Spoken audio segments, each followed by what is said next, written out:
Well, good morning, everyone. Thanks for your patience as we had to deal with some IT issues real quick. Thanks for being here this morning. We'll go ahead and get started. This is docket number 56002, Georgia Power Company's 2025 Integrated Resource Plan. This is the second day of the first round of hearings. And we will get started by calling for appearances again. Georgia Public Service Commission. Good morning, Commissioners. Justin Pollock for the PIA staff. Georgia Power Company. Good morning, Mr. Chairman. Brandon Marzo, Allison Pryor, Steve Hewson on behalf of Georgia Power Company. Advanced Power Alliance. Brad Carver on behalf of the Advanced Power. Americans for Affordable Clean Energy.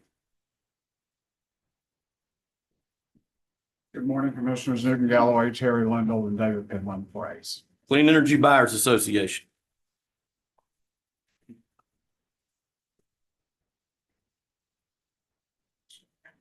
Good morning, Commissioners. Scott Dunbar here on behalf of Clean Energy Buyers Association. Capital Good Fund.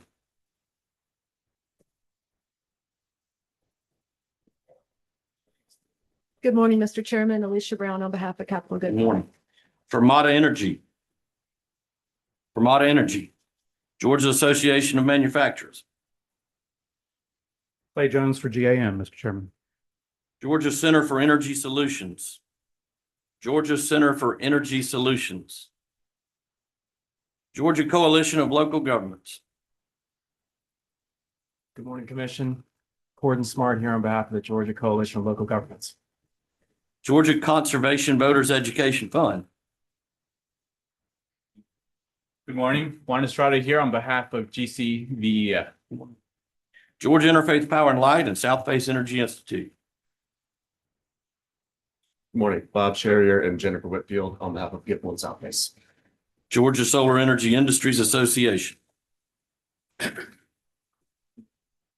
morning, Chair, Commissioners. Stephen Jones, Matthew McKagan on behalf of GCF. Thank you. Georgia Solar Energy Association.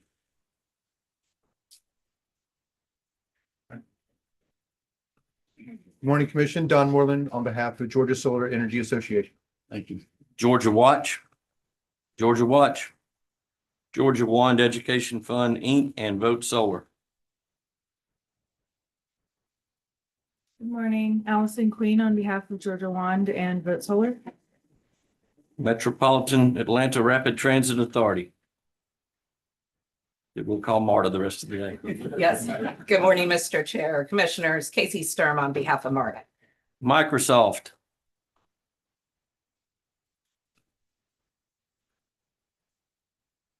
Good morning, Chairman, Commissioners. Craig Dowdy on behalf of Microsoft. Resource Supply Management. Good morning, Robert Baker for RSM. Morning. Sierra Club, Southern Alliance for Clean Energy, and the Natural Resources Defense Council. Good morning, Commissioners. Isabella Ariza on behalf of Energy Base and Sierra. Southern Renewable Energy Association. He did make it. I was at the CERTAP meeting yesterday. Good morning, Commissioners. Morning, morning. Simon Mahan and Whit Cox with the Southern Renewable Energy Association. United States Department of Defense and all other federal executive agencies. Department of Defense. I think he's able to make it. Walmart.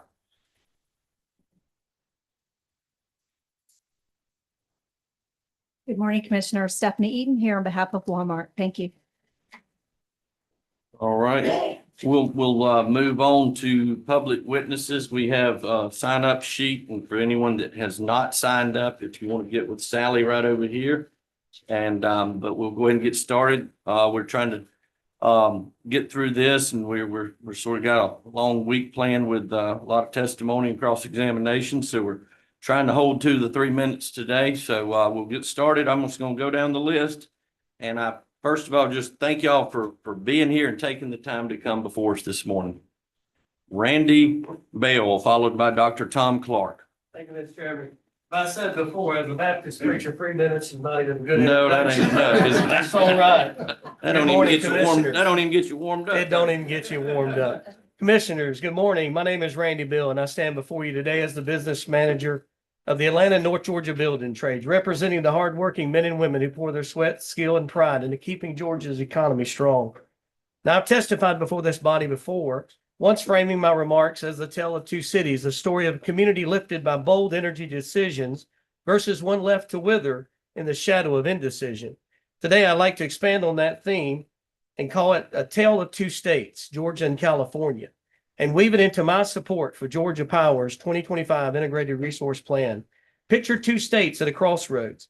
In Georgia, we're building a future powered by foresight, a 20-year energy strategy that doesn't just react to growth, but we anticipate it. With an expected load increase of 8,200 megawatts by 2030, driven by new businesses flocking to our states, this plan meets that demand head on with diverse energy mix, renewables, battery storage, and yes, conventional fossil fuel plants that serve as the backbone of our energy reliability. Contrast that with California, a state often paralyzed by energy shortages, rolling blackouts, and a grid strained beyond its limits. Where Georgia invests a 10-year transmission plan to bolster reliability, California struggles to keep its lights on for its citizens. It's a tale of two states, one choosing resilience, the other wrestling with regret. I've seen this story play out in cities across our region. Take Waynesboro, Georgia, that embraced a nuclear plant. Jobs flooded in, families thrived, and schools got built. Then look at a town in South Carolina that turned away from such a decision. Opportunity stalled and the hum of progress faded. Here in Georgia, we got a chance to write the better ending, not just for one city, but for the whole state. The Integrated Resource Plan isn't just a technical document. It's a blueprint for prosperity and jobs, ensuring clean, safe, reliable, and affordable energy that keeps Georgia a magnet for economic growth. The Bible tells us in Proverbs 29:18, where there is no vision, the people perish. In the past, this commission has demonstrated great vision for Georgia. Your vision, powered by our construction specialists, has made Georgia the place to live, work, and play. So as you review the plan in the coming months, I urge you to see it for what it is. It's a commitment, but it's also a vision for a thriving Georgia, not a faltering California. Let's choose a tale where our state shines as a beacon of opportunity, a vision that is realized by the skilled trades who keep it running strong. 43 seconds. I did good. God bless you all. I hope you all, God will give you the exact, precise vision that you need in this matter. God bless you. Not only were you limited in time, but you lost your seat when you came up here. That's all right. I'll step out. Thank you. God bless you. Thank you. Thank you. Appreciate you. All right, next is Dr. Tom Clark, followed by Lila Hozot. Good morning, Chair. Good morning, Commissioners. My name is Dr. Tom Clark. I live in Evans, Georgia, and work at the Georgia Cyber Innovation Training Center in Augusta, Georgia. I have the honor and privilege of serving as the Executive Director of the Alliance for Fort Eisenhower.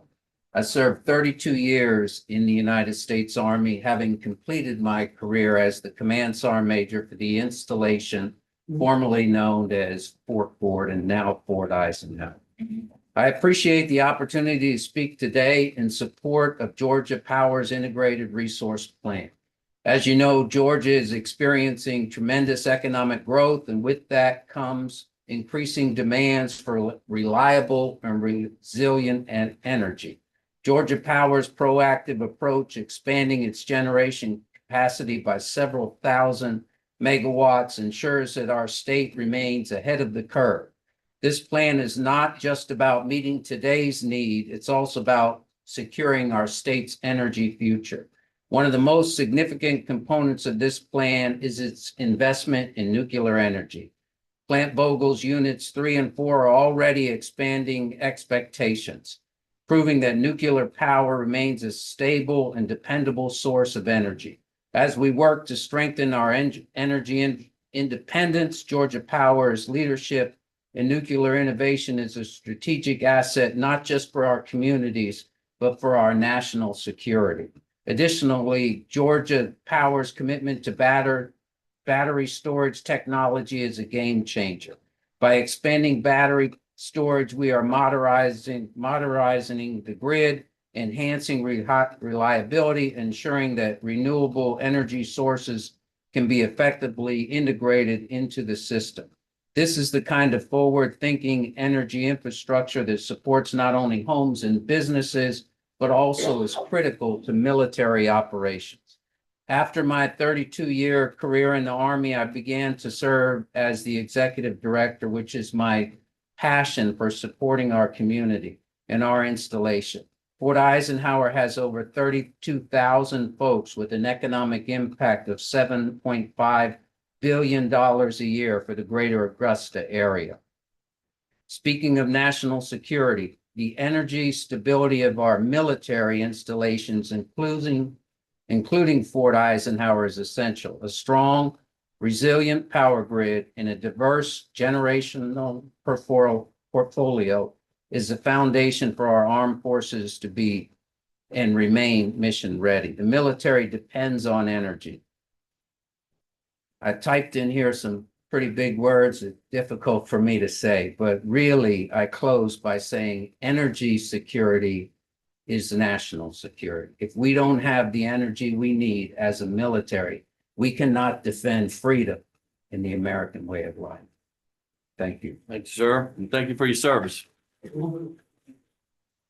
Lila Hojat, followed by Sharon Mason. And if I misspeak on anyone's name, please correct me, and I apologize. Good morning, Chairman and Commissioners. My name is Dr. Layla Hojat. I'm an infectious diseases physician, and I live and practice here in Georgia. And I'm here to describe the health effects of climate change, particularly as they relate to infections. Our warming climate, which fossil fuels are the primary driver of, make extreme weather events more frequent and severe, all of which have severe health effects. These can be heat waves or wildfires or hurricanes, such as Helene and Milton, which devastated the Southeast, killed almost 300 people. And many of those deaths were in the aftermath of the hurricanes, which were related in part to medical conditions. Flooding has significantly increases the risk of waterborne diseases. And with that, that increases infections that cause severe diarrhea, hepatitis.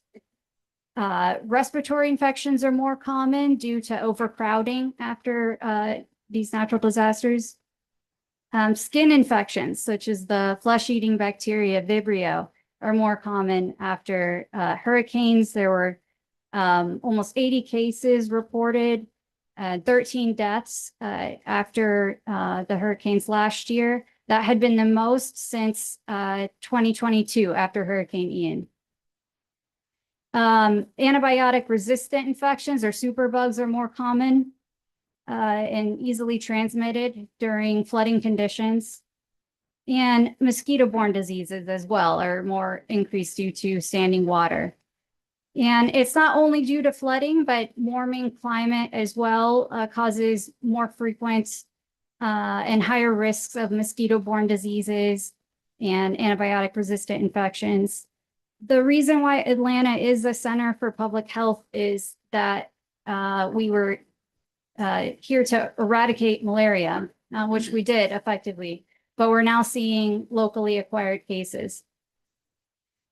And there are many other health effects from climate change and burning fossil fuels and biomass as well, such as air and quality related effects like respiratory diseases and cardiovascular diseases.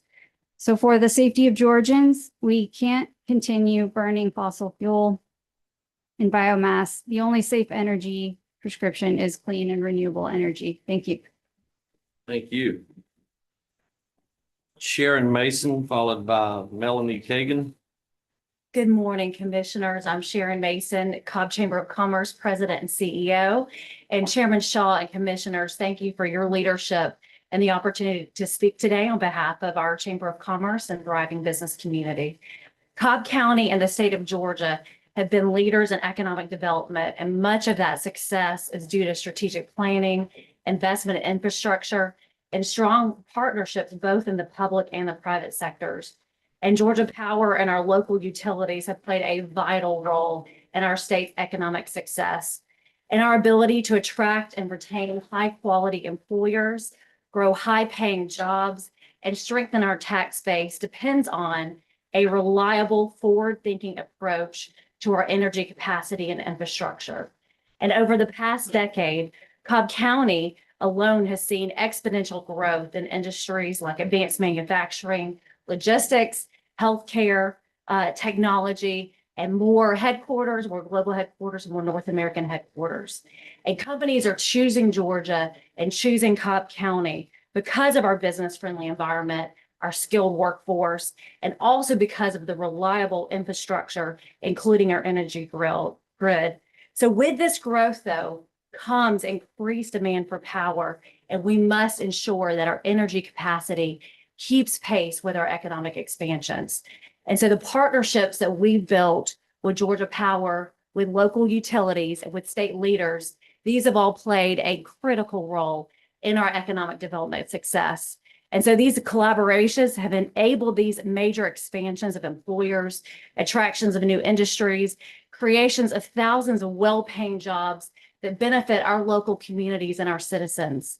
And so a stable, cost-effective, sustainable energy plan will ensure that Georgia remains a top destination for business investment and job creation.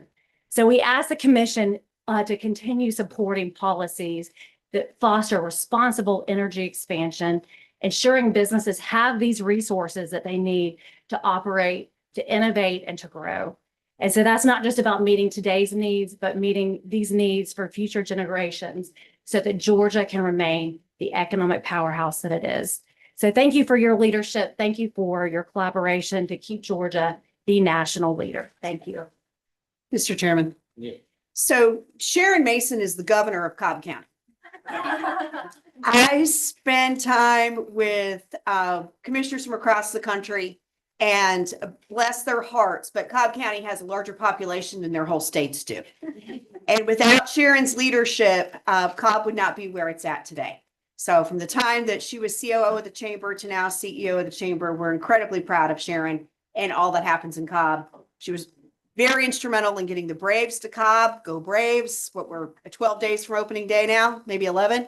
But in addition to that, Sharon has led the small business expansion work in Cobb, which is huge. So when you look at the growth of small business in Cobb County, it's substantial, and Sharon deserves so much of the credit that she doesn't always get. So thank you for coming down. Welcome to the commission. Thank you. Yeah, thank you for being here. Melanie Kagan, followed by Austin Smith.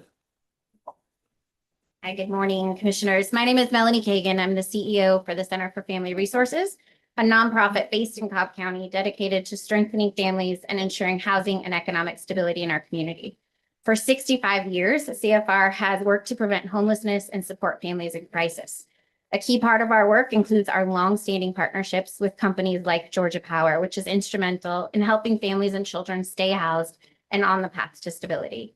Through our Georgia Power Promise to Pay portal, CFR has assisted more than 500 Georgia Power customers over the past 4 years, ensuring that families facing financial hardship can keep their lights on and their homes safe. Many of these families are experiencing temporary crisis, unexpected medical expenses, job loss, other financial setbacks, and that threaten their ability to stay housed. But by providing financial assistance through the programs, we have been able to help parents avoid very difficult choices between paying utility bills and putting food on the table.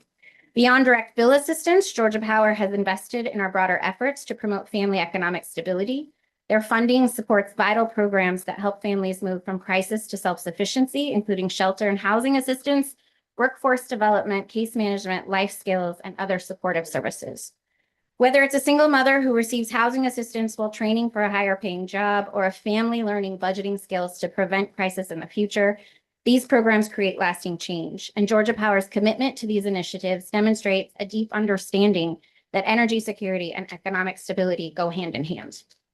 For the families we serve, many of whom are working very hard to regain their financial independence, having access to uninterrupted, affordable electricity is not just a convenience, it's a necessity.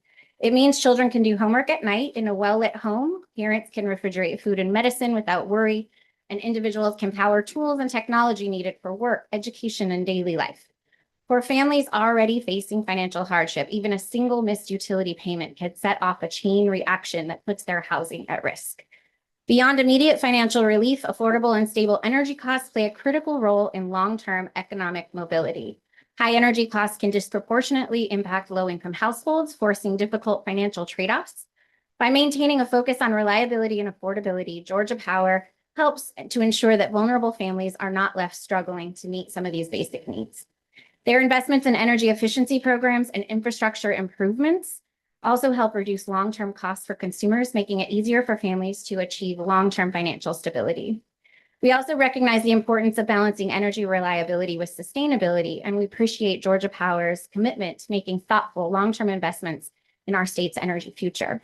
Their work to modernize infrastructure while keeping energy costs manageable ensures that low-income families are not left behind in the transition. On behalf of the Center for Family Resources, we thank Georgia Power for their continued investment in family economic stability and ask that the Commission consider the needs of thousands of Georgia families who depend on affordable, dependable energy every day. We look forward to our continuing partnership and collaboration to create a stronger and more resilient community. Thank you so much. Thank you.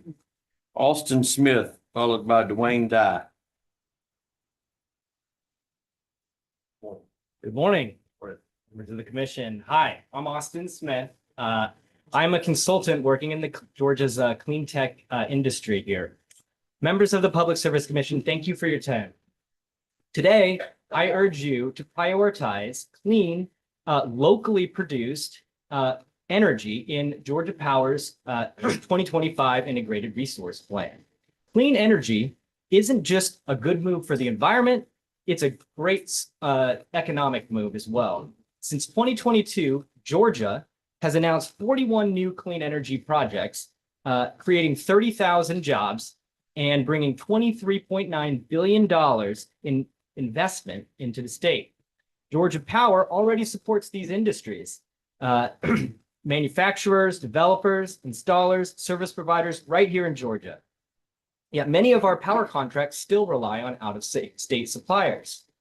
Right now, roughly 60% of Georgia Power's electricity mix comes from coal and natural gas, fuels that we import from out of state. Georgia families and businesses are footing the bill. Billions of dollars each year on fuel costs that Georgia Power simply passes through. When our gas prices spike, our power bills go up. In 2023 alone, fuel charges increased 12%, costing customers an extra $16 per month on average. Yet we have the resources, the workforce, and the industry to change that. The solution is clear. Invest in homegrown renewable energy, prioritize solar and battery storage from Georgia-based developers and manufacturers, and doing so will keep the energy dollars in our state, create local jobs, and protect ratepayers from volatile fuel costs. How can you help? Require a Georgia first procurement policy that gives preference to in-state suppliers to ensure that Georgia remains the leader in clean technology. Instead of investing in upgrading coal and gas plants, invest the money in locally produced solar and storage. Number three, expand customer-sided solar and storage and efficiency programs to keep energy dollars local, creating Georgia jobs and supporting small businesses instead of sending them out of state. Georgia is on the verge of leading the Southeast in clean energy. And today I urge you to make decisions that ensure our energy future is stable, affordable, and made in Georgia. Thank you very much. Have a great day. Thank you. Dwayne Dye, followed by Josh Friedenson. Good morning, Mr. Chairman, Commissioners. Thank you so much for allowing me to be here this morning to speak. My name is Dwayne Dye, and I'm recently retired Director of Economic Development in Hart County, Georgia. Throughout my career, I have had the opportunity to entertain many companies, both foreign and domestic, looking to locate or expand in Georgia. And I can tell you that one of the most critical decisions that they have to make, one of the most important decisions they have to make is the reliability and affordability of power. We've competed with South Carolina, Florida, other places where the cost of energy has been a significant part of their decision-making process. This is why I stand in full support of Georgia Power's Integrated Resource Plan for 2025. Their strategy balances the need for increasing capacity with the need for commitment to diversifying our energy mix. With Georgia's economy growing, and by the way, we have been, as a state, been ranked number one place to do business at least the last decade. And a large part of that is because of the leadership that we have here, both the state here and with the commission. Because of this growth and the projected forward growth, we anticipate another 8,200 megawatt need for power to keep that growth going. And this plan ensures that we have the infrastructure and the resources in place to meet that need. And I especially commend Georgia Power's investment in a broad portfolio of energy mix for us. And as a pragmatic businessman, I took a look at the investments going into expansions of Plant Vogtle and as well as hydro, which gives us zero emissions. And the environmentalist side of me says that is a great thing, and I would love for all of our energy to be zero emissions. However, as a pragmatic businessman, I understand that the need for immediate power and to prevent us from having power outages is significant, and this needs to be a forward-thinking plan that phase this in. These steps ensure that Georgia remains competitive in economic development while maintaining grid reliability and for both businesses and residents. Additionally, the commitment for nearly half of this need to be supplied by renewable energy by 2035, coupled with the advanced battery storage, is a responsible move towards energy sustainability. And I also recognize that a balanced approach is needed and that this is a good transition for us to move more and more towards zero emissions and renewable energies. For communities such as Hart County, it's not just about keeping the lights on. This is about attracting and retaining the businesses that we've had. During my tenure, we brought in about 1.5 billion of capital investment. Much of that is very sensitive to the quality of electricity they get, not just availability. This IRP strikes a balance between the immediate energy need and the future need for us to transition to more sustainable energy. I urge the commission to support Georgia Power's IRP so that we can continue to build a strong and growing and prosperous Georgia. Thank you so much. Thanks, sir. Josh Friedenson, followed by Preeti Joggi. Good morning. I'm Josh Friedenson. I live in Peachtree Corners. I'm a proud father of 4 boys. I own a company called Greenleaf Management. We buy commercial properties for small businesses and low-income housing. And at Greenleaf, we invest in communities by rehabbing them and managing them long-term for low-income properties and small business and commercial spaces. Our commitment goes beyond bricks and mortar. We provide critical resources for community food gardens, youth programs, supply drives, and financial counseling to our residents and tenants to build a stable and successful lives. The work we do depends on more than just foundations and quality buildings. It depends on reliable, affordable energy supply. Without it, families face unnecessary hardships, small businesses struggle, and communities lose momentum. That's why I'm here today to urge this commission to ensure Georgia Power's integrated resource plan prioritizes energy reliability, resilience, and affordability to all Georgians. For the families living in affordable housing, for small businesses working to grow, reliability isn't just a convenience, it's a necessity. Power disruption means lost wages, spoiled food, and added financial strain on their already working when they're already working hard to make ends meet. For small business owners, unreliability on electricity can mean lost customers, damaged equipment, and uncertain future. At Greenleaf, we've seen how a strong, dependable energy grid can serve as a stabilizing force to communities. It ensures that families we house and businesses that we support have one less thing to worry about.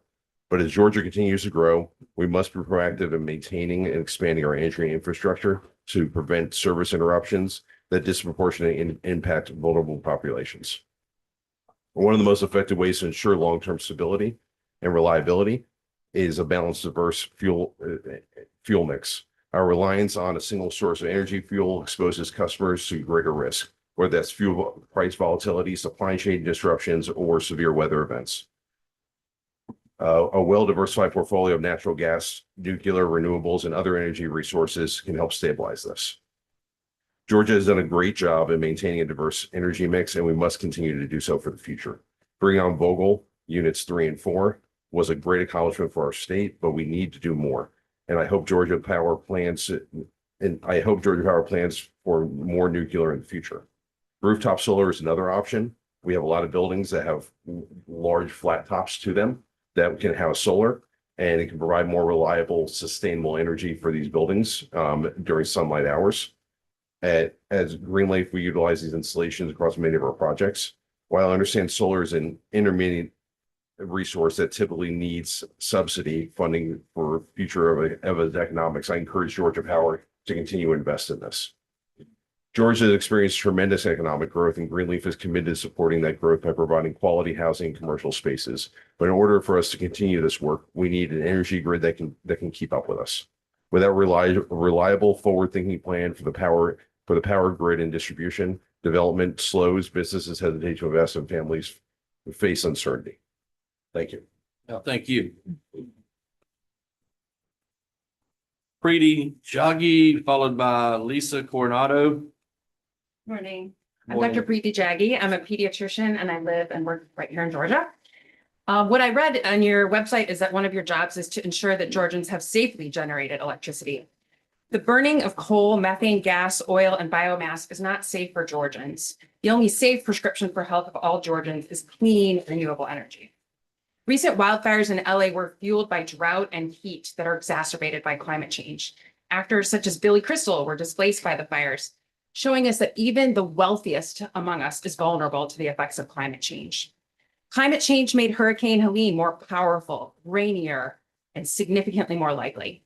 During the storm, 1-month-old twin boys, Chimera and Casimir, died alongside with their mother when a large tree fell on the roof of their home in Thompson, Georgia. That storm claimed at least 229 lives. Among other young victims were a 7-year-old girl and a 4-year-old boy in Washington County, Georgia. In addition to harms against those in extreme weather's direct path, there were ripple effects across the country.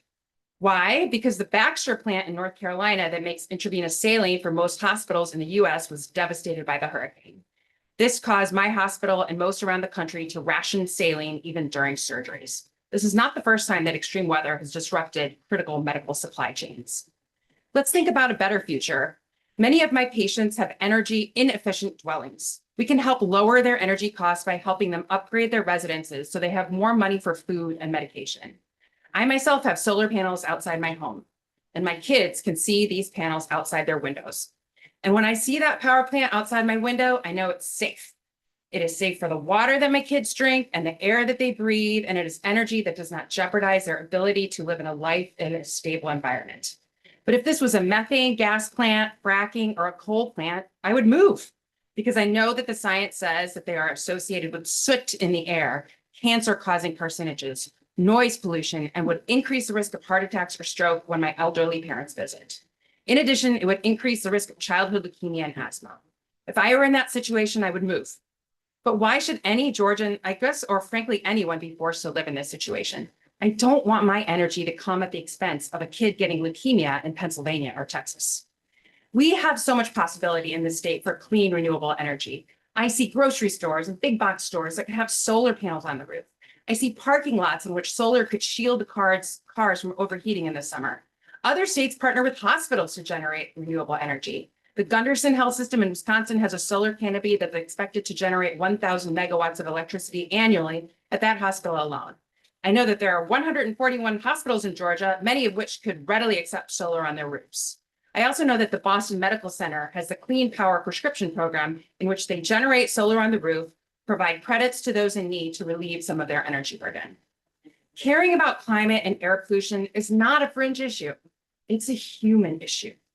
Let's leave the old, dirty, outdated fuel sources that make us miserable and sick and turn the page to financially incentivize our friends at Georgia Power to help with energy efficiency, to facilitate solar, to increase battery storage, and to promote clean, renewable energy. The only people that can do that are the 5 of you. We want thriving communities. We want a thriving businesses, but the only safe prescription for the health of all Georgians is clean and renewable energy. Thank you. Thank you. Lisa Coronado, followed by Eric Mintz. Good morning. My name is Lisa Coronado and I live in DeKalb County. Sustainability can be succinctly defined as meeting the needs of the present without compromising the ability of future generations to meet their own needs. I believe that, hope that everyone in this room would agree that that is an incredibly important goal. But according to the worldwide scientific community, the plan that Georgia Power is now proposing is not sustainable.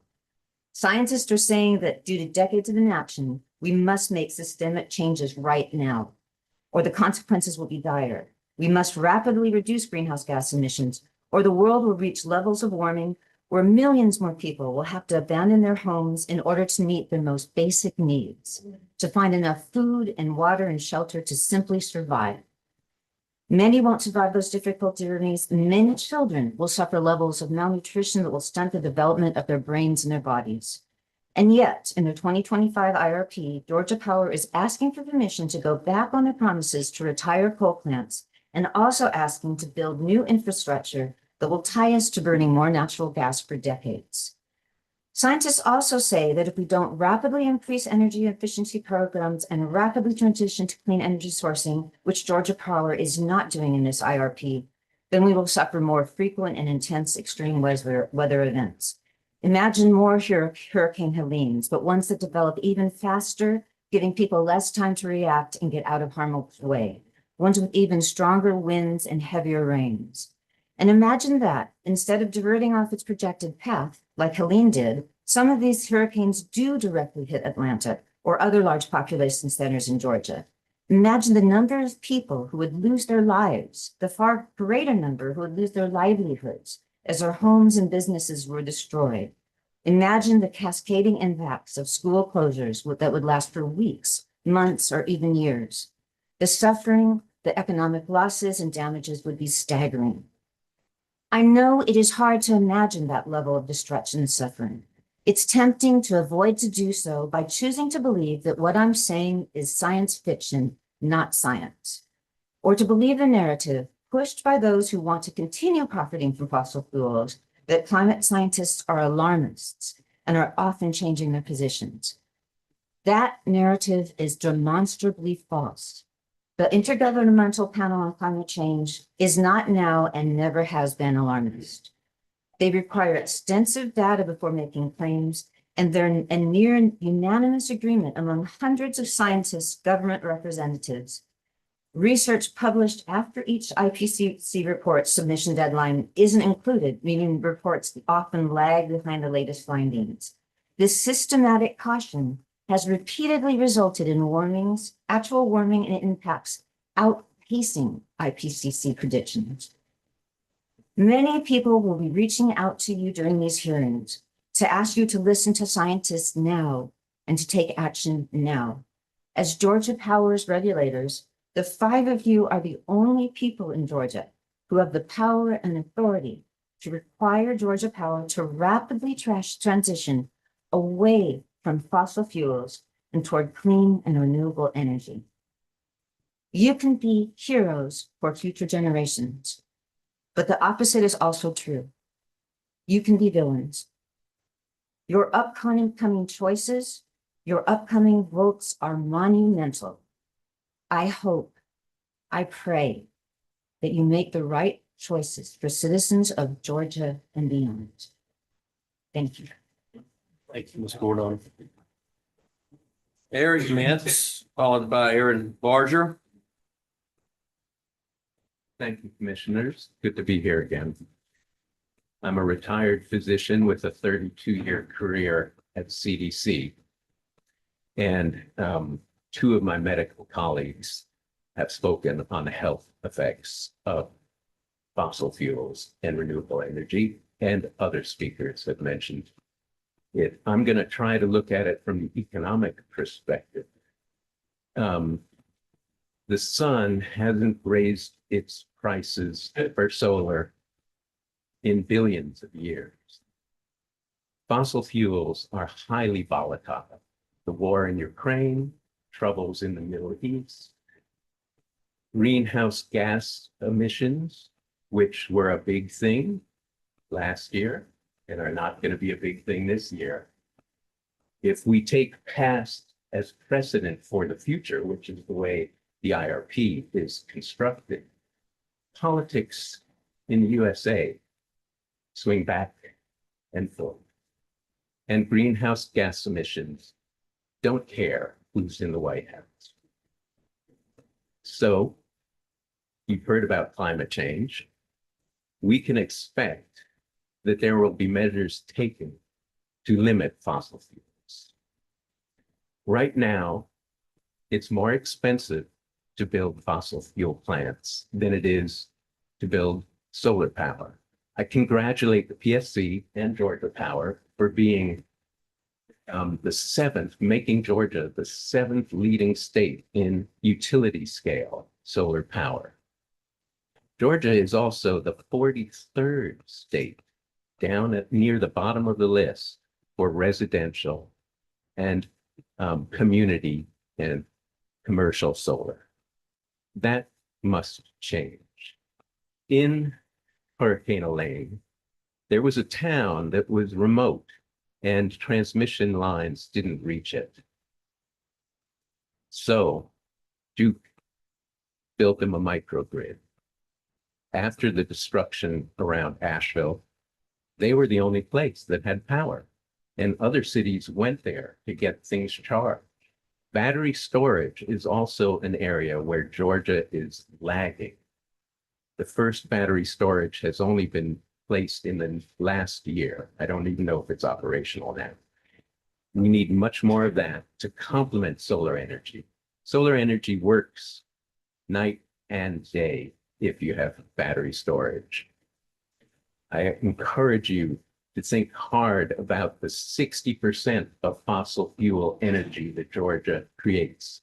That accounts for millions of tons of carbon dioxide, as many as 5 million cars driving 11,500 miles every year. We don't need that. We need to reduce that. And the way to do that is not to invest in more fossil fuel plants, but to invest in renewable energy. Thank you. Any questions? We opened a battery storage Friday week in Dog Ground, Georgia. Good, good. And how much more is in the plan? We haven't heard yet. I know that's coming later in the IRP. But it seems like it's too far in the future and too little, in my opinion. Thank you. Oh, thank you. Aaron Barger, followed by Michael Greenwald. Good morning, Commissioners and Chairman Shaw. Thank you for your public service and your time this morning. My name is Aaron Barger, and it is my privilege to serve as the President and CEO of the Food Bank of Northeast Georgia. We exist for one simple and straightforward purpose, and that is to connect neighbors with nourishing food. We serve as a critical resource for families in need, particularly in moments of crisis. Our work depends upon a lot of things, including community philanthropy in the form of volunteers, donations, and rescued food. However, none of it matters if we don't have one essential service: reliable electricity. When a storm like Hurricane Helene hits, families across our community turn to us for help. Grocery store shelves empty, supply chains break down, and people who are already struggling to put food on the table find themselves in even more dire circumstances. In those moments, food banks like ours become a lifeline, but that lifeline only works if our refrigerators and our freezers are powered. Without electricity, millions of pounds of fresh and frozen food, milk, meat, and produce spoil in a matter of hours, and instead of feeding families, it all goes to waste. That's why a reliable electrical grid isn't just about keeping the lights on, it's also about keeping food on the table for Georgians. It's about ensuring that when disaster strikes, we don't lose our ability to help those who need us most. Investments in grid resilience mean fewer outages, faster recoveries, and a stronger safety net for our entire community. But reliability isn't enough on its own. Electricity must also be affordable. Many of the families we serve struggle to pay their power bills, and when these costs rise, they're forced to make choices that we consider impossible. Do they keep the lights on or buy groceries? Do they pay the power company or for their children's medication? These are choices no one should have to make. That's why affordability programs for electric services are so critical. Programs that help our neighbors manage their bills ensure that families can keep food in their refrigerators, cook meals for their children, and live with the dignity that is inherent to every human being. As a food bank, we strive to see every neighbor with enough food every day, but we can't do it alone. We need a power grid that is strong enough to withstand storms and affordable enough so that no family must choose between electricity and essential needs such as food. Because when the power stays on, our community stays strong. We have a long history with Georgia Power serving our Clayton, Georgia facility. We have partnered with Georgia Power in the community during food drives and during storms. We trust that this IRP will enhance their ability to keep our facility online when the unthinkable occurs and neighbors need us more than ever. This is a problem we can solve together. We're counting on you, and we thank you. Thank you. Michael Greenwald, followed by Cairo Espinoza. Morning. Morning, Mr. Chairman, Commissioners. My name is Michael Greenwald. I've lived in Georgia most of my life. I work as a pediatric emergency medicine physician in the metro Atlanta area for the past 25 years. Thank you for this opportunity to speak today. I'm going to ask you for a moment to imagine that you are the parent or the grandparent of a 5-year-old with asthma. The symptoms flare up simply from the air we breathe every day. The condition causes a constant state of shortness of breath, often interrupted by fits of coughing. It requires multiple medications, which commonly cause irritability and sleep loss and stomach upset. Your child misses school a lot, often can't play outside with other kids. Sometimes is so sick they spend days at the local hospital getting bigger doses of the same medicines with more side effects, but needed to keep them breathing. Sometimes these kids are too sick to go home. Sometimes they require critical care. Sometimes they need to be paralyzed and sedated so we can insert a breathing tube when their airways are so severely closed up. And sometimes they die of their condition. These are some of the children that I care for every day when I work in the emergency department. Asthma is one of the more common diseases, but it's not the only one affected by human-made air pollution. Air pollutants from coal-fired power plants can lead to respiratory and cardiovascular diseases, lung cancer, diabetes, neurologic disorders, and adverse pregnancy outcomes, a condition that sadly is worse in Georgia than most states in our country. Mr. Chairman, members of the commission, I'm here today simply to remind you that many Georgians may suffer in part due to the decisions made in this room. I'm here because some of the worst and most common medical problems we see are self-inflicted by us as a society. We have alternatives and we have choices for both the health and welfare of Georgians. The time to leave coal as a source of energy is long past. Please do not delay any longer. Thank you. Thank you, Doctor. Cairo Espinoza.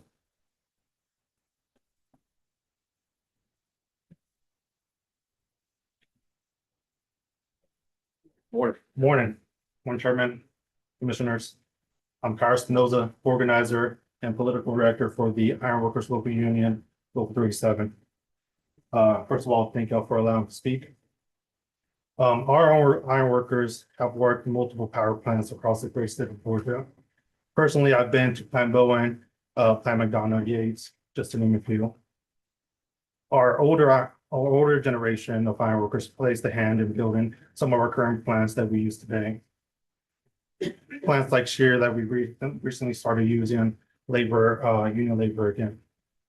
Appreciate the efforts in green energy and encourage diversity in energy, but we should start thinking about the future of building more nuclear power plants. Nuclear energy has one of the lowest carbon emissions while being energy dense. It has a lower footprint than other energy producing sources.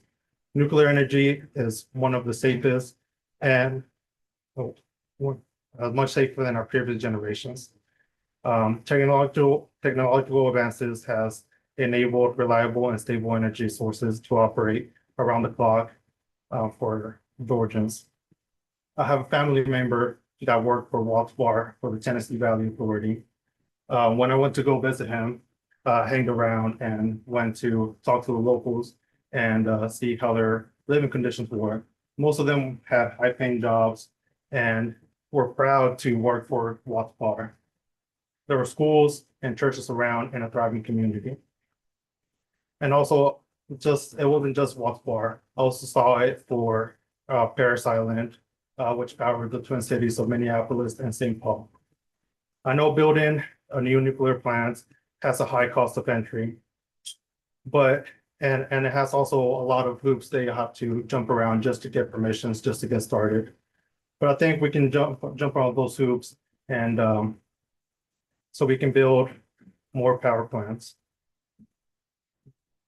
Larger corporations also are looking into reestablishing more power plants like 3 Mile Island. So we should be making an investment for our people. Thank you. Two things, Yeah. sir. Two things. Number one, nice tie. Thank you. Second is that you're speaking to a commission Yeah. that weathered the storm, all the pain and suffering that many took, but we took the cuts of the first nuclear plants in America in 33 years. Yes, sir. I know that, speaking labor-wise, we did a good job. Some of the management out there was, were not cost-effective out there. I know we're producing a lot of power right now and they're building more. Hopefully we can see that in the future as well. Thank you. Thank you. Was there any other public witnesses that did not sign up? All right, we're gonna take a short break and allow witnesses to get set up and then we'll begin the hearing. So we're gonna come back in at 11:05. No, I'm sorry. Let's do 10:55, 10:45. I'm sorry, 10:45. 10:45. Yeah, 7 minutes to. We wasted enough time. I make. Go on.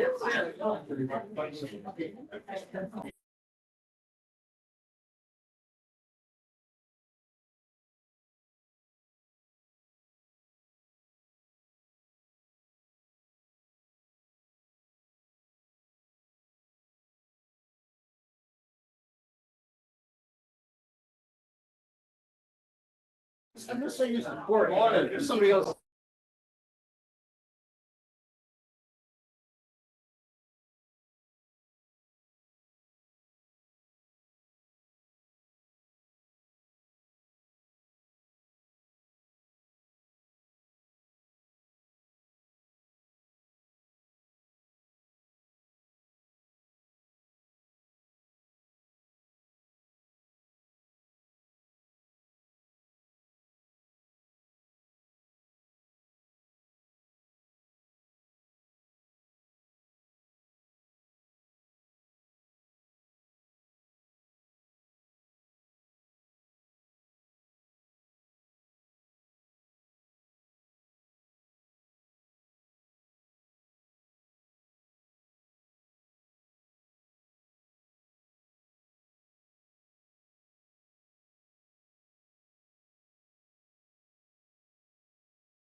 All right, we'll go ahead and take our seats.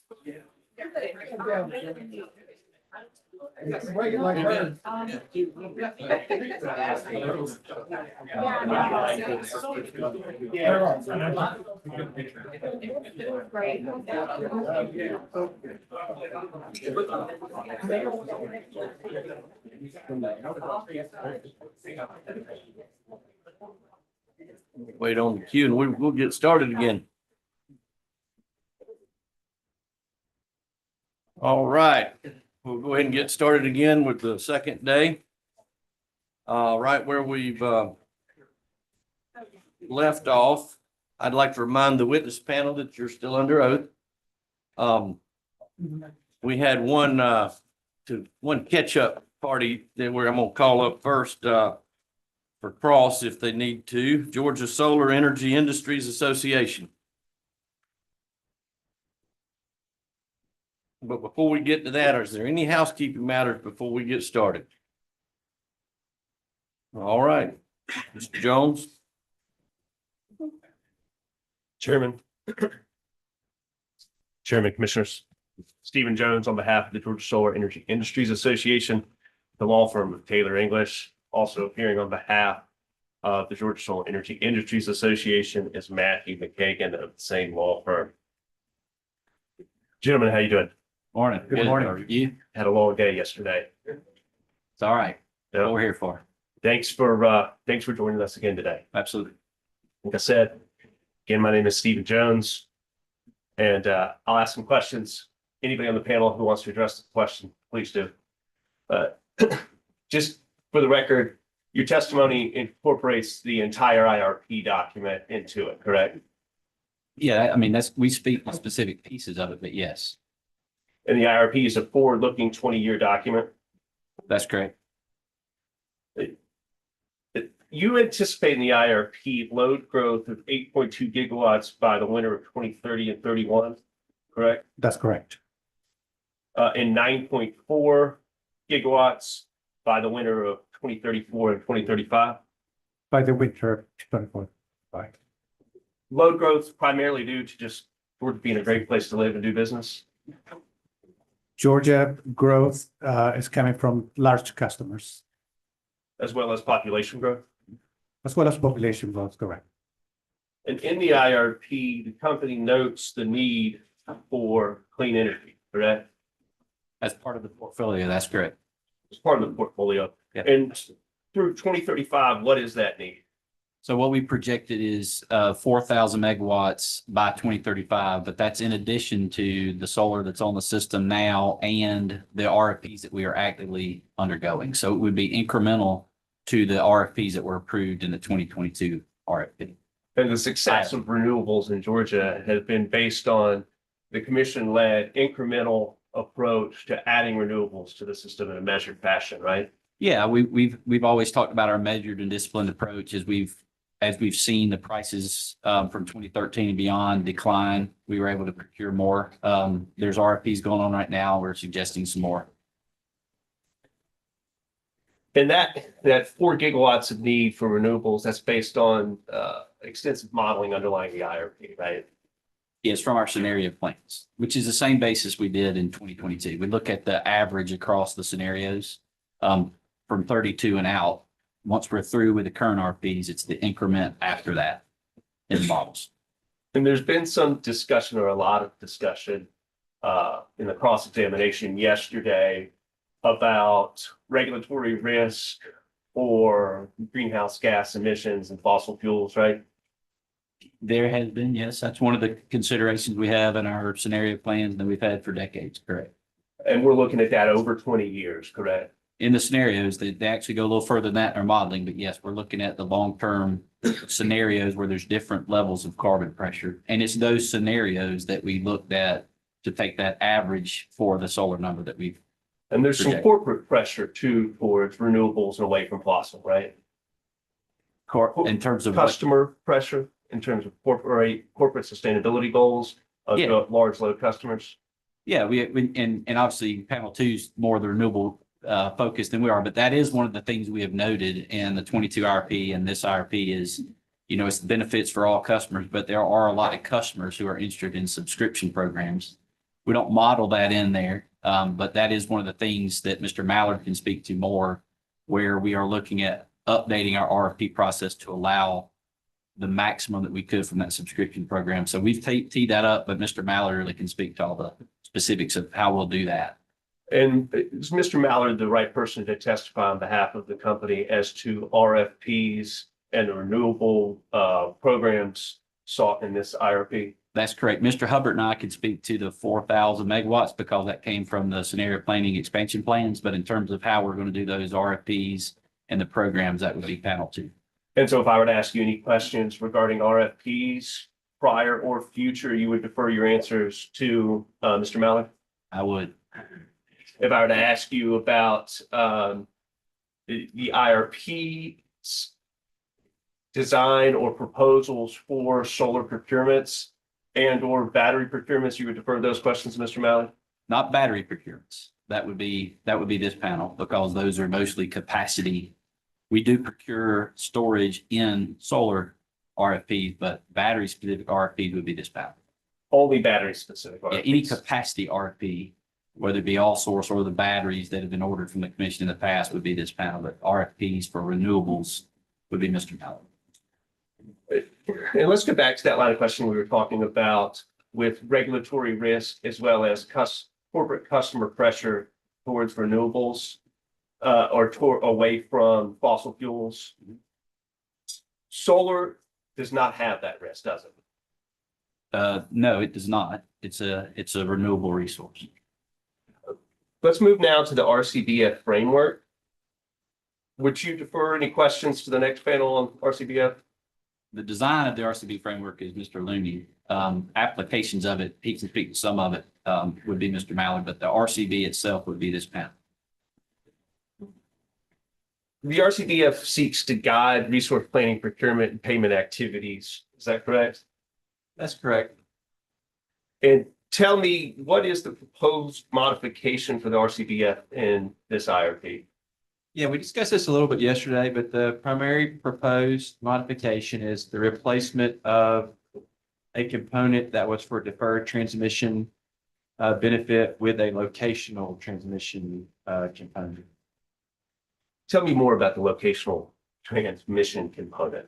Yeah, and as we spoke to yesterday, it's intended to represent the benefit of the bulk transmission system that distributed generation brings by location. And so we divide the territory up into locations and differentiate that benefit in those different geographic locations. Or lack of benefit. Correct, or an increase in cost. And effectively, the RCBF looks at a build and no build condition when evaluating that locational component. I would not describe it as a build or no build. As we discussed yesterday, it really helps us differentiate projects in one region from another so that we make resource selections. We can select the resources, usually through the RFP, select the resources that have the most value. And the reason for that change is because generation next to load has a significant importance in reducing transmission and distribution costs, correct? The proximity to load is an important component, but also just the existing transmission infrastructure and topology matters. So combining those types of things helps derive the location benefit. And I believe yesterday you said that there's a locational benefit. We were talking about north of Macon as opposed to south of Macon was sort of a dividing line. We said Macon and north, but South Georgia, particularly in that area down there, is a negative benefit. And why is that? As we testified yesterday, because of the topology of the system, location of. Now, we were repeating what we said yesterday. Is that what we're doing? We did talk about the RCB and so we'll just make sure the questions are not the same questions about it that we asked yesterday, like we talked about. Yes, Commissioner, Chairman Shaw, I'll get to a point. Would you agree then, south of Macon, you have a lot of utility scale resources, correct? There are utility scale resources, but another factor is a lot of the load and the load that's being added to the system is in the North Georgia area. And the reason that there's a lot of utility scale resources south of Macon is just the availability of land, correct? I can't speak to why developers are choosing that area, but that seems to be a logical conclusion given where those locations are. Right. Let's talk now about the renewable integration study.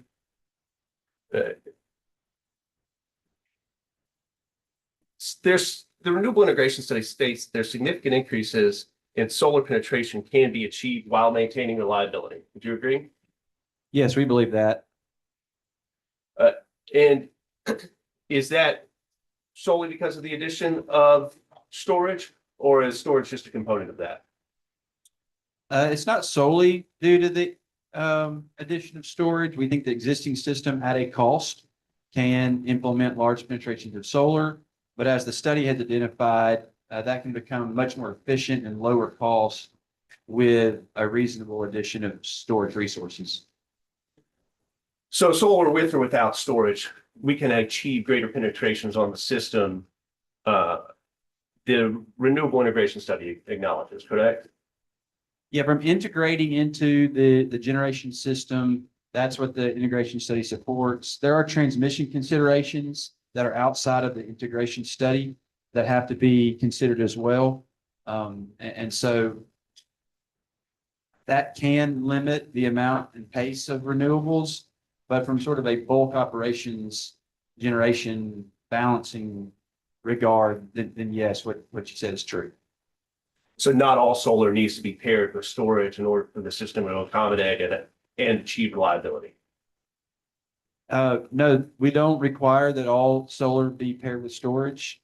In fact, we are open and procure standalone storage resources as well as standalone solar, as well as pairs. So we think there is a place for each of those resource types in our mix. Do you think that And there is an integration cost of that, which is what the RCB and the RS is capturing. But yes, physically, we can carry regulating reserves to handle that volatility in the intermittency. Do you think that there's more to learn about pairing solar with storage from a reliability and system operation standpoint? I mean, we've got facilities that are being added that are both that are standalone and solar. We're adding them to ourselves. So, I mean, yes, you can always learn more. I think we've identified in the 23 RP update, there's a transmission benefit to having them co-located. And so, yeah, we'll continue to learn more. You can never know everything, I don't think, but we've gained a lot of experience in both of them. And there's certainly all the risks to mitigate as well to learn from, particularly when you charge and how those are paired from an operations perspective. With every program, there are lessons learned that are applied to future programs and future IRPs. Absolutely. And it's important to build upon those foundations, right? It is.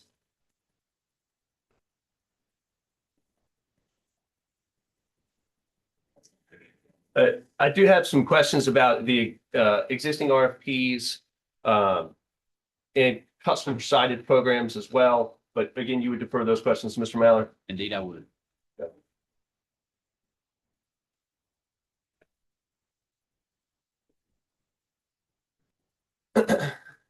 DERMS. I know there was significant discussion about that yesterday. Talk about this panel, or should we defer those questions to the next panel? If it's the DERMS itself, it's this panel. If it's programs that DERMS support, it's the next panel, Dr. Pepler. When we're looking at the operation of a DERM system, I know you testified yesterday about selecting a provider for a DERMS OS, right? That's correct. And in implementing that, the idea is to create a distributed energy resources that are dispatchable or controllable at the company level, right? That is correct. Also to model, to predict, and have visibility of those resources. And what you're really doing in that is creating a virtual power plant for all of those distributed energy resources. We wouldn't refer to it as virtual power plant. That is a construct that does exist out there, can for aggregators. But really for us, it is ensuring the reliability of the system and bringing those resources into our centralized dispatch system and being able to consider those as a whole. So there's a distinction between a VPP, a virtual power plant, and DERMS? Yes, and I talked about that yesterday. The DERMS that we're implementing is a centralized DERMS. The DERMS that you're referring to mostly are what are called grid edge DERMS, which we have examples of that I mentioned yesterday. Okay. With that, thank you for your time. I have no further questions. Thank you. Thank you. Thank you. All right. Resource supply management.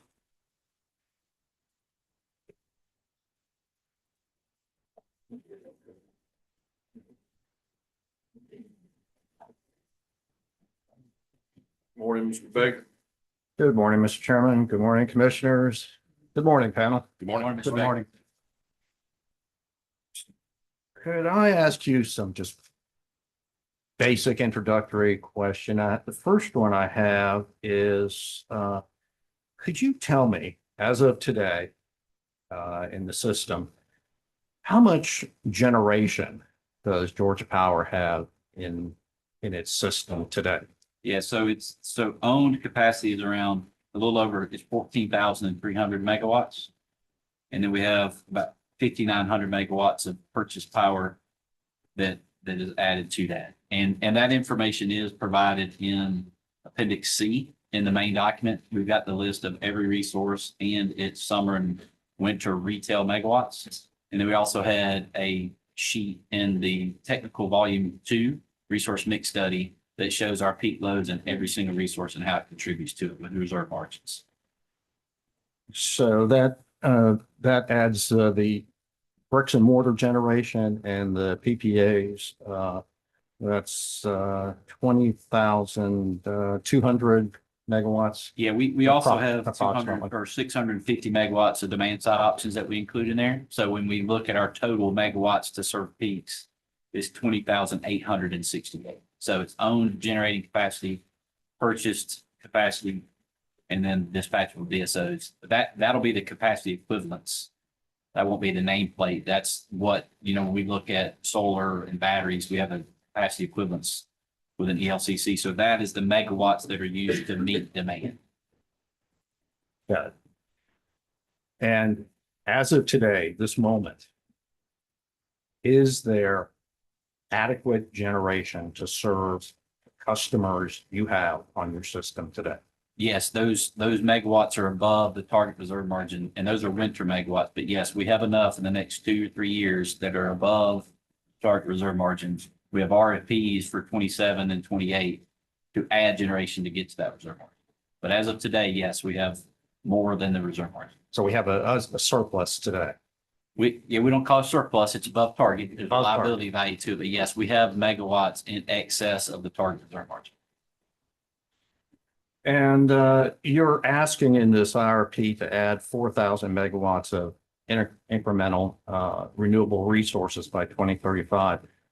Does that 4,000 megawatts include solar and batteries to make up that 4,000? So Mr. Mallard can speak more to the RFPs. That number is a solar number, but in our RFPs, we would allow solar and solar with storage, but we don't know the results of that. So we would go seek 4,000 megawatts of solar.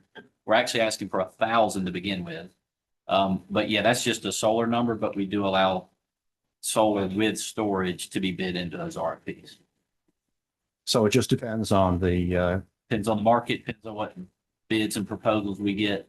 But the goal is for 1,000 megawatts of utility scale, and then we'll have some phases after that to aim for the 4,000. Okay. And you're asking for the winter target reserve margin to be set, the long-term reserve margin to be set at 26%. Is the increased winter target reserve margin being created or is it caused by heat pump penetration? Is that one of the reasons why you need a higher winter TRM? So I'll let Mr. Looney speak to the drivers, but it's not an increase in the winter target reserve margin. We've had the target reserve margin approved for planning purposes for the last few IRPs. So we're not increasing the winter target. And we've actually noted 6 drivers of that winter reserve. And while we moved to seasonal planning back in the 2019 IRP, And so we're not asking for an increase, we're asking for the continued use and that value of 26% that we approved.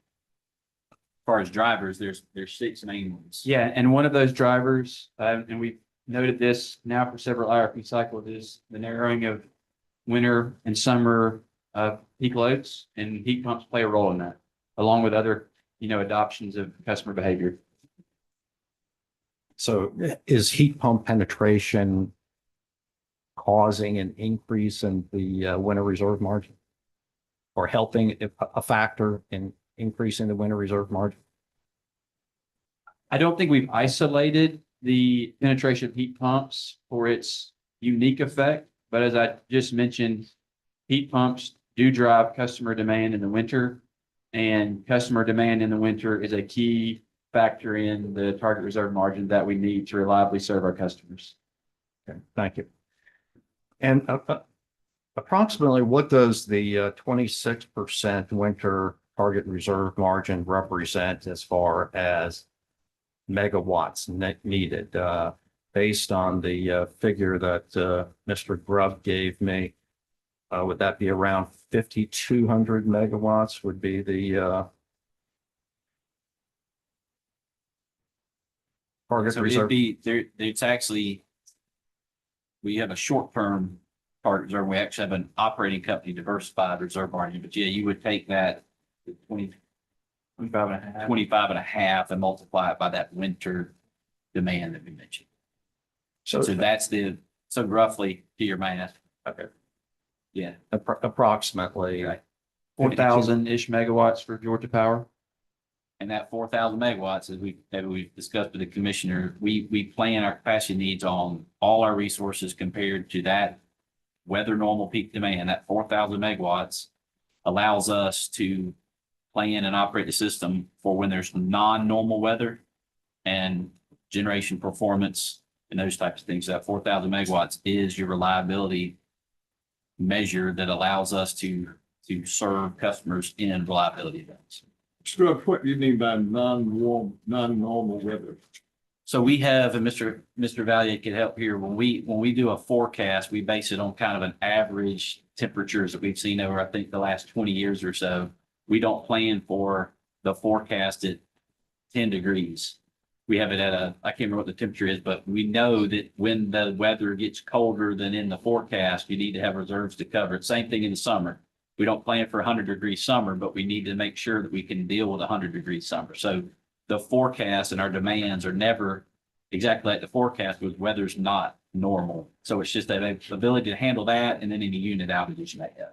Yeah, and just to clarify, Commissioners, the weather normal definition is done from the years 1980 to 2023, so there's 43 years in average that represent that reference for normal weather conditions.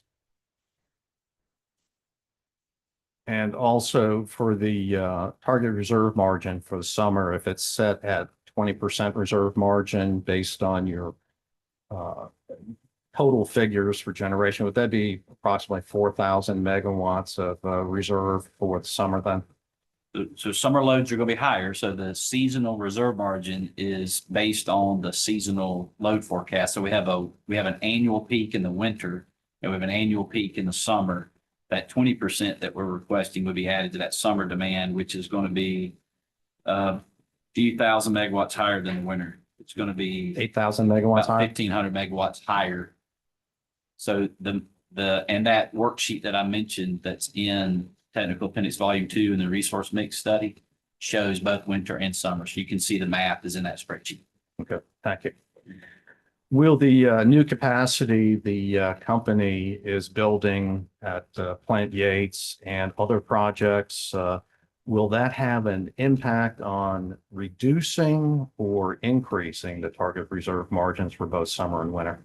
So it doesn't change the target reserve margin. Mr. Looney can help me here. What we're doing is we're adding those generating resources to make sure we have enough generation to meet the target reserve margin. So each resource doesn't change the target reserve margin. The resources are actually the way that you meet the target reserve margin. So as we look at capacity needs, we added those resources at Yates and the batteries in the 23 RP update to make sure that we had enough resources in addition to the existing fleet to meet that weather normal load plus that reserve margin. We need that many megawatts. And so the resources meet the target reserve margin. They in and of themselves do not change it.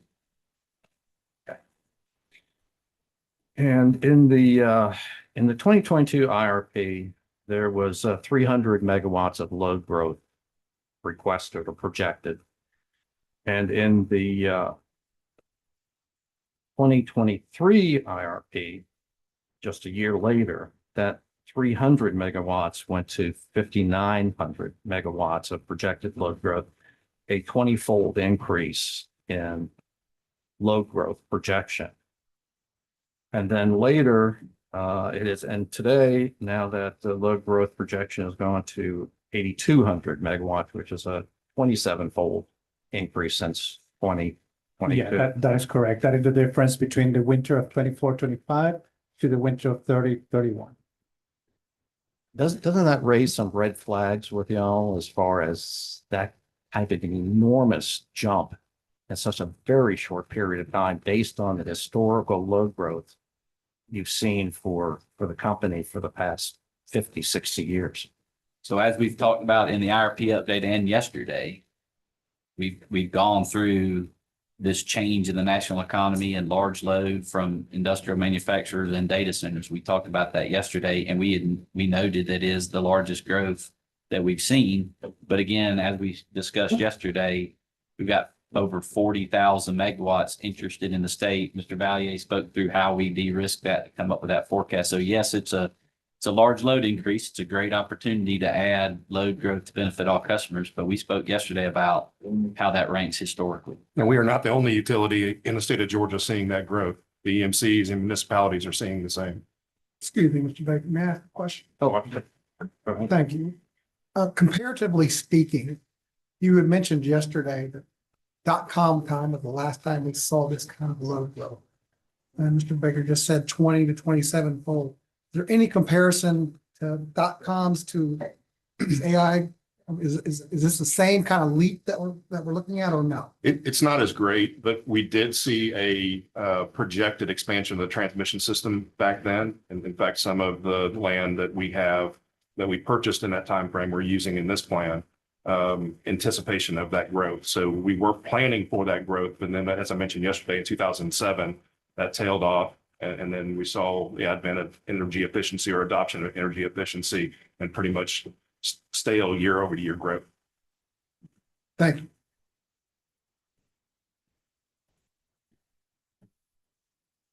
you. But hasn't the company consistently overestimated its load growth?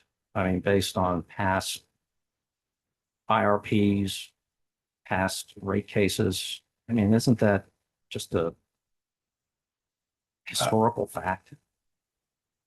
Can you provide more context on? No, I'm just based on the past record of the prior IRPs. Well, I don't have a specific, sorry, go ahead. No, I didn't mean to interrupt, sorry. I'm done. Is there a certain time frame that you're referencing? I think is what Mr. Valier was. I would say the last, 10, 15 years. So I would say, commissioners, that the load forecast has always incorporated the best available information that we have at the time of the forecast. We have used mathematical rigor, we have used statistical techniques, informed judgment to develop a reasonable expectation of what the load should be. The models and the processes are scrutinized by experts in these proceedings, and they have been approved by the commission. So to the extent that there are periods where the load materializes differently than those projections is not an anomaly. Predicting the future is inherently uncertain, and is the reason why every year the company develops a new forecast. And if you look at the performance of the forecast year over year, the average for the last 10 years have been stellar. It's been 0.5% different actual versus this forecast. Now, There have been a series of articles and things that look at a particular period of time. And, there is a natural expectation that over longer periods of time, the deviations could grow bigger. But like I said before, our commitment is to be rigorous, is to incorporate the latest available information every time that we develop a forecast. And so we consider that our forecasts have been accurate and that have been benefiting customers historically. What is the effect if you're 1,000 megawatts over versus 50 megawatts short? Where is the effect going to be out there? Who's it going to affect? Yeah, Commissioner, that's a great point. Under forecasting is risky as well. And from a reliability standpoint and service to customers, under forecasting is a bigger risk than over. Over, obviously, you may have some resources you don't need for a few years, but under forecasting has a risk as well. Yes, and commissioners, something that we do every month is we meet with Georgia Power's CFO, and we have to explain variations on a monthly basis. And those deviations, if they are higher or lower, they're problematic. And so our continuous evolution is to represent the best information and to be as accurate as possible, because any deviations on the high side or the low side are seek to be minimized for the benefit of our customers. Thank you. Who bears the risk for overbuilding capacity on the system? So yeah, I wouldn't call it a risk necessarily. There would be cost to having those resources, but there is a reliability benefit for having those more. So those costs are paid by customers. You get the benefit of having the reliability, and then that does factor into our next need for generation. So if our forecast is a little lower, we have a little bit more above the target reserve margin, that would reduce the next time we would have to go get capacity. But it's the customers that bear that cost of overbuilding. That is true, but they also get the benefit of having those resources and the reliability standard. True, but if they're unused or stranded assets, it's a hedge. It's an insurance policy they may never, ever need or use. No, I wouldn't say ever, never. I mean, because you're going to eventually have some capacity needs, and you're never going to be spot on your target reserve margin because resources are, have certain sizes to them, those things. But customers also bear the risk if we don't have enough resources on the reliability side. And so we look to balance it. We don't look to be above the target reserve margin, but we would err on the side of being above the target reserve margin before we would err on the side of being below it. I understand that, and sounds like a prudent philosophy, but it depends on how much over the reserve margin you are. If you have, as you're projecting now, for this enormous load growth, and it doesn't materialize, or it doesn't fully materialize, you have all this stranded capacity out there, it's on the ratepayers, isn't it? The company has no risk. I mean, no out-of-pocket risk for this kind of overbuilding scenario. So first, we're obviously always interested in making sure and focused on the cost of our product to our customers. But what we would do is we would reduce our next RFPs. So you would reduce that. You could actually sell some of that on the wholesale market, which we often do and have in the past, and we share those savings with customers. And then if we are building to meet that, we could slow up the construction if we needed to. So there are things that we can do to adjust it. Yeah, I think we would disagree with the term stranded assets or unused assets in this vein of thought.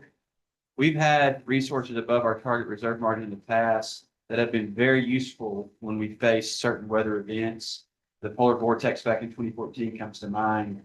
But for some assets that exceeded our reserve margin at the time, we could have had some reliability issues that we were able to avoid. So those assets at the time certainly weren't neither stranded nor unused. And so that's just a term that I don't think fits this discussion very well. And in addition to the reliability aspect, the generation that we would be added would be more efficient.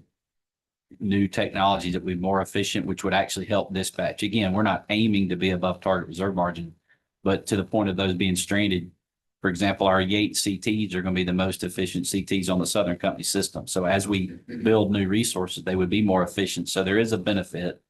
Again, we don't aim to be above target reserve margin, but we would err on that side before we err it on being too short. Mr. Grubb, let me correct Mr. Baker a little bit more stringent than you're going to do it. He understands the definition of a stranded asset, and in this circumstances, we're not talking about stranded assets. Correct. These are not assets that are not going to be utilized and available to the system. These dispatchable resources are there to supplant the amount of renewables that Mr. Baker and others in this room seek to be able to put into the system. So I don't think that we've got to go down that line of questioning. To Commissioner McDonald's point, those decisions and the boundaries set behind reserve margins, those are set by this commission, not by Georgia Power. It's set by the commission, Mr. Baker. I think you know that. It's a recommendation from the company's recommendation is being approved by the commission. The commission makes the decision, Mr. Baker, and you're very familiar with that as a former commissioner. I am. Yeah. And I remember So that. let's just, let's be All right. clear. Let me ask, what guaranteed protection for ratepayers do the recent rule changes provide? So about the rules and regs that were approved? Yes, sir. Yeah, as we talked about yesterday, it allows for loads that are over 100 megawatts for us to have longer contract terms and have financial security applied to those, and also minimum bills to make sure that we're annually covering the cost that those customers are adding. And there's a process to identify those costs. And so as we talked about, we've always priced offers for customers where there were more benefits than cost. But as those investments and those loads have grown, the protections have needed to grow as well. And so we've added that next level of protection for all of the customers. And as we testified to yesterday, in the order for the filing for the rules and regs, the first modification in that order is the company shall exercise the discretion under the rules and reg changes in a manner designed to protect existing customers from bearing any of the cost of adding these large customers. And we're going to follow that order. So you're guaranteeing that there'll be no cost excesses being passed on? We are committed to following the order.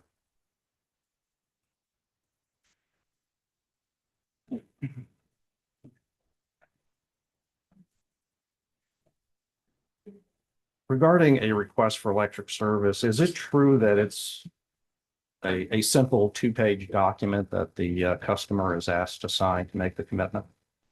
Or a simple document? I'm not a contract expert, but what I'm seeing, yes, it's a simple document. But it is binding to the electrical provider for that project. Right. Mr. Baker, you mentioned contract for electric service? Request for electric. Okay, service. sorry. Sorry, I'm having a hard time. We've got an air conditioner behind us and it's hard for us to hear. Sorry. But again, Just want to make sure we're answering the right question. don't turn it off Please don't turn it off. for Mr. Hubbardston. So is that my understanding is that what the request for electric service does is that under the territorial act, the customer makes a commitment to select an electric service provider. That's And correct. they can't, after that's done, they can't be saying, oh, I have second thoughts. I want to change it. Is that correct? Not for that project, right, Mr. Valier? That's correct. For that project. Is there any deposit or earnest money or anything other than the signature that's required from the customer to make the request for electric service is made? There hasn't been in the past, but as we implement these rules and regs, if there is action needed by the company to meet the timeline of the customer, we will be asking for them to sign an engineering and procurement agreement to cover those costs. And in fact, we have done that recently. And again, as we talked about yesterday, those customers aren't just randomly trying to sign an RFS. I mean, they've spent money, they've done work, they've identified that location. They've got, for lack of a better term, skin in the game before they look at a location and decide upon an electrical provider. And they have done work, they've secured a site, those types of things. And the other thing that we're implementing after the rules and regs is closing the gap between the RFS and the contract for electric service to minimize that time. But again, as I mentioned, if there is action needed by the company to meet their timeline, then we are putting those protections on the front end of that contract. But I mean, you'd agree that there are there are cases, recent cases I've read recently where a major battery project just decided it wasn't going to go forward, it wasn't going to go forward. So in a circumstance where you have a large load customer that has signed the request for electric service, the company has begun the process of evaluating serving that customer, is making a commitment, is expending time and money on that project, and the customer decides, that's it, I'm done. Where are those costs? How do those costs get recovered? So under the new rules and regs, there are protections to cover those costs, whether it be engineering costs for studies or whether it be for procurement of material or land. One of the things about procurement is we have a slotting philosophy with our major equipment manufacturers. And so we can move equipment around. We have standard equipment. And so if we needed to move particularly transformers from one project to another, we have the ability to do that to minimize those impacts. When, after the request for electric service is signed, about when, is there a more formal agreement or contract that is then signed later? Yes. As I mentioned, for these? we are closing the gap between the request for service and the contract for electric service. That is that contract for electric service with those terms coming out of the rules and regs that we just got approved. And again, if there are needs of the company prior to contracting that CES, then we will be asking customers to cover those through an engineering procurement agreement. Okay. At page 14, line 18, you state the company uses external adjustments for new industries and trends not reflected in historical data. Could you please? You're on the main testimony? I'm on your testimony. Okay. Page 14, line 18.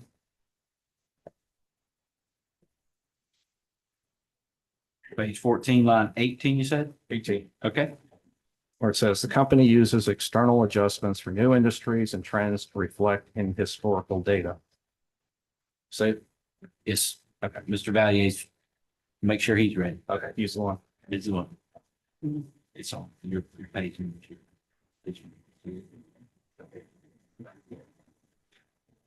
Okay, perfect. Thank you. Okay, Mr. Valier, could you describe or tell me what those external adjustments are? Yeah, I can just repeat the question. I can. Could you tell me or describe what those external adjustments are? For large loads or in general? That the reference here, the company uses for external adjustments. Oh, sure, absolutely.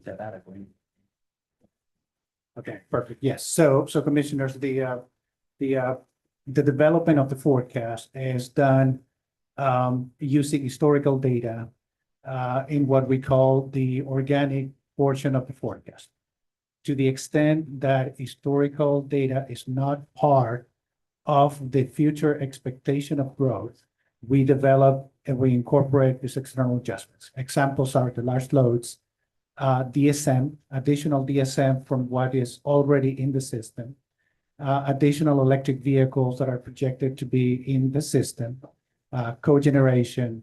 And I think those are the main categories. So we've had external adjustments for years in the forecast to anything that's new that's impacting that forecast. I mean, energy efficiency being a great example. So external adjustments to the organic forecast are not there.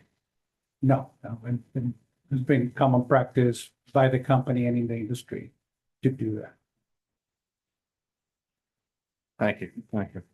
As I understand it, does the Southern Company Services set the target reserve margin for all the operating companies? I think actually the commission sets the target reserve margin as we just discussed. Southern Company Services as an agent for the 3 retail operating companies conduct a study. And through our coordinated planning process that we discussed a little bit yesterday, we make a joint recommendation that then flows into the regulatory proceedings for each individual jurisdiction. All right, so Southern Company Service makes a recommendation of what those.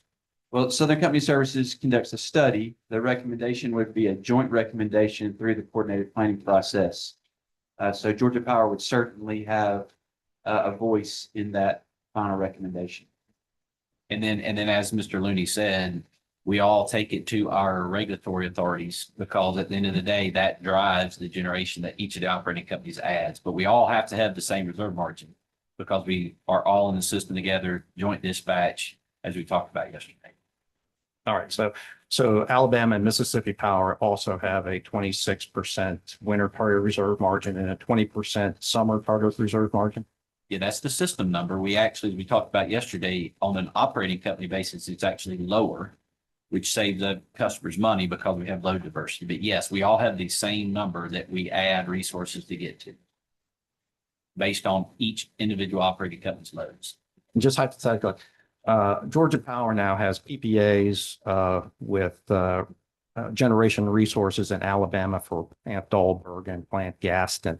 Are those resources allocated for target reserve margin purposes to Alabama or to Georgia? It's to Georgia. So for Plant Gaston, we own half of that. So the retail megawatts that Georgia Power owns is in those figures that we talked about earlier. A PPA would be on our plan. So if we have a PPA with somebody, it's on our resource ledger, and those megawatts that we add up. We talked about the 23 IRP update, the PPA that we have with Mississippi Power. Those megawatts show up in Georgia Power's plan to meet our target reserve margin. The system's dispatched all together, but from a planning standpoint, those megawatts are to serve Georgia Power retail customers. Those assets are dispatched As a system. As a system. As we talked about. So it's from the system pool. So does Mississippi Power and Alabama Power get the benefit of the Georgia Power's capacity through the pooling system? So I'll let Mr. Looney and Mr. Hubbard add here if they need to, but if needed. And so when you think about a capacity standpoint, we all seek to meet our own target reserve margin, but there are instances where there may be a reserve sharing through, which means you had a temporary need in the system, but most of us have it. But everybody's generation resources that they have under contract or that they own is part of their plan. And when we dispatch it in the pool, that energy value goes to serve our loads. But it's more economic to run the entire system. So everybody gets, at the end of the day, after we run it, after the fact accounting, those megawatts and the megawatt hours go with the units associated with the retail ownership of those operating companies. And then we settle after that. But it benefits everybody. But everybody is made whole for any of their generation resources that they've used to meet capacity or provide a megawatt hour. All right. And so when you say you just said settle with them, so do you, if by any chance if Georgia Power needs capacity from Alabama or Mississippi Power, is there some kind of a payment transfer then? There is, and it's all governed by the IIC that's described in the appendix of the main document, and it's regulated by FERC. And the same exact thing goes with the energy side. So if it's cheaper, so Georgia Power's units run, if it's cheaper for some in Mississippi or Alabama to run, we pay full interchange rate to them, which saves customers money because it may have been cheaper than it would have been cheaper than bringing on the next Georgia Power owned unit. It's not been that way for decades. It's not for a capacity need. Right. It is an energy. It's an energy dispatch. All right, page 19, line 25. Page 19, line 25. Okay. Dealing with loss of load expectation. If current loss of load expectation is maintained, risk of one event every 8 years is expected. Question, can a loss of load event be for an hour or a few hours, or how is it defined? Yeah, a loss of load event could be for an hour. So anytime during a calendar day that there's 1 hour more of a firm load disruption, that would count as a loss of load event. And for that hour, what that means, commissions, as you all know, is we would shed somebody's load for that hour. So it may not sound like it's long, but it's an hour where you're telling somebody you can't use electricity for an hour. So that's a big event. When it's 4 degrees outside. Right. Now, if hypothetically, if there was a loss of load event for 1 hour, would that then count as the 1 in 8 year event? Yes, it would. isn't that, so based on the past history, then the loss of load occurrence is rare. I mean, incredibly rare, isn't it?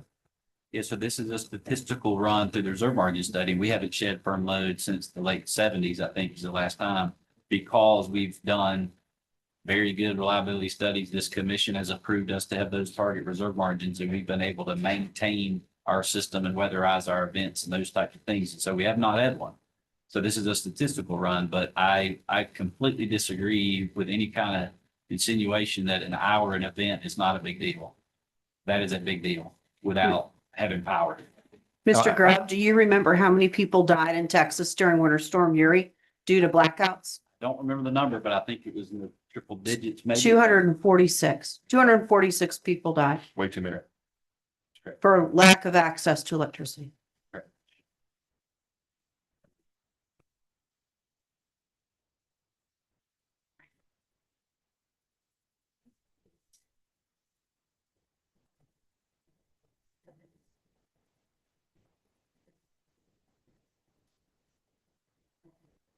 Would it be a reasonable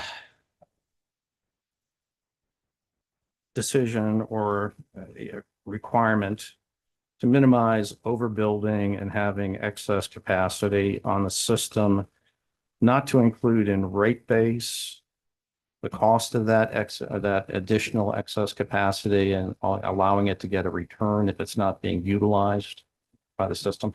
No, I would disagree with that. As we've talked about before, there's benefits to having those. We will never be perfectly at target reserve margin because you're looking at building generation, adding generation, and then your loads. You'll never be perfectly at target reserve margin. So to try to look at anything and above that and not have that cost recovered does not make sense, because you will have those units on the system to run. You will have extra reliability, as Mr. Looney mentioned, in the polar vortex.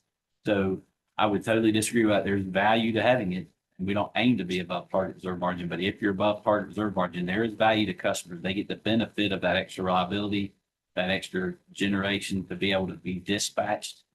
And there's a lot of moving pieces. And so we always are trying to adjust to that. That's why we're also several years out trying to procure capacity. You want to make sure you have it the next 2 or 3 years, because that reliability event is something we absolutely want to avoid.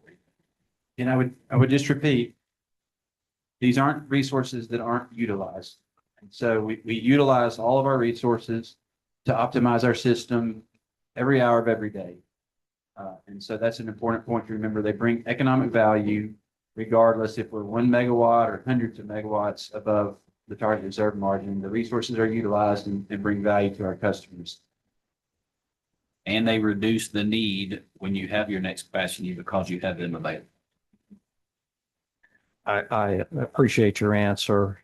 It's just, my question is focused on, and I understand you can't be perfect to have your reserve set precisely of what you need, but then you also as a business don't want to go excessively over the reserve margin.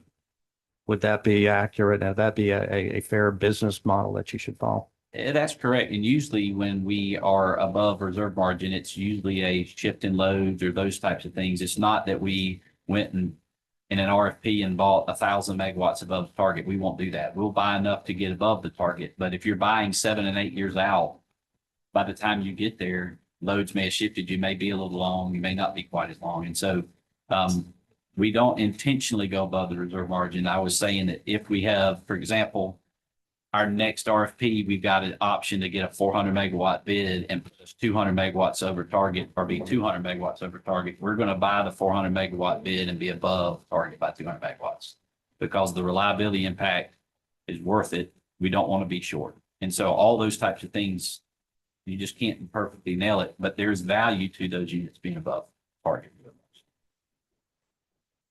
Thank you, panel. Thank you, commissioners. Thank you. Right, moving on. Sierra Club, Southern Alliance for Clean Energy and the Natural Resources Defense Council. Thank you. Good morning, commissioners. Good morning, panel. My name is Isabella Ariza, and I represent NRDC, SACE, and Sierra Club in this proceeding. Good morning. And your name again? I'm sorry, I had trouble hearing you. Isabella Okay. Thank you. On page 7, lines 22 and 23, you mentioned that the 2023 IRP update was an interim filing that specifically addressed short-term Sorry, generation direct testimony of May 5. of your direct. Page 7, which line? I'm sorry. 22 and 23. Yes, the 25 IRP relating to the 23 IRP update.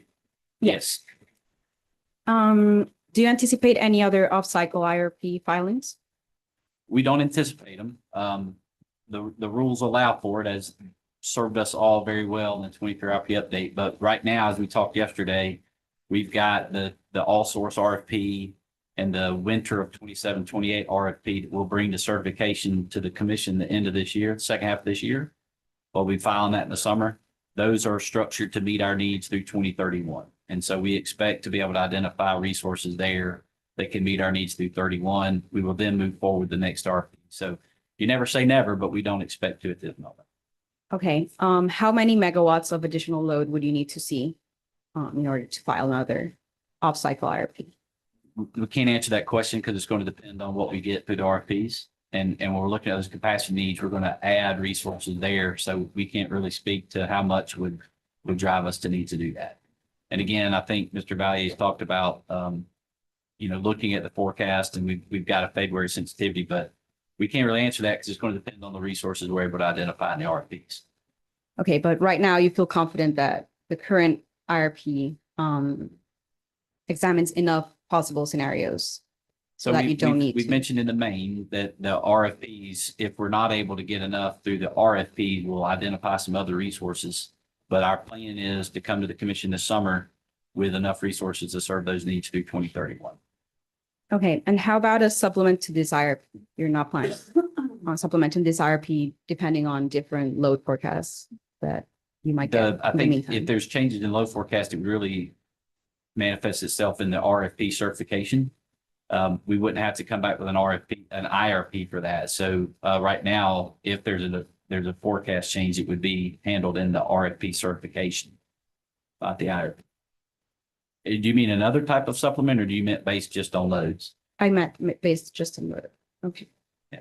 So based on load, no supplement to this. No, at this point, there's no need to supplement the IRP. Because most of those loads would probably, as we add and if things come in, it's probably not hitting 29, 30, and 31, because if they're just now coming into the pipeline, it's going to take a while to develop. It would probably more impact the 32 and 33 RFPs. Got it. Thank you. Again, never say never, but we don't expect it at this moment. You've spoken about the primary factors that are driving the 9 gigawatts that you say you'll need over the next 5 years. And it's in your testimony and you've talked about it. You mentioned factors like the state's population growing, rising large customers like data centers, which is 80%, adoption of EVs, and a change in how people use electricity, right? Yes, that's correct. And when you say that a primary factor that's driving load forecasts is how people use electricity, do you mean things like electrification of buildings and homes? Yes, for example, and it's also the organic growth in residential customer class. Last year, we gained over 40,000 additional customers. So it's growth that is coming from multiple sources. Okay, and I'll ask you about population growth in a second, but energy efficiency could give people incentives to use electricity differently and lower demand. Is that generally it? That is correct. And by lowering peak demand, that would reduce costs for all customers. Is that also a correct statement? Depending on the price you have to pay to reduce that demand, and the DSM programs and the filings that we have in the IRP are subject of panel 2 for Ms. Goff and Mr. Phillips. But yes, it can, but it depends on what you have to spend, which is captured in our DSM evaluation. Okay, if the numbers turned out to be beneficial, it would be strategic to use energy efficiency as a strategy. Yeah, which panel 2 can speak to more. I think we have an increase of a few hundred megawatts over the next few years forecasted in our DSM program. Okay. But yes. And same with EVs, right? You could plan in advance so that EV charging doesn't add to peak demand. Is that also a correct statement? Correct. So we're planning for EV growth in our system. And Mr. Valley can speak to that more, but I think when you do look at our EV growth in the forecast, it's not all on our peak, to your point, because we incentivize that charging to not be on the peak, because it does cost less. You don't have to build generation to meet it. Are you proactively analyzing where EV charging is likely to happen? We are. And so we're using data analytics and our metering data to look at where predicting where we have level 2 and level 1 chargers and the penetration of those throughout the state. Are you using tools like EPRI's Grid Ready mapping tool? We are, but we're also using data analytics tools that we've developed internally, both us and Alabama Power, to do the same analysis. And it's very analogous, the results of our study and the results of the EPRI information that you mentioned is almost dead on. Thank you. And regarding another factor on your list, population growth. The population of Georgia went from about 8.2 million in 2000 to 10.7 million in 2020, according to US Census data. That's about a 30% increase over 30 years. Would it be fair to say that nonetheless, demand growth was relatively low over that 2-decade period? Are you asking specifically about the residential class? Or Yes. And the years again were 2018 through 2022. No, 2000 through 2020. Oh, 2000 through 2020. Yeah, Yeah, so glad I clarified. It's a big difference. So for the last 10 years, the residential and commercial classes have grown about 1% per year. The industrial class have grown about 0.5%, so it's relatively flat, but showing some growth nonetheless. Okay, and now that in 2025, Georgia's population is estimated to be about 11 million, which is around a 4% increase since 2020. How much of the increased demand since the 2022 IRP is due to this growth? You mean 2025 IRP? No, since the 2022 IRP to this one, how much of your growth is expected to be from the state's population growth? I don't have that calculation, but I can tell commissioners that the projected growth in the 2025 IRP for the residential class is about 1.5%, subject to check, slightly higher than what we have seen around that 1%.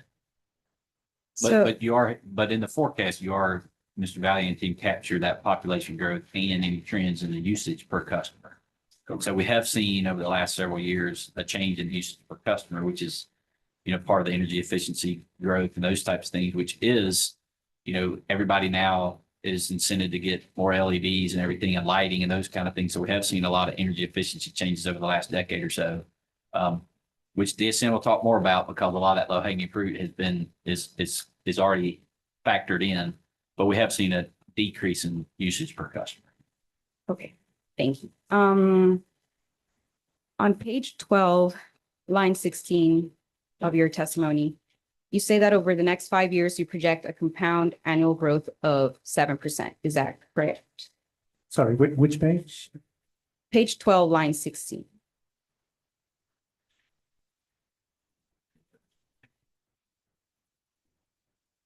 Okay, yes, sounds about right. And that's a big number, right? Yeah, as we've discussed yesterday, it's larger than we've seen in the state. Even when air conditioning was growing, presenting, another great opportunity to add load to help all customers. And looking at figure 1 of the ECS, maybe you don't need to look at it, you just know this. And Mr. Robinson alluded to this yesterday and just now. The only load growth that comes even close seems to be the run up to 2008, and then demand collapsed. Is that correct? Sorry, Which figure did you cite? I'm sorry. Figure 1 of the environmental compliance strategy. Oh, okay. Is that where it shows population growth or emissions reduction? Exactly. Spotting.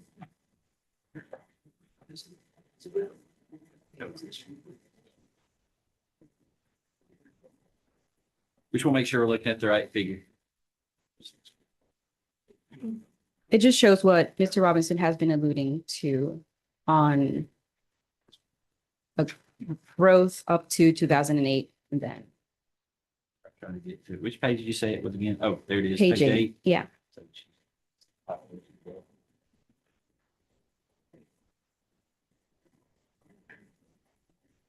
Okay. So it took some time to get back to the 2007 peak. Do you see that? Are you looking at population or are you looking at sales? Retail sales, yeah. Okay, sales. Sales? Yeah. So the load in our territory since the year 2007, the year of the Great Recession until now have been relatively flat. So there have been two underlying forces behind the electric sales. One is the economic growth that we have had in our territories. But we have also had the penetration of energy efficiencies that have resulted in a dampening effect in the load. So the economic growth on the upside, the energy efficiencies on the downside, offset each other, have resulted in a relatively flat period of load. And you were asked some questions about using P95 versus P50 of the large load distribution, correct? Yes. You clarified that this IRP returns to your long-term integrated planning process. And so because of that, you're planning a load consistent with the 50th percentile. Is that correct? That is correct. So returning to the 50th percentile is best practice for a regular IRP. Yes, like I said yesterday, Commissioners, P50 is a return to our normal planning process within this triennial proceeding, which focuses on the next 20 years. We're back to our traditional approach. The 2022 IRP update was extraordinary in the sense that we needed to procure resources for the near term.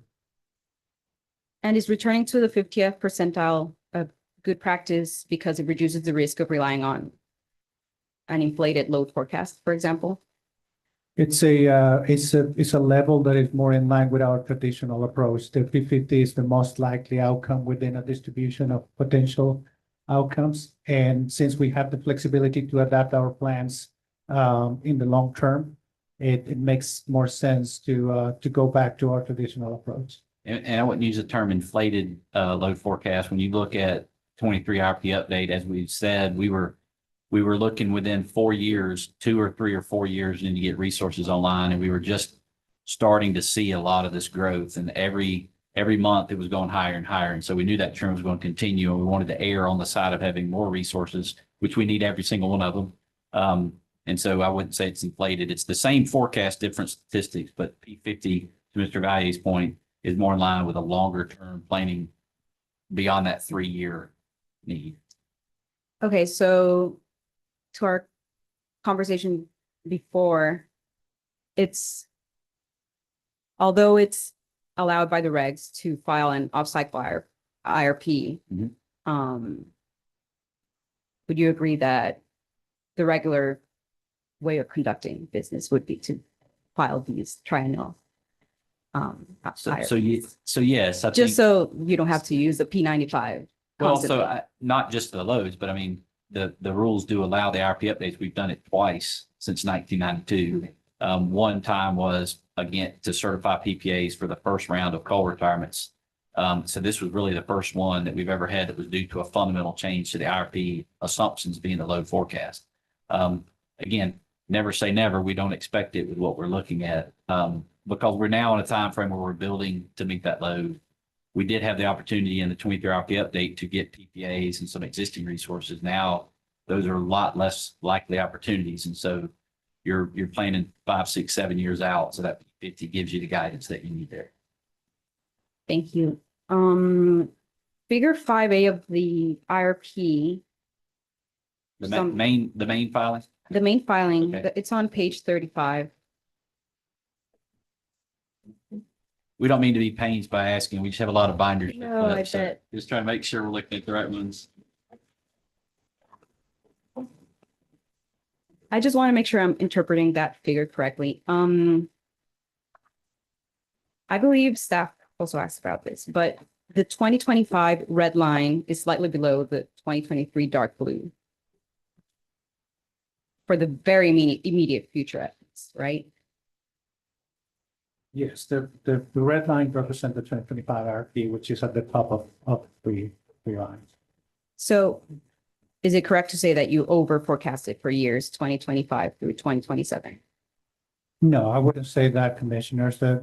As I said before, and I have repeated multiple times, the forecast always incorporates the latest available information. So to the extent that we have had near-term cancellations, we have had near-term revisions of the load, those get reflected and that have resulted into a lower forecast.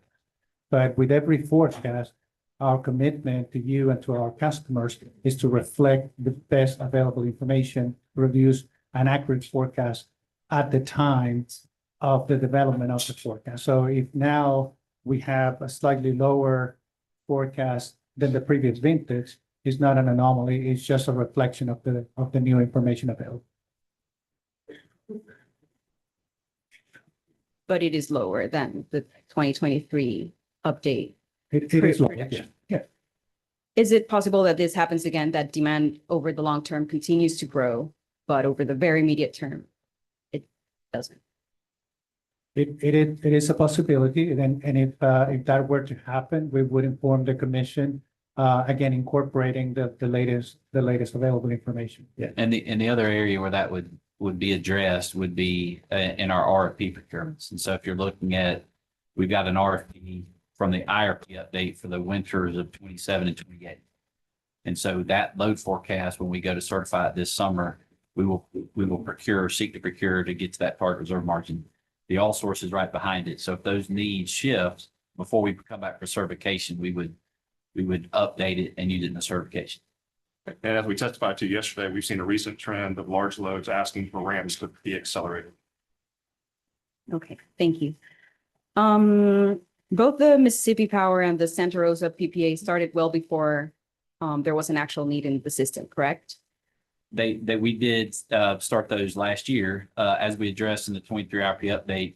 That was to make sure that we had the third and fourth and fifth years of those contracts. And so the first and second years we did purchase those. So they're helping serve customers today.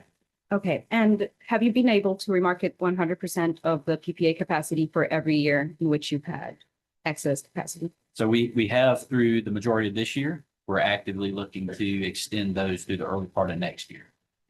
So we are looking to cover those until we need them. Okay, so not yet, but. Well, we do have them covered through majority of this year. We're looking to extend them into 2026. But each time we do, we have to make sure we work with Mr. Valier and look at the load to make sure we need them or not. Okay.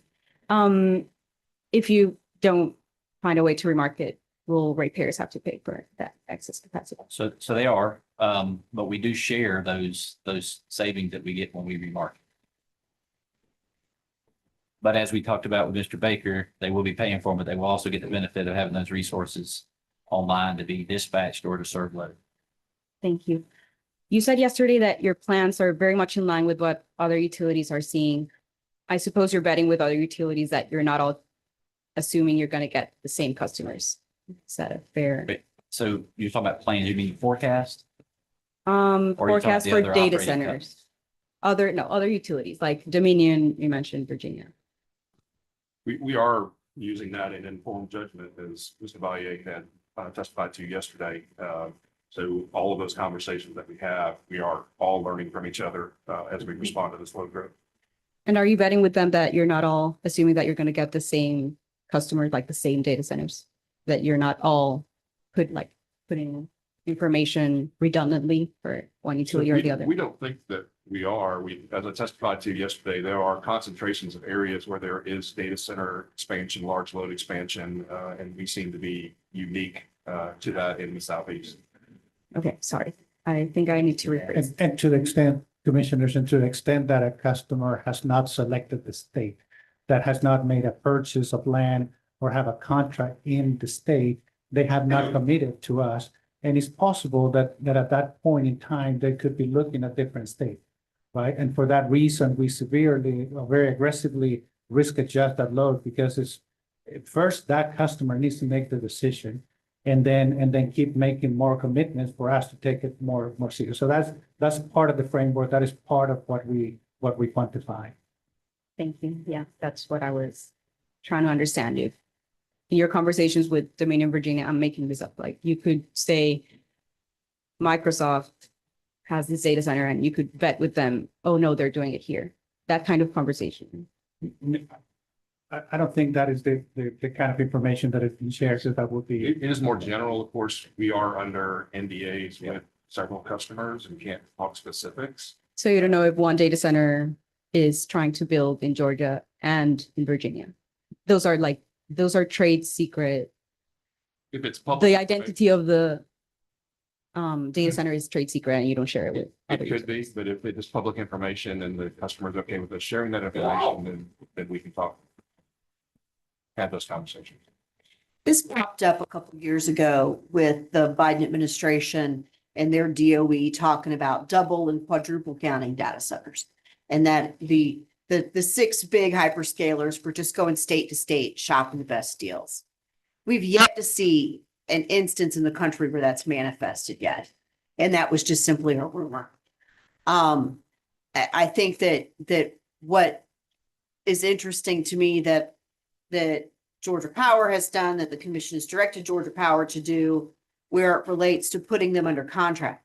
So we're not in a position as a commission to approve this new generation and transmission in this plan until the company has done the due diligence to show that real estate has been procured, that a contractual relationship is pending, that they have fully committed to Georgia. And that model, I mean, we're seeing that manifest across the country, aren't we? I mean, we're seeing Duke do it and Dominion and other utilities within their requisite states do the same work, right? Commissioner, we have had interest and conversations with other utilities after the announcement of the rules and regs. Yes, that's correct. So it's just a rumor. Thank you. Yesterday you described the informed judgment methodology you're using to account for the load growth, right? Yes, that's correct. Have you used that methodology before? Yes, it's common practice, the use of informed judgment, which is the mix of using customer information enhanced by the experience that our company has by serving customers for over a century, is a common practice. It's not something that is particularly applied to large loads. And have you ever been wrong applying that common practice? Can you define being wrong?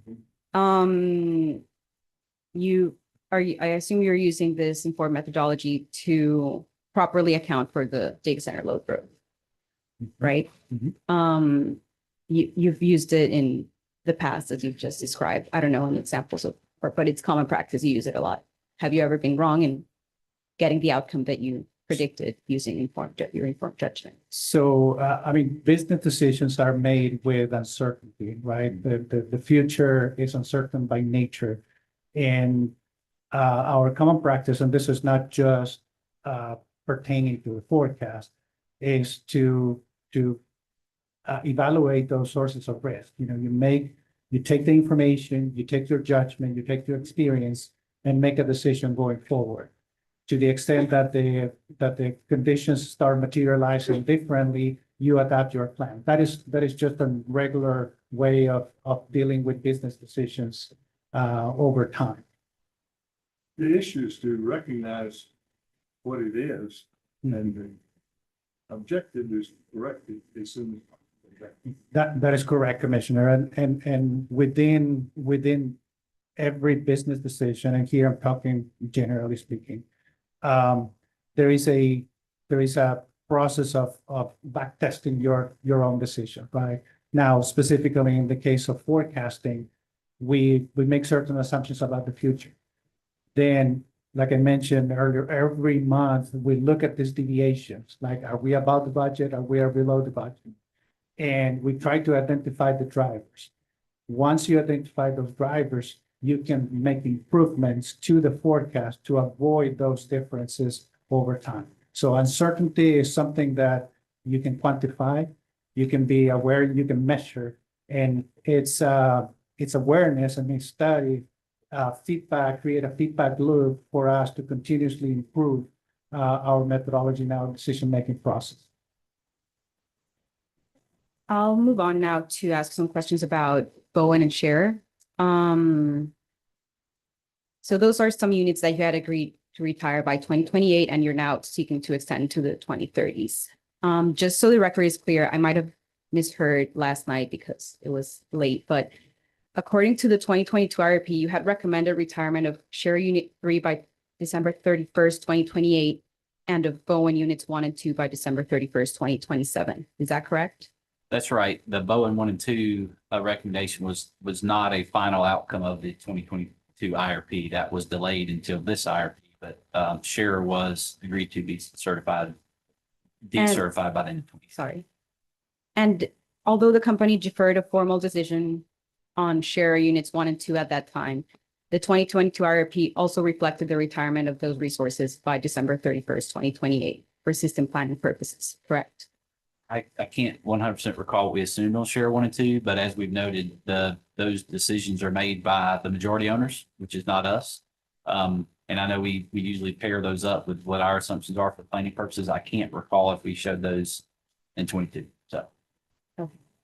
Am I correct that the justification for the last IRP for retiring those coal units by 2028 was purely costs, not environmental reasons? Yeah, well, so correct. The unit retirement studies are always based on, an economic evaluation for customers. And as we talked about last night with Ms. Whitfield and her cross it was mainly based on primarily very low cost replacement generation from existing marketing resources, many of which we already had PPAs on, we contracted for, and you had very low load growth. Both of those are no longer the case. And so the economic positions of the value of those units from 2022 to 2025 has completely changed. The value of those units has changed, but you're not saying that it became cheap to operate these coal plants. We still have to spend money on them in terms of maintaining the units. And as we've identified the unit retirement studies from an ELG standpoint, we have to pay for control there. But when you compare that to not making those investments, retiring those units, and then replacing those thousands of megawatts with new built construction, including incremental transmission needed, it's most economic to continue to operate those units and invest in them. Yeah, and you mentioned just now ELGs, the 2024 ELGs, those would be additional costs. Those are new in this 2025 IRP. Yeah, the rules in 24 that have to be done by 29. Yeah, the supplemental ELG rule. Yeah. So we've studied the unit retirement study as that as the first investment. And then we've looked at 111, which we've identified the 40% conversion as the most economic path for that. And those costs are on top of complying with the 2020 ELG rule that I think you're already That's undergoing. correct. That was approved in the 2022 IRP. It's also on top, as you just mentioned, of O&M costs like scrubbers, SCRs, MATs, CCR ash. Right, and capital budgets to maintain the plant. So as Mr. Looney spoke to yesterday, that we've updated those budgets and they've been provided and used in the unit retirement studies in this case. Wouldn't you agree that if in the next 5 years, the 9 gigawatts that you have identified that will show up, don't end up showing up, investments in those coal units would not have been the best decision? I wouldn't say that.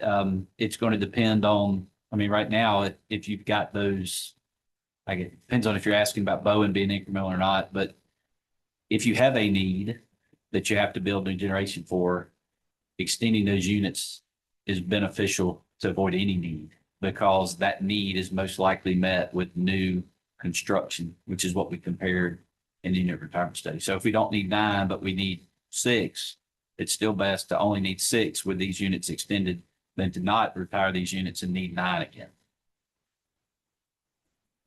If you end up It's only needing, it's avoiding that construction of new units.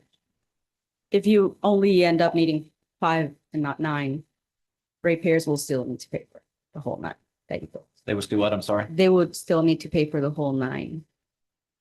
Or in this case, they would still need to pay for all of the costs associated with keeping Bowen and Share online. I'm not sure 100% followed you. So see if I can say this. So customers are going, we would extend these coal units and then we would procure in addition to those extensions. So our procurement amount is less. If that procurement amount is even less than we're thinking, it's still most beneficial to keep those units if you're having to have any kind of a need. Now, as we go down the road, we will restudy these units. But yeah, the way we see it right now with the load that we're seeing and there being very little market resources available, and you're in a time of constructing resources, including incremental transmission, there's great value in extending the lives of these coal units. And you said that some large load customers yesterday, you said that some of them, at least one of them, is paying for the transmission costs associated with bringing them online. That's not true for retrofitting the coal plants, right? They're not paying. So the cost of retrofitting the coal plants will be included in the rate case with all of our other costs because they are serving all customers. But we compare that to building a new capacity resource. And when we make pricing offers, we are capturing that cost in those cost offers to the new large loads. And so the large loads are going to have enough revenues to cover their costs. The same cost we compare to the retirement study. So they will in effect be covering their share of those extensions. Okay. What's the typical load factor for Georgia Power's coal plants currently? For what? Coal plants. Yeah, we're talking about capacity factor. It varies over time. It varies with current fuel prices. And so just to say exactly what it is a question that changes quite a bit. I mean, we've seen most of these units were built to be baseload resources. So there were periods of time where they operated at very high capacity factors. We've seen periods where natural gas prices are very low and coal units have run at a much greater reduced capacity factor. What we see with the load projection, and Mr. Hubbard could weigh in, is that our energy demands are increasing. And so the capacity factors of all of our facilities are projected to be higher than what we've seen over the last several years. Bowen's capacity factor has declined significantly over the last 5 years or so. Is that correct? I don't have it in front of me, but to Mr. Loney's point, we knew it's going to depend on the gas price at the time and then also your load. So I think they have been lower than they were traditionally when we had high gas prices. But we do expect them to increase as we see these new loads. And when you model them, do you have an idea of what capacity factor you assumed? We don't assume a capacity factor when we model these resources. We dispatch them in a production cost model. And so the gas price, the coal price, the demand signal, all that goes in the model. The units run based on that economic signal. So all of that is embedded in the unit retirement study across all the scenarios that we evaluate. So it would actually be a different capacity factor for every scenario evaluated that's unique to that scenario and the underlying assumption. So I can tell you, we do see some high run times on coal units in a number of our scenarios in the next 8 to 10 years. And we will see higher trends of running those units as it relates to transmission reliability in the future, particularly as we add more load to the Atlanta, North Georgia area. We construct our transmission system. We have outages. It also helps with what we call west to east flows that we manage on our system. And so those units have a significant benefit as it relates to transmission reliability. Is it fair to say that your plan to phase out coal is no longer in effect? So we've always said from our coal plant standpoint that it was based on reliability, affordability, and then that transition. And so the timing has probably moved out because of the value that they bring to the customers now with the increased loads. And so the timing has probably moved out. We're still focused on making sure that we transition to clean. But as we've talked about here, we focus first on reliability, then affordability, and then that transition. So we balance all three of those. Thank you. Speaking of reliability that you just mentioned, on page 19 of your testimony, you list some of the greatest risks that you face. Increased reliance on natural gas, which can be constrained in winter peak, is one of those risks that you list, correct? So you said page 19, I'm sorry, Yes. on testimony? The increased reliance on natural gas is one of the drivers for our transition to seasonal planning and our need for a winter target reserve margin. That's been one of our stated drivers for several IRP cycles.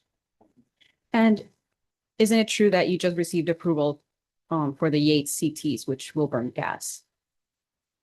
We did. Again, as we talked about Yates, they also have oil backup in the winter. And what we're talking about here is strictly in light of the reserve margin study. So Mr. Looney and team capture that when we model it. But yes, the Yates CTs are have fuel oil backup in the winter. We will look to get released gas for the rest of the year, which we expect will be the majority of the time. Because of constraints in gas firm transportation, right? Well, I wouldn't say they're constraints for CTs, which is how we do it across the whole system. We do not invest in firm transportation for the winter when we have oil backup because their capacity factors on CTs are a lot lower than combined cycles. And so from a firm transportation standpoint, it's usually much best to have firm transportation for combined cycle than a CT.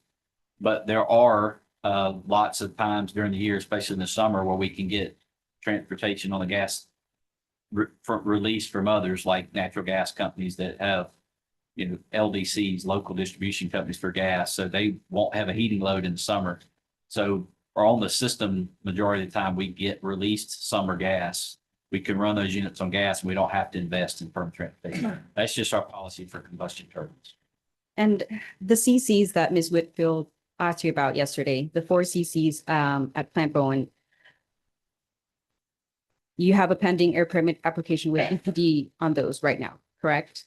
Correct. As we talked about, those are in the RFP. We don't know the results of that RFP. If those aren't selected, we would withdraw that permit, but we had to have that in place to meet the CODs.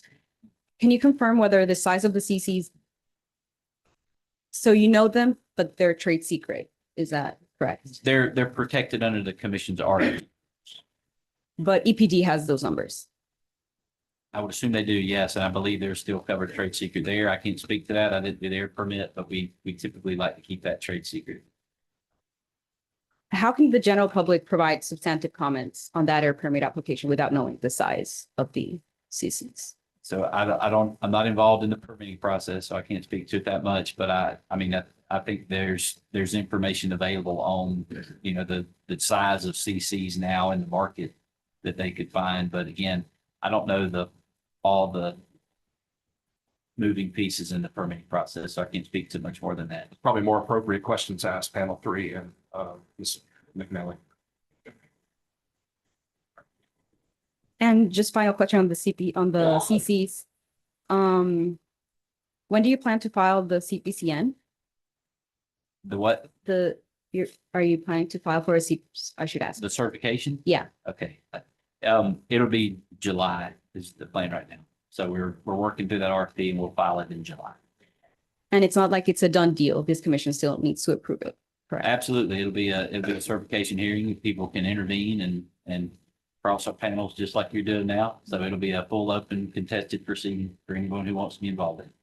Yeah, I think as Mr. Grove mentioned yesterday, the permit filing isn't even an indication that those units will be selected under the RFP. The RFP is still ongoing, and that outcome is yet to be determined. And the filing, as Mr. Grove said, will be made in July, and it may or may not include any number of resources that are in the RFP.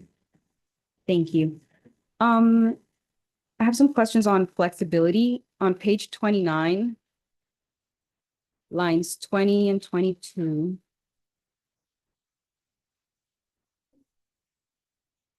Which lines again? I'm sorry. 20 through 22. You say that continuing to operate Plant Bowen provides optionality and flexibility. in the company's environmental compliance strategy and long-term resource planning, correct? That's right. You mentioned flexibility here, and you've mentioned it several times throughout your testimony, and you mentioned it on your summary yesterday as well. Isn't it true that by moving forward with expensive investments in Bowen, you lose that flexibility to retire it in the near future? Yeah, so flexibility here is talking about also having it available, and it gives us flexibility in the RFPs. But yes, it is that, but we're also talking about flexibility on 111. And so we don't know where 111 is going to end up, but you have, if you're going to continue to operate some sort of coal under 111, which we see as the most beneficial way to comply with 111, you need to have the ELG to do that. And so if we don't invest in ELG and 111 is held in effect, then we have no options to do the 40% conversion. So it's as much around 111 flexibility. And Ms. McNally can speak to that a little bit more too, but it was more around that 111 flexibility as much as it was anything else. Okay, so it is true that you lose the flexibility to retire the plant in the near future. You could still retire it, but with those investments, it would not be as good of an outcome if you didn't have them. But again, if you don't put on ELG, you're basically committing to retire those units or do a 100% natural gas conversion, which from a firm transportation point is very expensive. And regarding Share Unit 3, which Georgia Power co-owns with Florida Power and Light, since you intend to keep Share online until the mid to late 2030s, are you planning to buy Florida Power and Light's share? We do not have plans to buy it this month. Isn't it true that Florida Power and Light plans to retire Share from its energy mix? So they retired Share 4, that they were the majority owner on. For 3, we stay in contact with them, let them know of our plans there. You can't retire 25 or 26% of a unit, very similar to how we are in units 1 and 2. We're not the majority owner. So we coordinate with them through some of our generation personnel back to theirs. But yeah, they can't retire it. Just like even if we wanted to retire 1 and 2, we would not be able to. Has that coordination started already? I mean, we let them know prior to filing the IRP what our intentions were. And did they respond? I wasn't in those discussions. I just know we coordinated to let people know what our IRP assumptions were going to be. I was not in those discussions. Thank you. Switching gears, on page 41, lines 10 through 12 of your testimony, you say that Georgia Power has been conditionally awarded around $160 million of grant funding through the DOE's Grid Resilience and Innovation Partnerships Program. Do you see that? Yes. I'm sorry, I don't. Yes. Mr. Robbins, thank you. Have those funds been frozen? I wouldn't call it frozen. The program has been, or the review that we're going through with the DOE has been put on hold. We were noticed on January 21st via our contact there that those reviews of grants that were previously awarded, particularly in phase 2, I think phase 1 is a little bit more certain, but phase 2 grants, which is where we are on hold. And the term that was used by the DOE is for review of alignment with current administration policy and congressional authority. Someone from DOE that you had already been in touch with provided that information, I assume. That is correct. And the memo signed by Acting Secretary Ingrid Cole. Thank you. And you have a contingency plan. What will you do with it if DOE eliminates that funding? So those funds are not currently in our budget. We would not put them in our budget until we are awarded those funds, and they would go in our budget as a what we call CIAC, or contribution in aid of construction, similar to what we did with the Smart Grid investment grant that we received back in the early 2010s. I have just a few questions on transmission because Ms. Whitfield covered this very well. Would you agree that it is beneficial to the company to work with the developer community to identify where transmission will be best placed? Which developer community?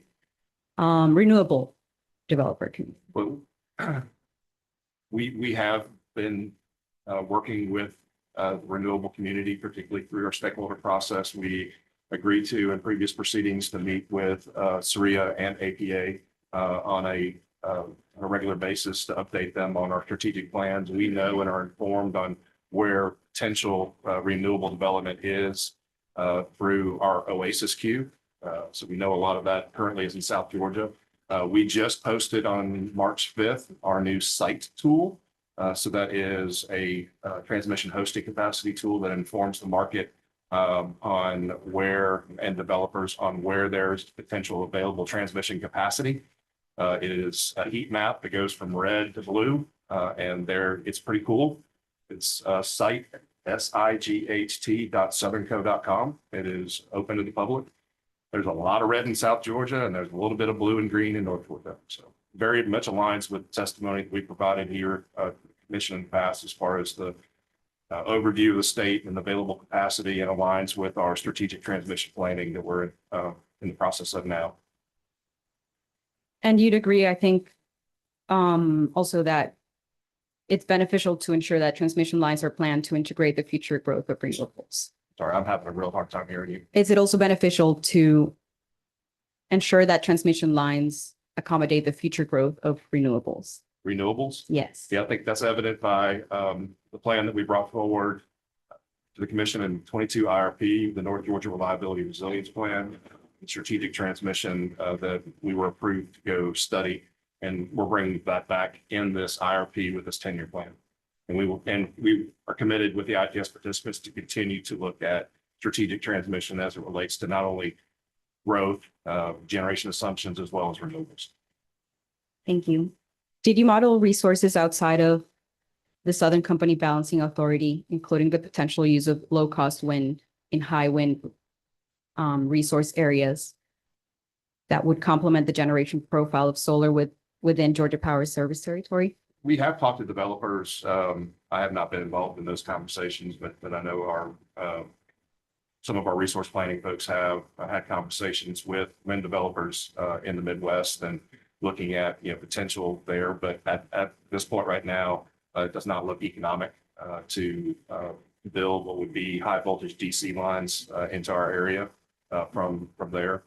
We model any other resources, including renewables, and what we get from our neighboring utilities through the CERC process, as well as what is called the MMWG process. It's how we build our transmission cases on an annual basis. Did you evaluate whether the use of or even building new regional transmission projects would increase reliability and lower cost by reducing the amount of new generation that you would need to procure within Georgia Power service territory? Yeah, I think we answered that question yesterday, and we talked about our IRP and RFP process, and that's how we ensure that we have low cost generation in our footprint, as well as the transmission to reliably serve our customers. Thank you, Mr. Robinson. I have some final questions that, I could ask to the DSM panel, but if you answer them, I won't have questions for it. And I think you can answer. Some of the data centers, you would agree, have 100% renewable goals, correct? I can't speak specifically for them, but yeah, I understand there's a lot of them that have sustainability goals. I'm not sure exactly what they are. And there has been interest in these subscription programs for our renewables. And Mr. Wilson could talk specifically about that interest. Okay. What percentage of the customers that you're bringing online would you say have those clean energy goals? I don't know percentage. We know there's a fair share of them, which is one of the drivers of us offering programs, offering subscription, and Mr. Mallard can speak more to how we're looking to update our renewable processes and procurement processes so we can maximize the amount of subscriptions for those customers.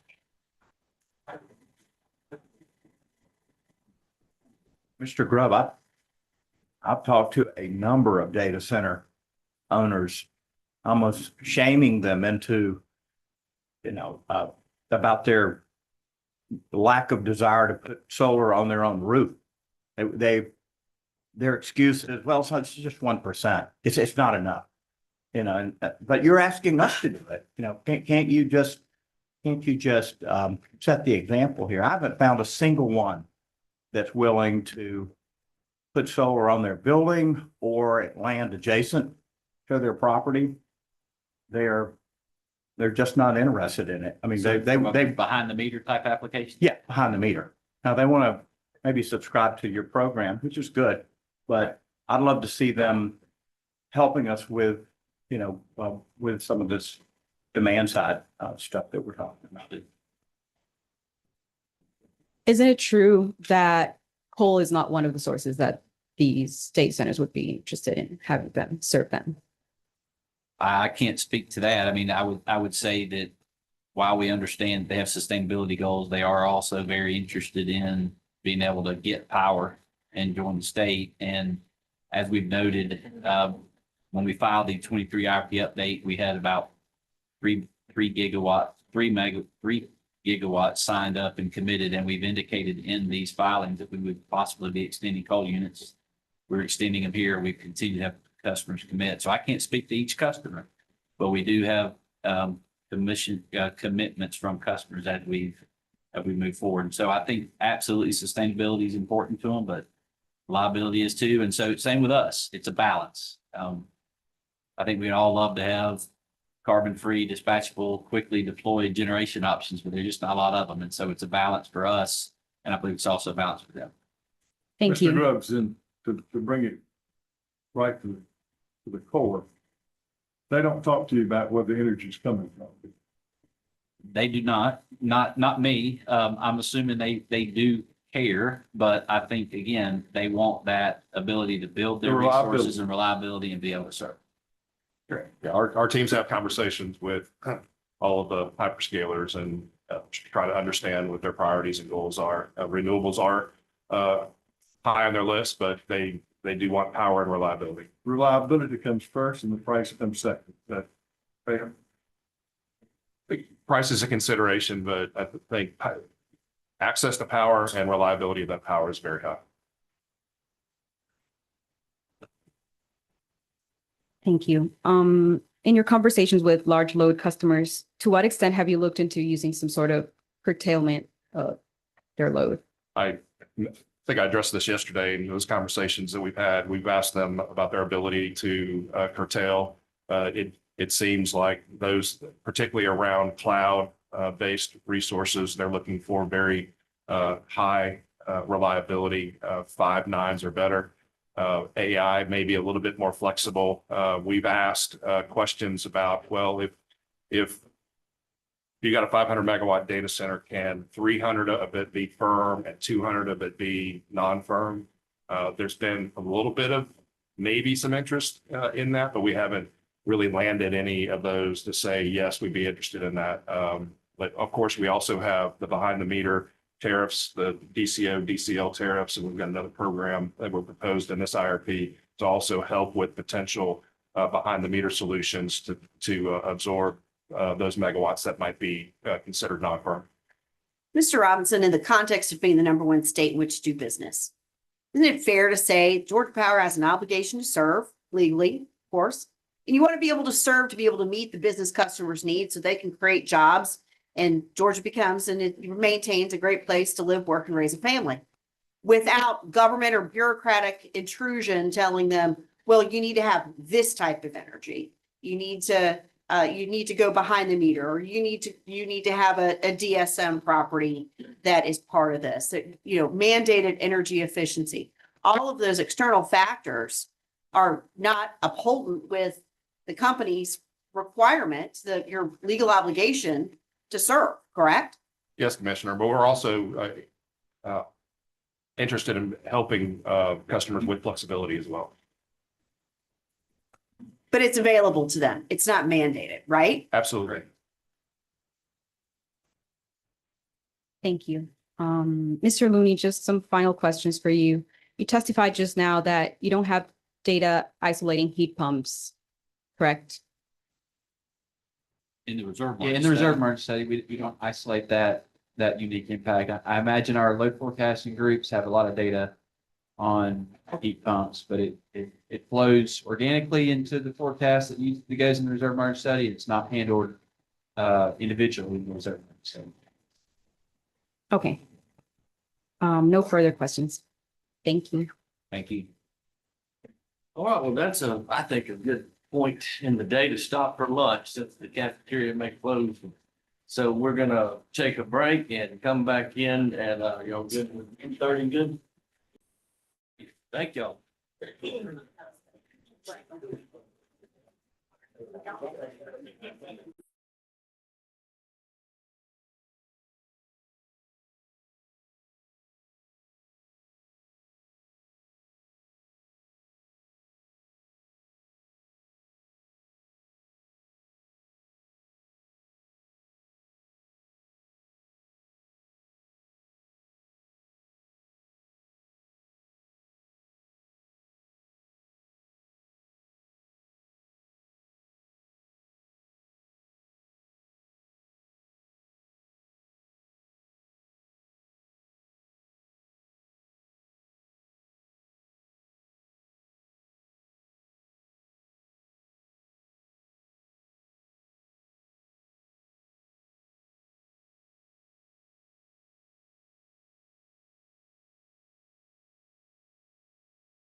Sitting here.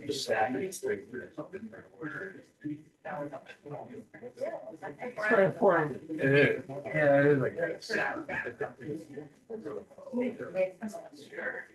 So you need to get me. Spread everything. I think he's one of these at home. I think You know, and I used to write people memos and things that I take all my cases, like cases, but I like spread them around. That way, pull them up and up. Yeah. I can't. Actually, there's like spatially the screen. I need Geographic. Okay, yeah. You ever read said yours article or something? Section. That's pretty good. You got. Why not get out the data? Yeah, I've heard about it.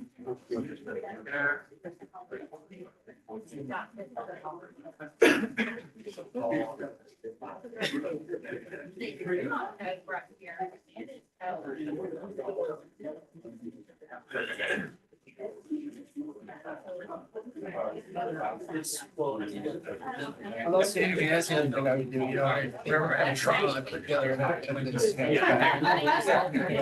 key deposition transcripts. Key legal authorities, statute, you know. Yeah, that was good. Go ahead and get started again after lunch. Panel still under oath. We're just gonna pick up where we left off, so I'll call the next party, Southern Renewable Energy Association. Afternoon, Simon. Good afternoon. Good afternoon, commissioners. Good afternoon, panel. Good afternoon. Good afternoon. I'd like to start off on asking about the renewable energy procurement plans for the company. So generally, the company has indicated that you plan on issuing a 1,000 megawatt renewable RFP with the possibility of expanding up to 3 additional gigawatts. Can you kind of explain that 1 gigawatt, the first tranche? Is that meant to go for all the customers, or is that meant to go just for like large CNI customers? Yeah, so Mr. Mallard would speak to the 1,000 megawatt RFP and how we'll work that process to add the additional 3. Mr. Hubbard and I can speak to the derivation of the 4,000 target. Okay, let's talk about that then. Okay. So how did we come up, or how did you all come up with 4 gigawatt number? Yeah, so very similar to how we did it in the 22 IRP. We have active procurements through 2032 out there right now. And so we looked at the expansion plans, kind of average across the scenarios, how much renewables it added from 32 to 35, and the average was 4,000. So just like in 2022, that scenario guidance gives us that target. And then Mr. Mallard can speak to how utility scale and DG will be used to work towards that 4. Got it. And so the model found value across the different scenarios of adding around 4 gigawatts of renewables. That's correct. On top of the existing planned and committed renewables already in the case. And some of the scenarios found there's a benefit to adding more than 4 gigawatts. That's right. Some scenarios, maybe with higher carbon pressure or higher gas prices, selecting more renewables than in cases with less carbon pressure or lower gas prices. But the Okay. average was 4,000. And that was generally across I think the 9 different scenarios. Nine scenarios, yeah. Okay. So thank you for that. I'd like to turn to transmission planning briefly here. My understanding is the transmission plan presented in the IRP, it's a growth out of the 2022 North Georgia Reliability Plan. Is that somewhat accurate? That is part of it. The expansion plan that is included in the 10-year plan, commissioners, is to address our load growth, both the base load as well as large loads, extension of units that we've talked about, also modeling extension of purchase power agreements within the Southern Balancing Area, assuming that those are going to be committed to in the future, because some of those PPAs time out in the 10-year plan. And then also looking at folding in our strategic plans for renewables and providing benefit for moving megawatts from particularly South Georgia and Southeast Alabama into North Georgia. Were the IRP scenarios that we were just discussing, the capacity expansion scenarios, used to develop the transmission plan? Just the MG0 plan. Yeah, so the transmission plan uses the same forecast, but the scenario plans are more of those generic resources, and Mr. Robin can speak to the transmission plan is really more around firm and committed resources. It does give some guidance, as Mr. Robinson spoke to, on how we looked at some renewable studies, but they don't model exactly what we have the generics come out. There's some common resource assumptions in the loads, but then it's a little bit different on the transmission planning side. That's right. I was just going to add, so the generic expansion plan indicates the type of resources that would be most economical. We work with our generation development group. Refer to their siting studies that they conduct for the system, for companies and for the system.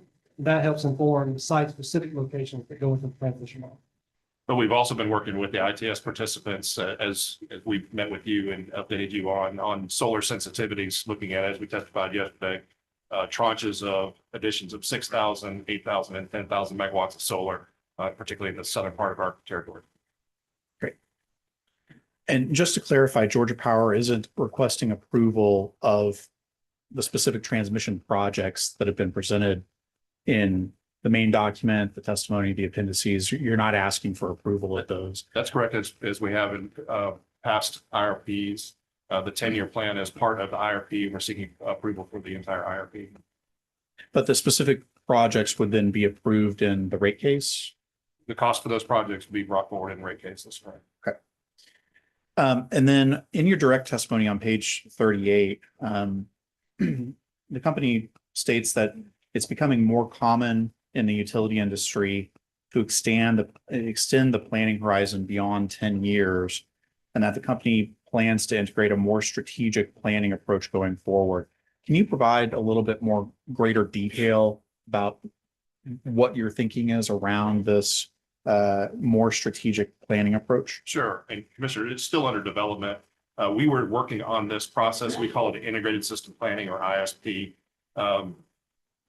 Before Order 1920 came out, of course, Order 1920 does define a 20-year planning process for regional planning.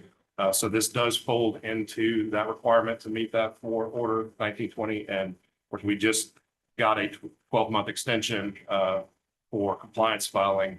So that is June of next year, we'll be filing that.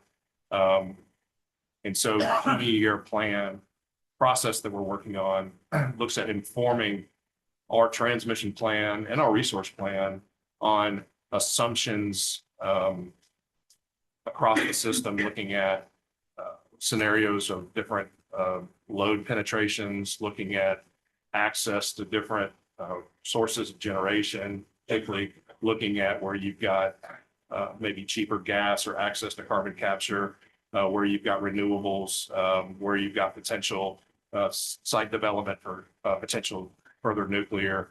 And then all of that is going to be put forward in this integrated system planning process to develop a plan that is beyond the 10-year plan, looking at the 11th through the 20th year. And so the idea here is there are best practices that are being used in other regions, other utilities, and you're planning on adopting some of those best practices. We're looking at, and talking to our neighboring utilities about what they're doing as well. But looking at using tools that do 8760 modeling. So looking at every hour of the year and making better assumptions, more granular assumptions. Also looking at more predictive or probabilistic analysis as we incorporate those assumptions that I mentioned into the process. But as I mentioned, still under development. We do have a team that we've stood up at Southern Company that is putting that process together. And of course, we will file in compliance with Order 1920. But if there's a way to use that, or we see an opportunity to launch that earlier than that, then of course we will do that as well. That's great. And do you envision that there may be some opportunity for stakeholders to be involved in the process with you? Absolutely, through the SCRTP process, also through this process as well, and continuing conversations that we've been having with SREA and APA, and sharing our strategic planning results as we move forward. That's it. I appreciate it. Thank you. Thank you. Okay, next is, I don't think he's here, but U.S. Department of Defense. Department of Defense, Walmart.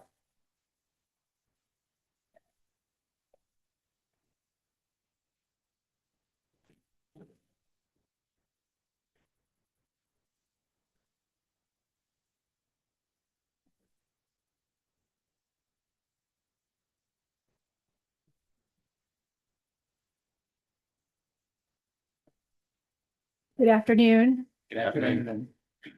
It's good to see a few of you returning and a couple new faces up there. The benefit that I have is that I'm last, and so my examination is very short.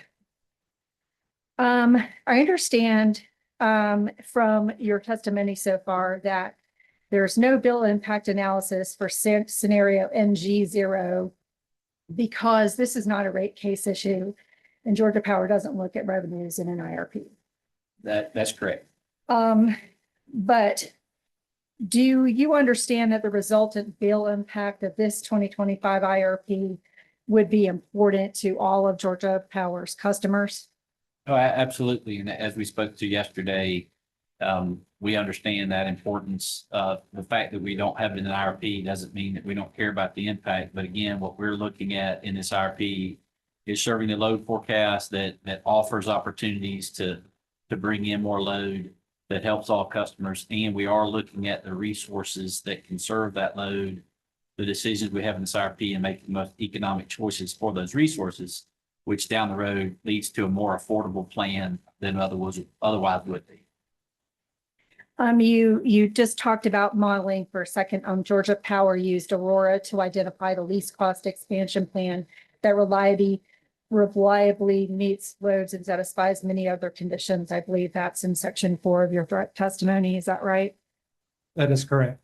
Okay. And then in your direct testimony at page 25, line 6 to 8, you're talking about scenario 1, which is the 111 MG0, and that is identified as the company's best case. Is that correct? It's identified as the company's base case. Best case, correct. Base case. Oh, base case. All right. And so was 111 MG0 the least cost of the scenarios? It was not. Typically, our low gas scenario is the lowest total system cost scenario. And I think that's the case in this IRP as well, across the 9 scenarios. Can Georgia Power give these interveners and your customers and this commission any sort of estimate of the total cost of implementing 111 MG0? So from a resource mix study standpoint, that information was available in the filing. In Technical Appendix Volume 2 Resource Mix Study. There was an attachment there, a spreadsheet that showed all the costs for each of the 9 scenarios that were evaluated in this IRP. Okay, I may not have delved quite that far into your technical appendix. Can you, just for the benefit of the commission and everybody here, tell us what that was? And it's for 111 NG0. Yeah, and so as that's in the financial review, I think is what Mr. Hubbard was referring to, and that doesn't capture all the costs for 11. It doesn't have some of the costs you would have to do at the plants. It's more of the expansion plan cost, if I'm referring to the same stuff. Yeah, I'm actually referring to an attachment that was part of the mix study. Now, it doesn't necessarily include all of the costs that would be necessary to comply, the co-firing costs to comply with 111 for Plants Bowen and Sharon. But it does capture the operating costs of the existing fleet, in addition to the fixed cost and the operating cost of the expansion plan for that scenario. But it But wouldn't it's, have. but it's that same, does not include transmission cost, that's right. That same information is included for all the 9 scenarios. So you can compare them, kind of get a relative idea of the variation in costs across those 9 scenarios. Sure. Do you have that technical appendix there with you? Where you can look Mix that study? number up? Oh, you said it's in the resource mix study, or one of you were saying it's in technical appendix volume 2.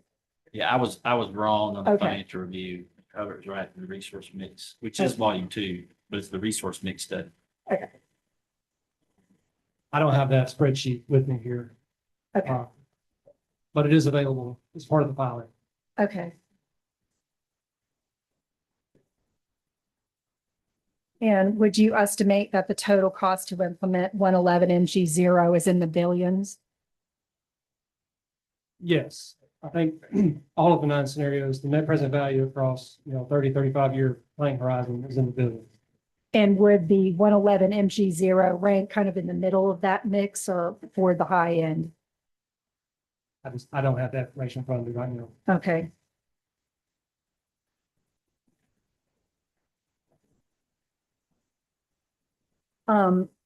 Ironically, we were here in this room 1 year ago. I don't think you were here, but many of us were here 1 year ago for the 2023 IRP update, which was docket 55378.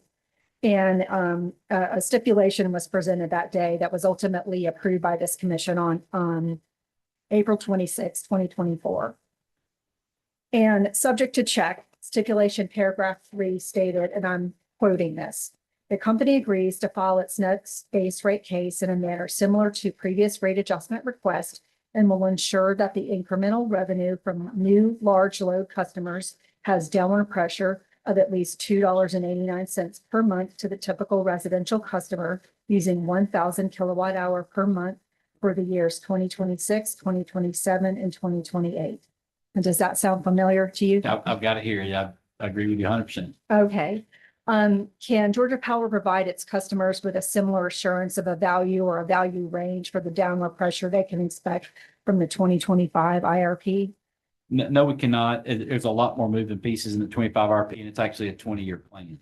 The reason we were able to do this in the 2023 RP update, it was focused specifically on that 3-year period of when we needed to add the specific resources that we identified in the IRP update and the incremental loads between the 22 IRP and that 23 IRP update. So we could isolate the resources and the loads for those 3 years. In the 25 IRP, there's a lot other moving factors. And so we will capture any IRP costs that are approved in the next rate case, but it was very unique for the 23 IRP update to be able to do that. And so just to make sure I'm clear, you're saying you can't do that because it's a longer planning period?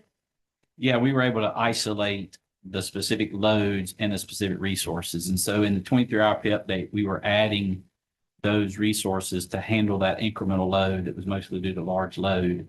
Where in the 2025 IRP, you've got unit extensions, you've got capacity needs that haven't been filled yet with RFPs. And so there's not certainty around that time period. Whereas in the IRP update, we knew the resources and the loads.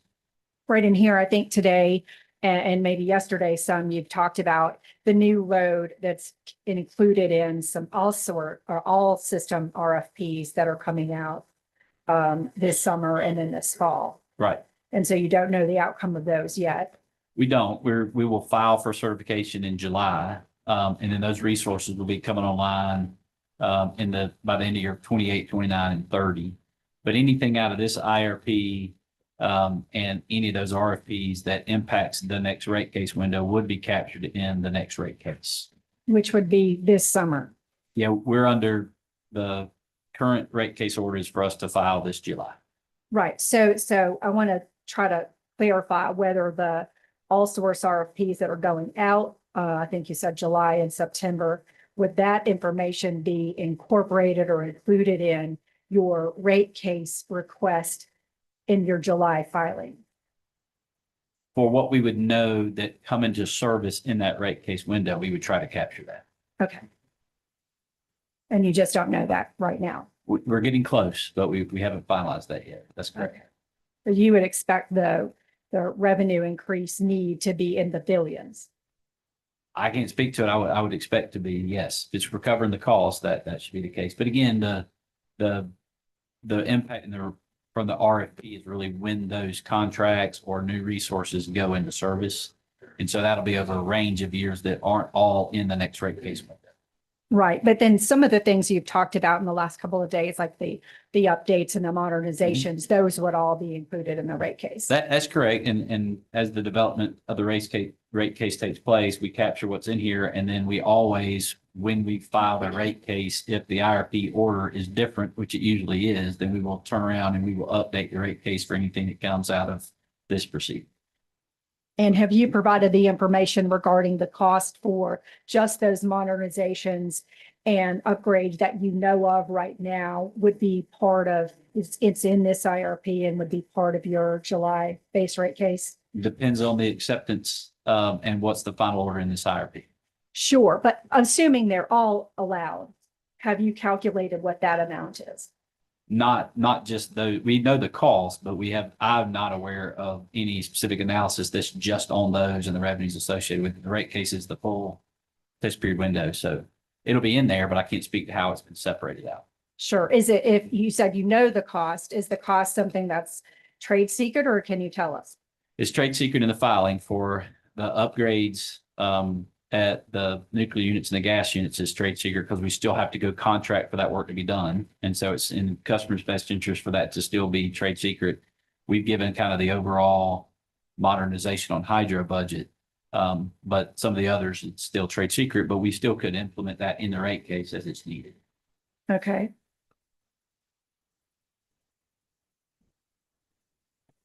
I want to talk just a briefly amount about reserve margin.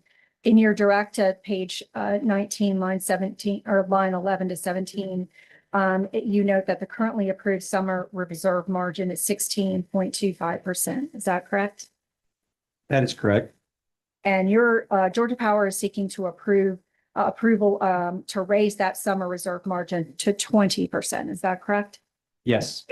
In evaluating a target reserve margin, did Georgia Power evaluate its customers on-site backup generation that could be used in the event of an emergency or that could be used to offset its peak?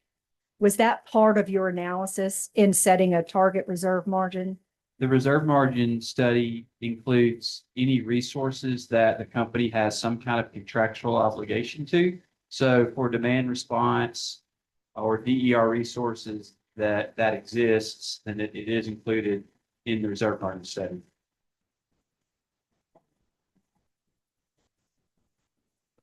And those could be customer owned if they are controlled by Georgia Power?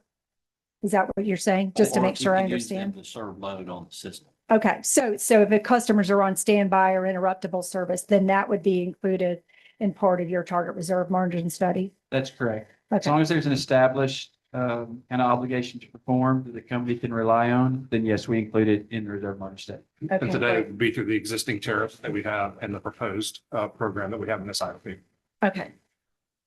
One of you mentioned yesterday that Georgia Power participates in the Electric Power Research Institute, or EPRI. Can you tell us a little bit more about what EPRI is and identify some of the other participants? So EPRI is the Electric Power Research Institute. It is a longstanding institution that Southern Company and Georgia Power has supported to do research in our industry. There's many things that have come out of EPRI, automated meter reading, some of the self-healing networks and reliability solutions that we have that we're deploying on our system have come out of work with EPRI today.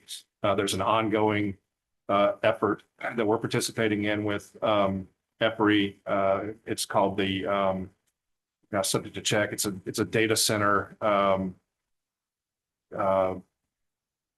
initiative looking at some of the around some of the questions that have been asked today about can data centers curtail load and contribute to the grid. And so that is an initiative that's ongoing that we're participating in. Other companies that participate are companies that are very much our peers. So like a Duke Energy, Dominion, those would be participants in EPRI. But it is all funded by industry. And so we are one of the Southern Company and Georgia Power is one of the main funding partners of EPRI. Sure. And I asked because you had mentioned, I think yesterday, that there were several data center research projects in progress. Is that correct? The one that I mentioned is one specifically that I have knowledge of and that we're participating in. Is EPRI the one heading up the research, or was that assigned to one of the participants? I don't know, but I believe it's EPRI. Typically, they take the lead on these projects and the industry participates in that research. But specifically about that one, I do not know how the sponsorship structure is. Do you expect some sort of written report to come out from that? Typically, there are reports that come out of EPRI that are shared with the members and shared publicly. One of the council members today asked me about an EPRI initiative around EV and EV adoption and detection. That's one that we have a report on. In fact, I shared that report at a conference that Commissioner Eccles attended about 6 months ago, looking at EV adoption and how we're contributing to that and detecting that here in the state of Georgia. And Mr. Valier spoke to the EPRI forecast on EVs. There's several scenarios. One of the is the source that we use for our EV inputs to load forecasts. And with respect to the data center research projects, when would you expect a written report to be generated from that research? I'm not close enough to know when that schedule or when that report might be available. And you said that that's available publicly. How would people get access to that publicly? I don't know if that information will be shared publicly. That would need to be asked of EPRI. Okay.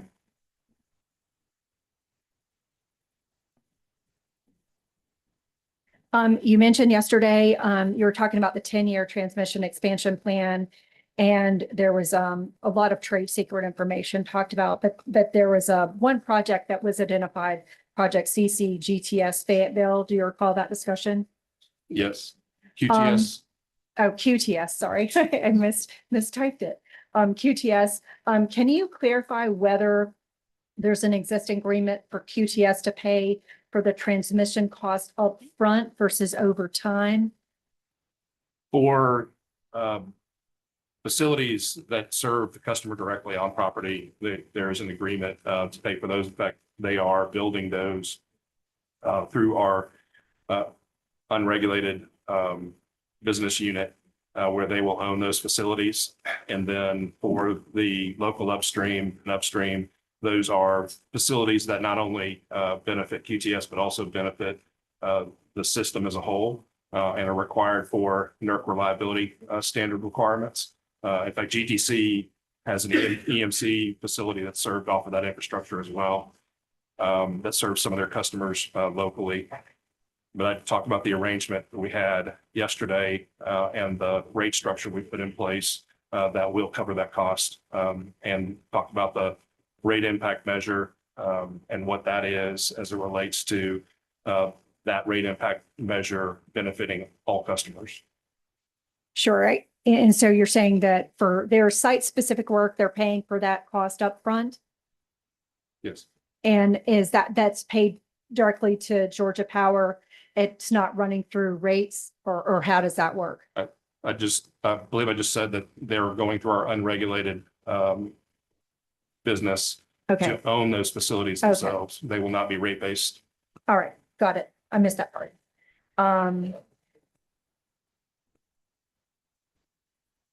You've also talked several times about, and I just want a little bit of clarification here. You've talked a lot about capital costs for upgrades at your CC and CT units, nuclear facilities and hydro modernization are significant, but are more economic than building new generation and transmission. I believe, Mr. Cobb, you've said that several times. And the clarifications I have are, is your cost analysis for modernization versus building new, is that based on an apples to apples comparison? So you're saying in order for us to modernize a CC, it's this much, or to build this exact same type and capacity CC on a green field, it's this much? So I'll start and let Mr. Looney hit the more technical details. So it wasn't necessarily do that or replace it necessarily. It was, can you do the upgrade or do you not do the upgrade? And so that upgrade brings with it capacity and energy value. Mr. Looney can speak to how that's valued. Yeah, as Mr. Grubb said, what those upgrades look at is quite simply continue to operate the unit as it exists today or upgrade it, which increases the capacity. Now, how we value that increased capacity is we rely on the marginal cost of capacity principles. And so if that, the cost of that upgraded capacity is cheaper than sort of the marginal cost of capacity that's reflected by the economic carrying cost of a simple cycle combustion turbine or the ECC to CT, you may have heard that phrase before. If we can upgrade the capacity and get it cheaper than that, then that's an indication that it's lower than the cost to build new capacity. And in the context of the overall RP, lower than the cost of what we're pricing new service for. And so it's a benefit both to the demand that's reflected in the IRP and to the remaining customer base. Sure. And when you're talking about pricing new service, where's that information coming from? So that Mr. Looney mentioned the ECC of a CT, that is part of the IRP development. It's one of our planning assumptions. And so the technology application standards show what those costs are, and we convert that into the economic carrying cost of CT. And so it's part of our planning assumptions every year is that cost of generation. okay. And so just to make sure I'm understanding, it's more of a generic analysis. It's not saying if we were to build this plant new from scratch on a greenfield, it would cost us this much based on current construction cost. That is not what you're doing. That's correct. It's Okay. valuing that incremental capacity and generation, that electricity based on our underlying cost assumptions. Okay. But it will replace some construction at some point. And my point on the transmission and construction is these are megawatts where you don't have to build on a greenfield. So there's no risk on, that, and there's no transmission projects necessary to do it. So it's a least risky way to get 112 megawatts as opposed to building. Okay. Thank you. That's all my questions. Thank you. Redirect. Sure, everyone will be disappointed to hear that I have no redirect for this panel. I do ask that the panel be excused. Panel, thank you for your time. I know y'all been here quite a while, just like all of us. Thank you. Thank you. Y'all can be excused, and we'll just, let's keep this thing rolling. If anybody does need to get up, feel free. We're gonna keep it rolling as soon as these guys get all that paperwork and gonna bring in some more.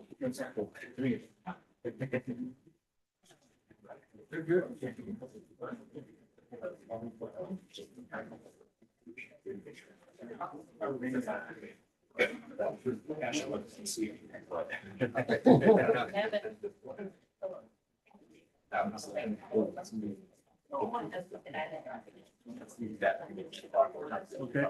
She asked for it. Little fiber, it's a section of, that's a fiber. It's a- That's a-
I did not know. I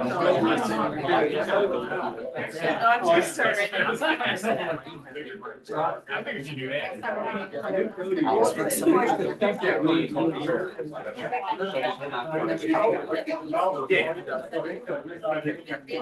Okay, so you'll announce, I want to mark this one. That's what I was thinking.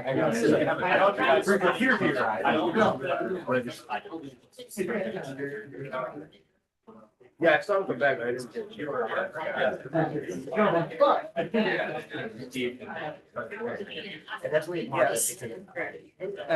Yeah, but we did. I handed it a point. I do. And I'll prepare my. Okay, I'm not marking records.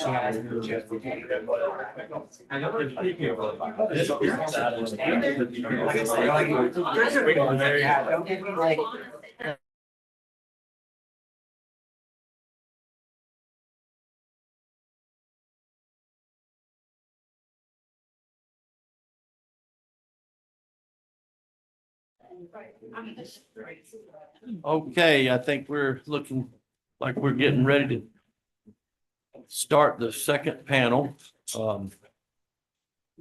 And at this time, you can swear in your witnesses. Thank you. Good afternoon, Commissioners. Allison Pryor for Georgia Power Company. At this time, I'd like to call Georgia Power Company's next panel of witnesses on direct, Dr. Bepler, Ms. Goff, Mr. Mallard, and Mr. Phillips. Would you please raise your right hands? Do you swear to tell the truth, the whole truth, and nothing but the truth, so help you God? Yes. Dr. Bepler, if you could start by stating your first name, your employer, and your responsibilities for the record. My name is Ross Bepler. I'm the Load Flexibility and Analysis Manager for Southern Company Services, where I support Georgia Power in the design and evaluation of dispatchable customer programs. Thank you. And Ms. Goff? Hi, Carly Jones McCloskey Golf. I'm the Director of Demand Planning and Analysis for Southern Company Services. My team is responsible for economic analysis, demand side planning, and the system costing function. And Mr. Mallard? I'm Andrew Wilson Mallard. I'm the Director of Renewable Development at Georgia Power Company. I'm responsible for leading the team that does renewable policy, planning, and PPA administration. And Mr. Phillips? Yes, my name is Richard Anthony Phillips. I manage the economic analysis team for Southern Company Services. We are responsible for calculating the cost effectiveness tests of DSM and also conducting the energy efficiency potential study. Thank you. Now, Ms. Goff, on February 28th of this year, did you pre-file or cause to be pre-filed 53 pages of direct testimony in question and answer format in this case? Yes. Are there any corrections you need to make to your pre-filed testimony? No.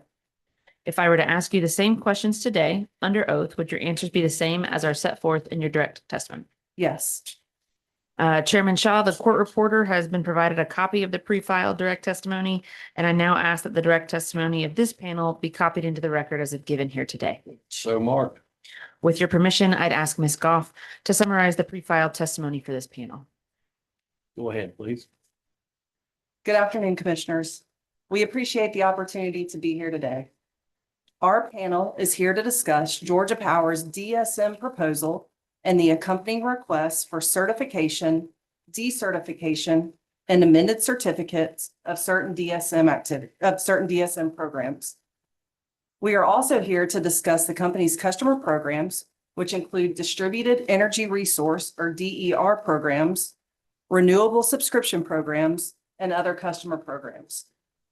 Finally, we will also address the company's requests to enhance its robust renewable procurement processes. As in prior IRPs, the continued implementation of demand-side programs is an important component of the 2025 IRP.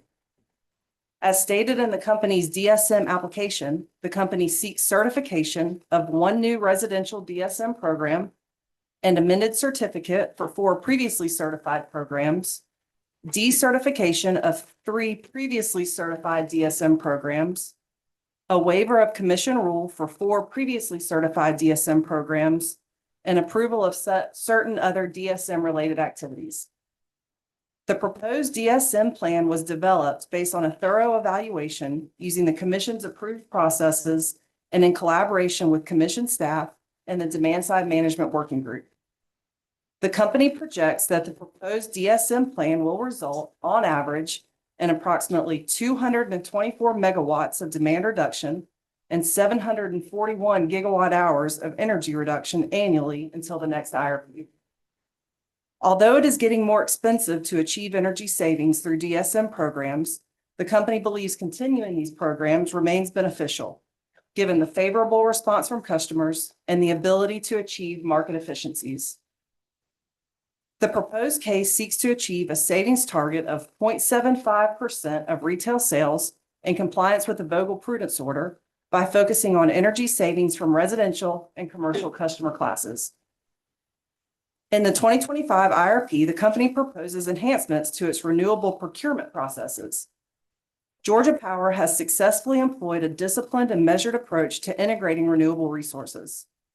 Recent market challenges, including supply chain disruptions, evolving interconnection processes, and shifting policies, have prompted us to propose enhancements to our procurement processes to help meet customer needs.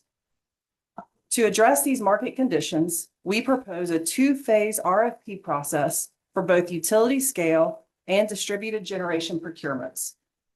In phase 1, Georgia Power would conduct a traditional RFP and select a portfolio of winning proposals that offer the best total net benefits for customers according to the best cost methodology. As proposed, phase 1 would allow an additional submission refresh option that allows RFP participants who were not initially selected for a contract with the company the option to buy down the price of their proposal to match the total net benefits provided by the portfolio of winning resources. This refresh process will provide an opportunity for more projects to advance in the company's RFPs while maximizing benefits to customers. If the resources selected in phase 1 cannot meet the demand for customer subscriptions, phase 2 would then extend the RFP process, allowing additional proposals, including customer-identified resources. In addition, for distributed generation RFPs, we are proposing to provide the option for proposals, including battery storage, and will add locational value within the evaluation process to select projects that provide more benefit to the system. With these enhancements, the company expects a higher success factor for its renewable RFPs while providing additional value to customers. Georgia Power's proposed customer programs play a critical role in our overall resource strategy and in meeting customer needs. If approved, the Enhanced Clean and Renewable Energy Subscription Program, or CARES, will offer greater flexibility and expanded participation options for a broader group of customers, including subscriptions to resources procured through the DG RFPs. These modifications aim to allow customers to subscribe to renewable energy on terms that meet their needs while protecting non-participating customers from any additional costs or risks. Georgia Power also proposes a new customer-sided solar plus storage pilot program informed by productive discussions with Commission staff and interveners following the 2023 IRP update. This pilot offers two participation pathways, one customer-directed, two company-directed. Under the customer-directed pathway, customers manage their own storage assets and receive incentives based on asset performance when called upon by Georgia Power. Under the company-directed pathway, the company dispatches the storage assets to optimize grid reliability, offering a one-time incentive in exchange for a long-term commitment. Both pathways are designed to improve grid resilience and provide valuable insights into customer behavior and asset performance. The company proposes to modify its DER programs by extending the contract term of the DER customer-owned program to up to 15 years and introducing the new large customer-owned resiliency program. The proposed large customer-owned resiliency program for commercial and industrial customers is structured to accelerate capacity recognition and improve system reliability. Finally, the Vehicle to Grid or V2G pilot program aims to explore the potential of bidirectional charging technology to convert stored energy in school bus batteries into a valuable grid asset, capitalizing on the predictable schedules and substantial battery capacities of school buses. The company's renewable RFPs, customer programs, and DSM plan continue to grow in importance as the company explores all options to meet growing customer energy needs. The company requests commission approval of its DSM plan and application, as well as the RFP enhancement and customer programs identified in the IRP main document, and as discussed in our pre-filed testimony. We are happy to answer any questions you have. Thank you. Thank you. The witnesses are now available for questions from commissioners and for cross-examination. Commissioners? All right, we'll go ahead and get started with cross. Georgia Public Service Commission. Thank you, Mr. Chair. I am Chris Collado of the Georgia Public Service Commission. I have a couple of questions for the panel. And I want to begin with DSM. And I believe most of these questions are for the whole panel, but DSM, Ms. Goff and Mr. Phillips, I believe these will probably be in your arena here.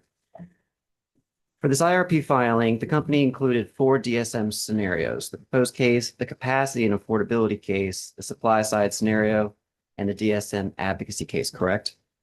That's correct.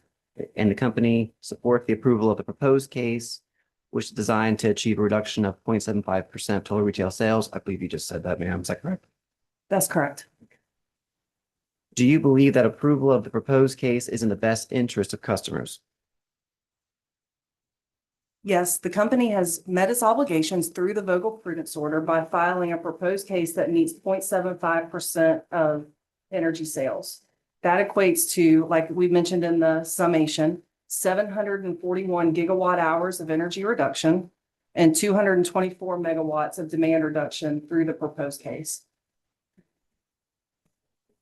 Do you know what percentage of total retail sales was reduced by the DSM portfolio in 2024? And if you, sorry, go ahead.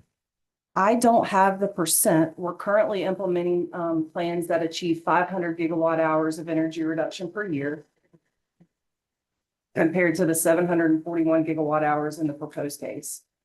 Okay, I want to pass around to the panel and to the commission. Staff, the company's response to staff's data request, STFPIA 2-8.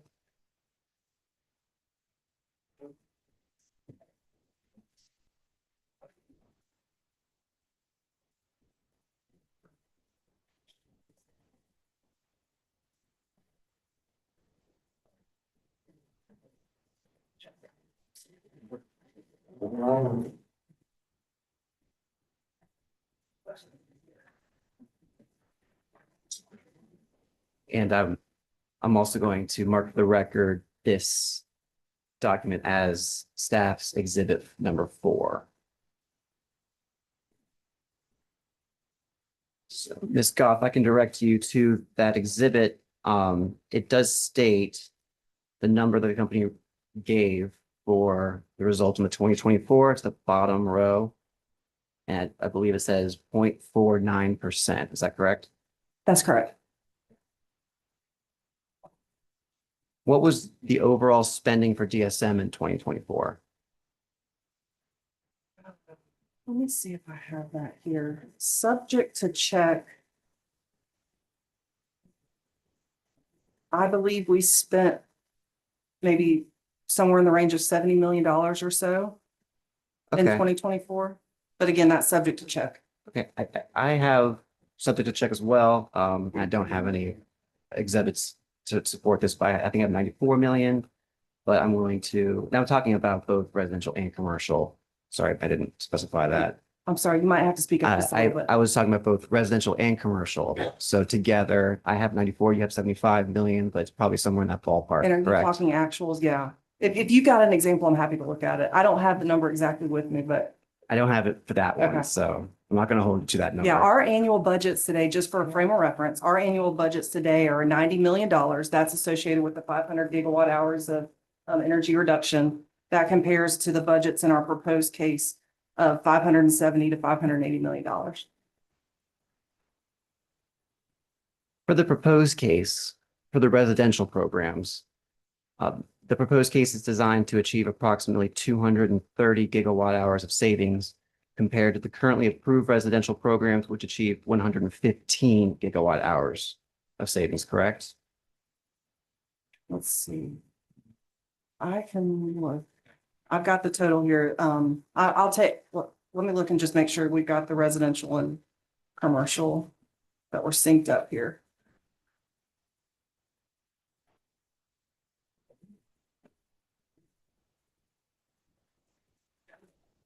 And are you asking just about the residential savings? Just the residential. So in the proposed case, I don't have the actuals that you're referring to, but in the proposed case in our filing, I'm in appendix D1 of the DSM application. And I do see 230 gigawatt hours for residential compared to that 741 gigawatt hour total. Sure. And the current amount I have subject to check is 115 gigawatt hours of residential, And say that one more time. 115 gigawatt hours. Give or take. I'll set that subject to check.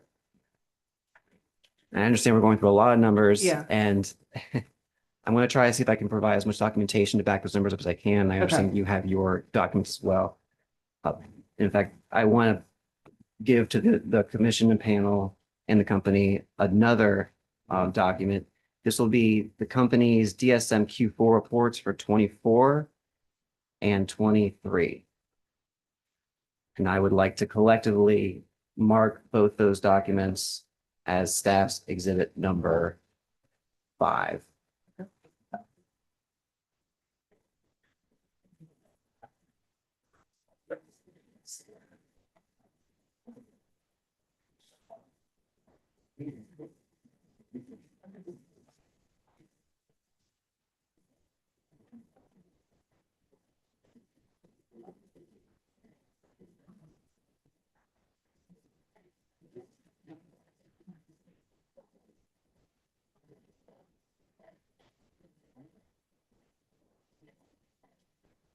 And I'm looking through these. So on the Q4 handout, it does have like some pound ref. I just want to make sure I got the right It does, handout. Okay, yes. that's intentional. That is intentional, and I'll ask you questions on those values because we pulled the values from the Q4 reports, Okay. but we didn't want to print out a 60-page spreadsheet, so we did just pull the totals, since that's Okay. the only thing I want to do. But I believe so to check, these are the exact totals that would be provided in the Q4 reports that the company provided staff. The format looks different than what I'm familiar with. So I again, understand. subject to check, I'll accept that these are correct. I understand. Now, and if you want to reference the document I just provided, the savings that that the company is proposing in the post case is about double the megawatt hour savings. And the budgets are projected to be about almost 300 million compared to the approximately 37 million for the average of years 23 and 24, correct? So if you look at the average budgets for 23 and 24, which should be on the summary pages, subject to check, ballparking about 37 million per year. Is that right? Could you ask your question one more time? According to the document I gave and subject to check, the company has provided, the company has reported about an average of $37 million a year in budget for 23 and 24. And you're talking just residential. I'm only, yes, residential Okay. for all these questions. Yes, I don't see 37 on the handouts that you gave me, but there, it looks like for 2024, it's between. Let's see, 30, okay, so 36, you're talking about the budget. It's the budget. Okay, yep. Okay. Can you explain why the per megawatt hour spending is so much higher in the company's proposed case? Okay, right. So again, let's just talk themes just to make sure that we're, okay. So yes, so there is several factors that are contributing to the budgets in the company's proposed case. So I know we were going through some data. The energy savings in the company's proposed case are about 50% more than what we're achieving today. So 741 versus the 500. And in total, I know you're focused on residential, but in total, the budgets are about 5 to 6 times what we have in our current budgets. And so the cost to achieve the 741 gigawatt hour target, they are substantial. That is driven primarily for a couple reasons. Our proposed case targets 100% incentives. So in other words, we're going to be targeting 100% incentives for the incremental costs in order to achieve the level of savings that's required to get to that 0.75%. Another factor involved with the kind of increase in the budgets compared to what we have today. I mean, if you look through history, we've been at this a long time. Since 2011, we've delivered as a company 4,700 gigawatt hours of energy reduction. I'm told that that's the same as what Georgia Power's share of Vogtle Unit 2 was last year. So it's significant. We've delivered a significant amount of savings over the years. And so a lot of the low hanging fruit is gone. So as we've increased our targets, we've had a lot of success. We've gotten the low hanging fruit. You continue to look at increasing codes and standards over the years, you know, that causes things to go up. Cost of labor, cost of material. I mean, inflation is high. And so for all of those reasons, the budgets in our proposed case are higher than what we have today. Now, I will say from a process standpoint, all of our budgets are developed based on our TPOT study, our technical potential study, informed by third-party design consultants who have lots of experience across the industry, historical performance input from our implementation team. So there's a very robust process in order to come up with those figures. But you're right, they are much higher than what we have today. And commissioners, just Oh, go ahead. to give an example of what witness golf is speaking to, in the information that council provided, looking at the Q4 2023 summary report, the second highest program that was providing annual year-to-date savings was the specialty lighting program. That's a residential program. And so as we look forward into the future, many of the residential lighting measures that have historically been included in our energy efficiency programs are now parts of codes and standards. And so as witness golf said, some of the low-hanging fruit, specifically residential lighting, is now an expectation where customers are already installing LED lights for their residences without the need going forward for incentives and things like that. And so that's just one example to support the points that witness golf was making. So Ms. Goff, from a policy standpoint, if you could just sort of encapsulate the filing, having a 50% increase in attaining these thresholds it's ambitious and worthy. But talk us through how that's going to be possible.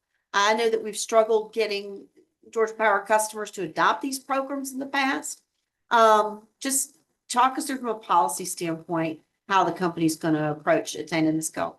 Sure. So in order to achieve the aggressive targets laid out in our proposed case, we do have a couple things that we're going to be thinking about different than maybe we have in the past in order to achieve these goals. So for one, the 100% incentives, we're going to be paying 100% incentives in order to incent customers to adopt these energy efficiency measures.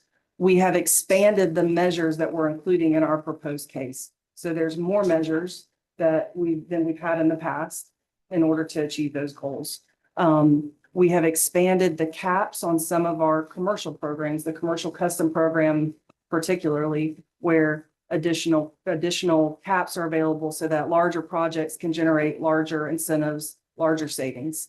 We are expanding some of our definitions around who qualifies for our programs targeting customers in the most need.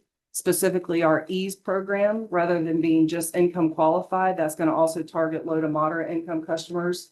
And then the last piece is we're going to target not just kind of instant rebates, but multiple parts of the chain. So midstream and upstream incentives through both our residential products program as well as some of as well as our commercial prescriptive program. And so that's another way to generate savings. So those are the ways that we are going to target to meet the aggressive target. But, you know, the policy around the costs and the benefits associated with this program, of course, we look to the commission for guidance.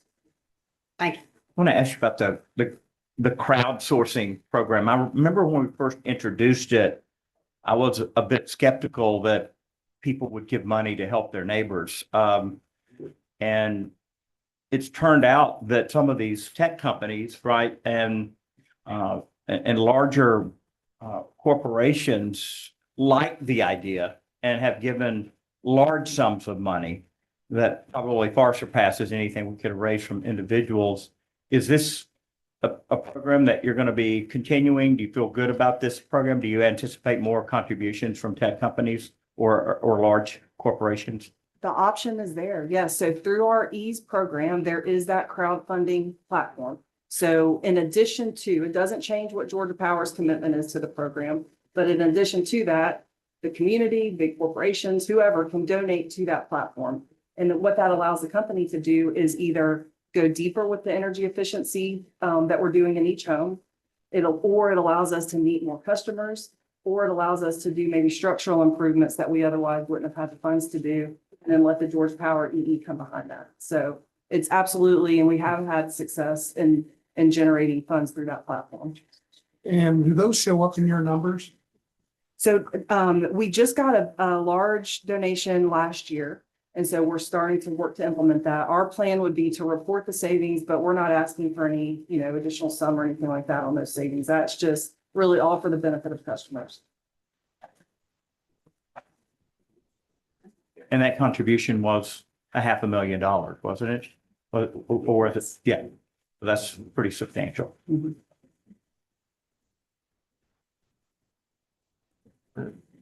Ms. Goff, I want to ask you a couple more questions about incentive levels, which you mentioned was a large part of the budget.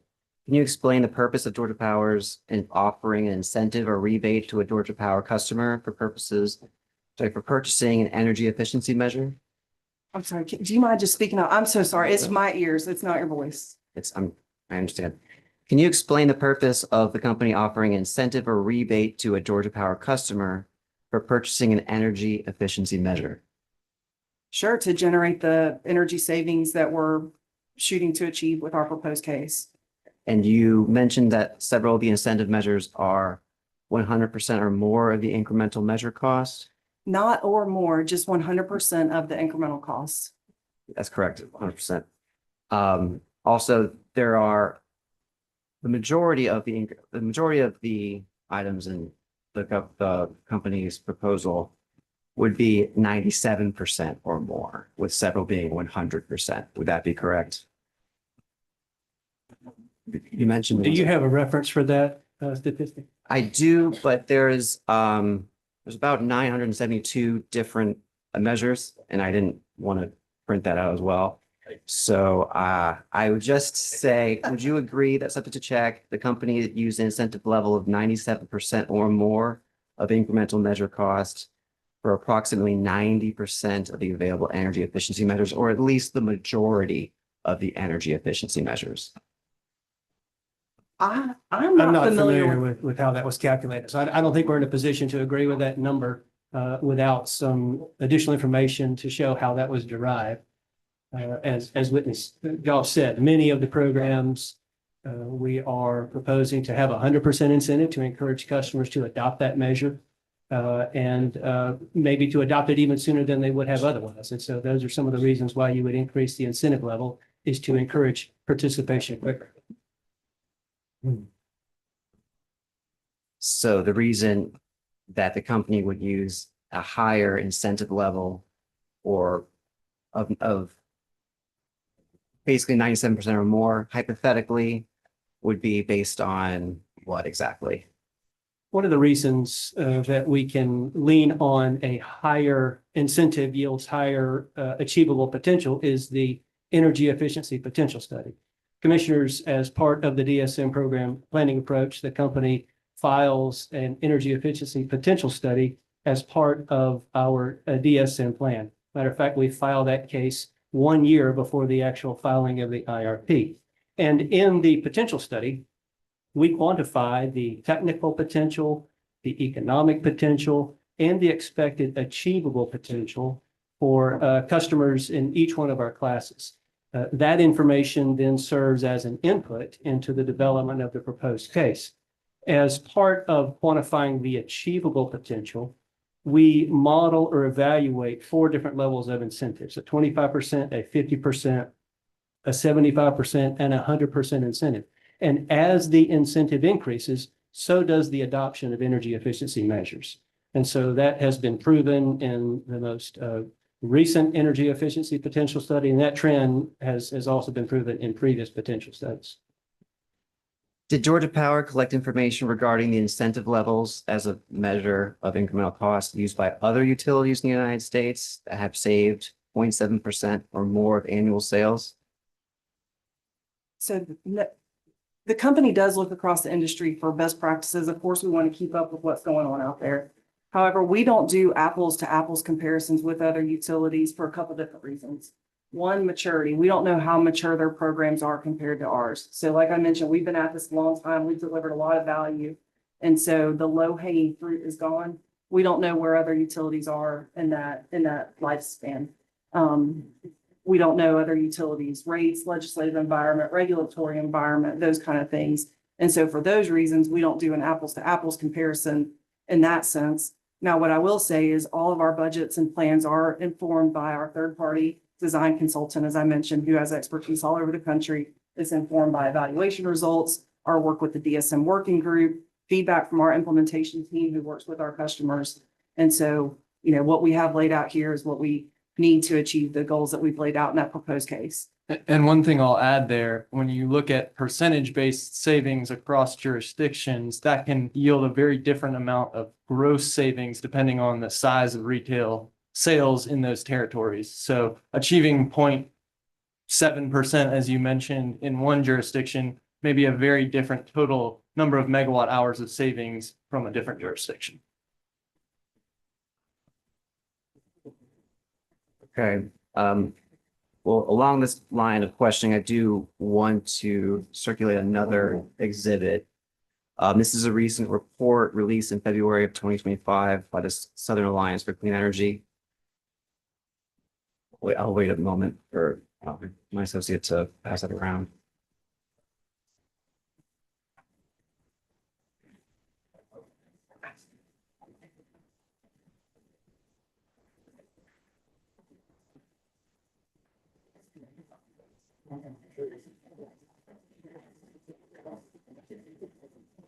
And I want to just simply draw attention to the chart on page 9 of that report. Chart on page 9.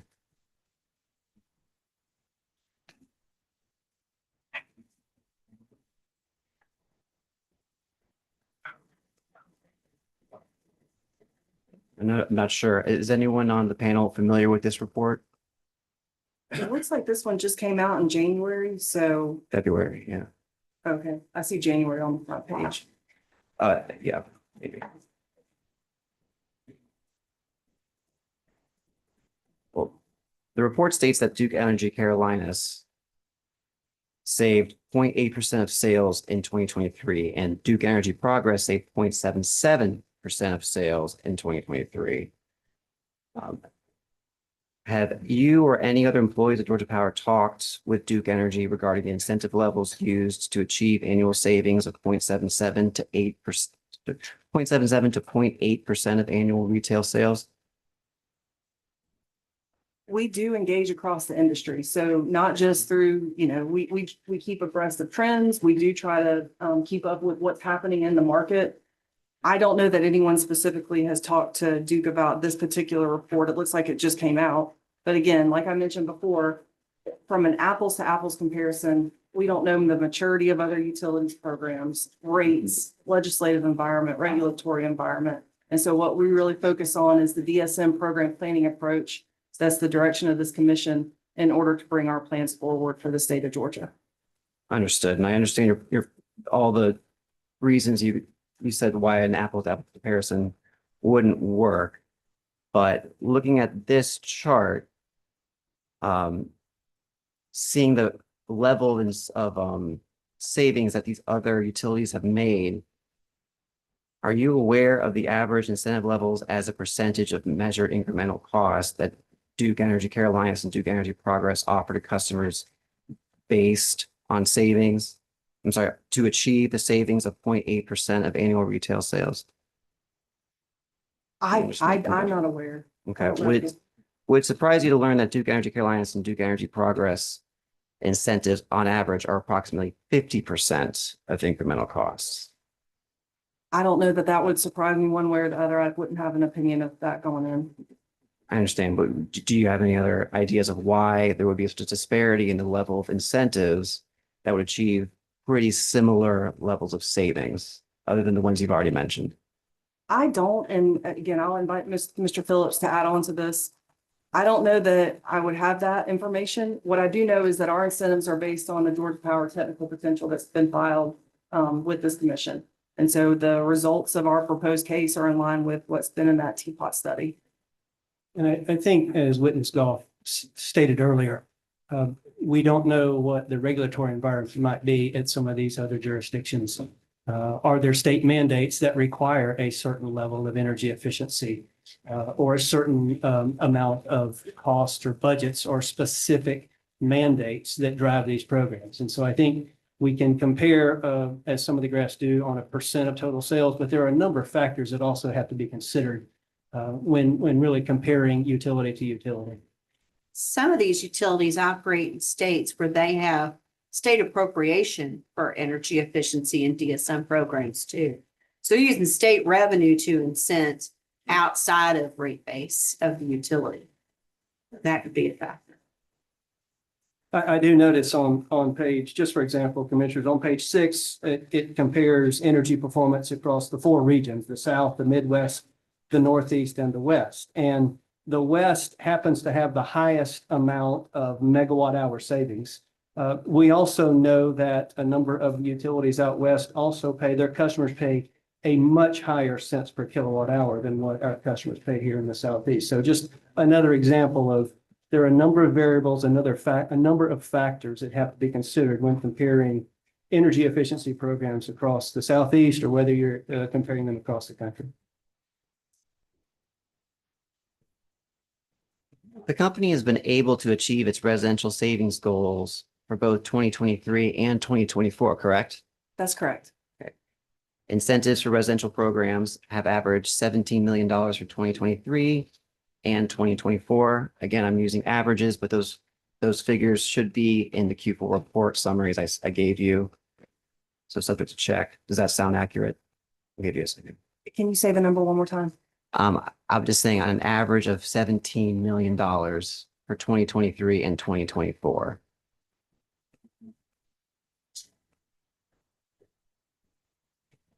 What was the $17 million in reference to? Incentives for residential programs. So what I see on the first page is a year-to-date cost in 23 for residential of what you provided, 29 million and then 33 million for 24. And again, I just want to, I'm not familiar with this format. This is a different format, so this is not necessarily the format that we actually file the reports. It isn't. You're right. I did not alter the figures, but just the format. Is it on the second page that the 17?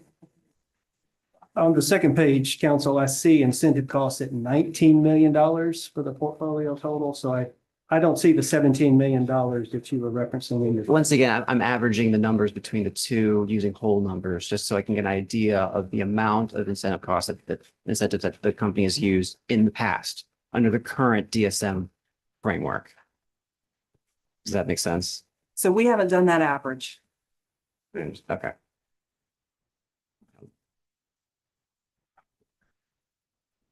By my math, though, and subject to check, using the figures that we received from the Q4 reports, the company is spending about $1.05 per kilowatt hours for incentives alone in the proposed case, not the Q4, not the 23 and 24.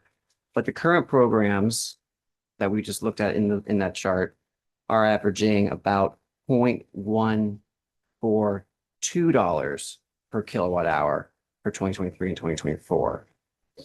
So it's about 7 times higher in the proposed case, correct? Subject to So check. I haven't done that math, but what I would agree with you on is that the budgets associated with the proposed case are higher than the budgets that we have today in total. Referring to the EASE program specifically, did the EASE program achieve the savings targets of about 10 gigawatt hours in 23 and 24? Subject to check. I do not know if that figure is in the. We do see the ease value on your report for 2023, but we do not have that information for ease for 2024. But in 2023 Q4, ease's year-to-date savings were 10 million kilowatt hours.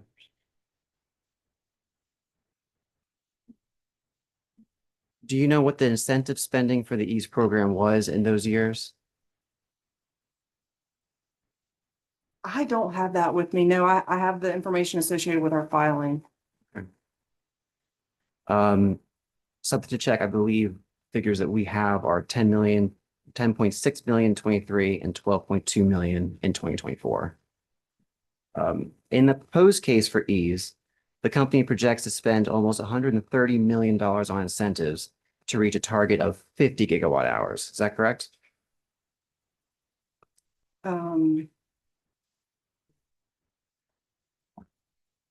Say that number one more time.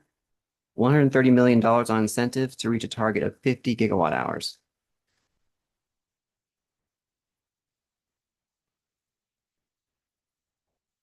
Yes, 50 gigawatt hours, give or take, for ease in the proposed case. That's correct. And for the proposed case, the commercial programs have a similar increase in proposed incentive costs, correct? Yeah, so as a trend, you're going to see that the incentives are higher to get to the level of savings in the proposed case. So I know we're kind of going program by program, but what we're currently implementing in total is about 500 gigawatt hours per year. What's in the proposed case is 741 gigawatt hours. And so you're going to see an expansion of measures. Like I mentioned previously, the expansion of qualification of who qualifies to participate in EASE. So we haven't increased the incentives in order to achieve that target. And we've, again, done the things that I mentioned before, expanded the qualifications, expanded the measures, expanded the caps on commercial programs in order to get to that level. However, did the company achieve its commercial savings targets for 2023 and 2024?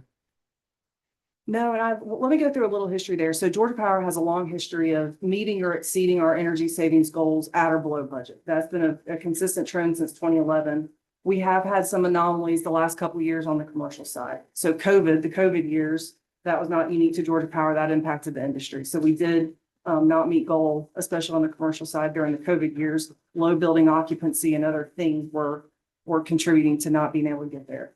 In 23 and 24, we have not met goal on the commercial side. We have exceeded goal on the residential side. But again, high inflation, high interest rates, everything is more expensive. And so a customer's willingness and ability to do EE has been challenged. We got to 80% of our commercial goal last year, and we're expecting to meet or exceed our commercial goal for 2025. Yes, this year. So yes, we have had some anomaly years, but we're getting things where we feel like we can meet goal on that commercial sector for this year. And again, if you zoom out, very long history of being at or below budget and meeting those energy goals.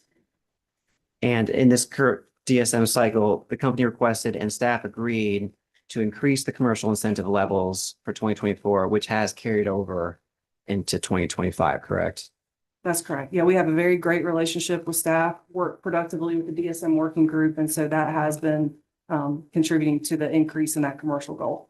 And has, The achievement of the commercial goal. apologies. And has that increased incentive levels encouraged additional participation by commercial customers? Yeah, so in 2023, give or take, we were about 40% of our goal on the commercial side. That got to 80% last year. And like I mentioned, we're expecting to be at goal by the end of 25. Okay, so with the current increased incentives, the company spent about $20 million on incentives in 2024 to achieve 307 gigawatt hours of savings. Subject to check, does that sound correct? Yes, could you repeat those numbers again? Yep. $20 million on incentives in 2024, achieving 307 gigawatt hours of savings.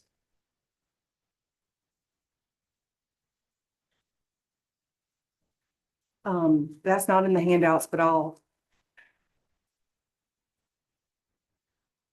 But it would follow the statements you said before about how the commercial performed in this current cycle, correct? right. So again, You don't have the numbers? I'm trying to be helpful. Like, again, we, like I mentioned, we have not met our commercial goal the last couple of years, but high inflation, high interest rates, these are not unique factors to Georgia Power. We have done things in order to get back on track and got to 80% last year, expecting to be at or above goal for the commercial sector this year. And the proposed case budgets include $220 million for incentives. So this means that the company believes in order to achieve an additional 200 gigawatt hours of commercial savings, it will need an additional $200 million for incentives. Does that sound correct? And what incentive level did you say? The incentive levels for the proposed case are $220 million, I believe, for the commercial. Oh, I'm sorry, just commercial, 220, yes. And I see that in Appendix C1 of our DSM application, right? So 200 million more, $200 million more than the current level. That's not outside of the realm of possibility. We're going to be delivering more energy savings than we ever have. And so, as I mentioned before, 100% incentives, the cost to achieve this is higher than it used to be. And so, as a general trend, yes, we do have higher budgets than what we have today, and that's what's required in order to meet those aggressive targets. Commissioners, I think it's also important to note that incentives track with the incremental cost of the actual piece of equipment. And so in the technical resource manual, which is published or shared with staff prior to the filing of the energy efficiency potential study, the increase in the incremental cost of these measures are documented. And you can go back and compare the increase in incremental cost per measure for the most recent technical reference manual to the one that was filed in 2022. And so as Witness Goff said, when you think about how the economy has changed, some of the challenges that the economy has experienced, from inflation to supply chain challenges to just the cost in general of many of these pieces of equipment increasing, that's leading to the increased cost of each measure, which is then leading to the increased costs of incentives at 100% level. So codes and standards, cost of labor, cost of material, it all contributes. Understood. I want to change gears a little bit and talk about additional sum. Is there a Georgia statute that addresses additional sum here? I'm not a lawyer, but my understanding is that Georgia Power is allowed to earn additional sum, and it's up to the commission to set the policy on the proper incentive. And in this IRP, the company is proposing a new methodology for determining additional sum, correct? That's right. So the company's proposal in this IRP is 4 cents on net kilowatt hours saved. That provides a couple of benefits: more stability in the metric. It provides less administrative burden than what we have today with the current process. And it really incents the utility to go after every kilowatt hour the same. So it's a consistent value on every kilowatt hour, regardless of where it's coming from. And that 4 cents is in line with the actual additional sum per kilowatt hour earned from 2011 to now. So it's in line with what we've been earning in the past, and really creates a more streamlined process going forward. Are you aware of any other investor-owned utility that received an additional sum incentive of 4 cents per first year kilowatt hour saved? So there are other utilities that are in line with applying a cents per kilowatt hour to net energy saved.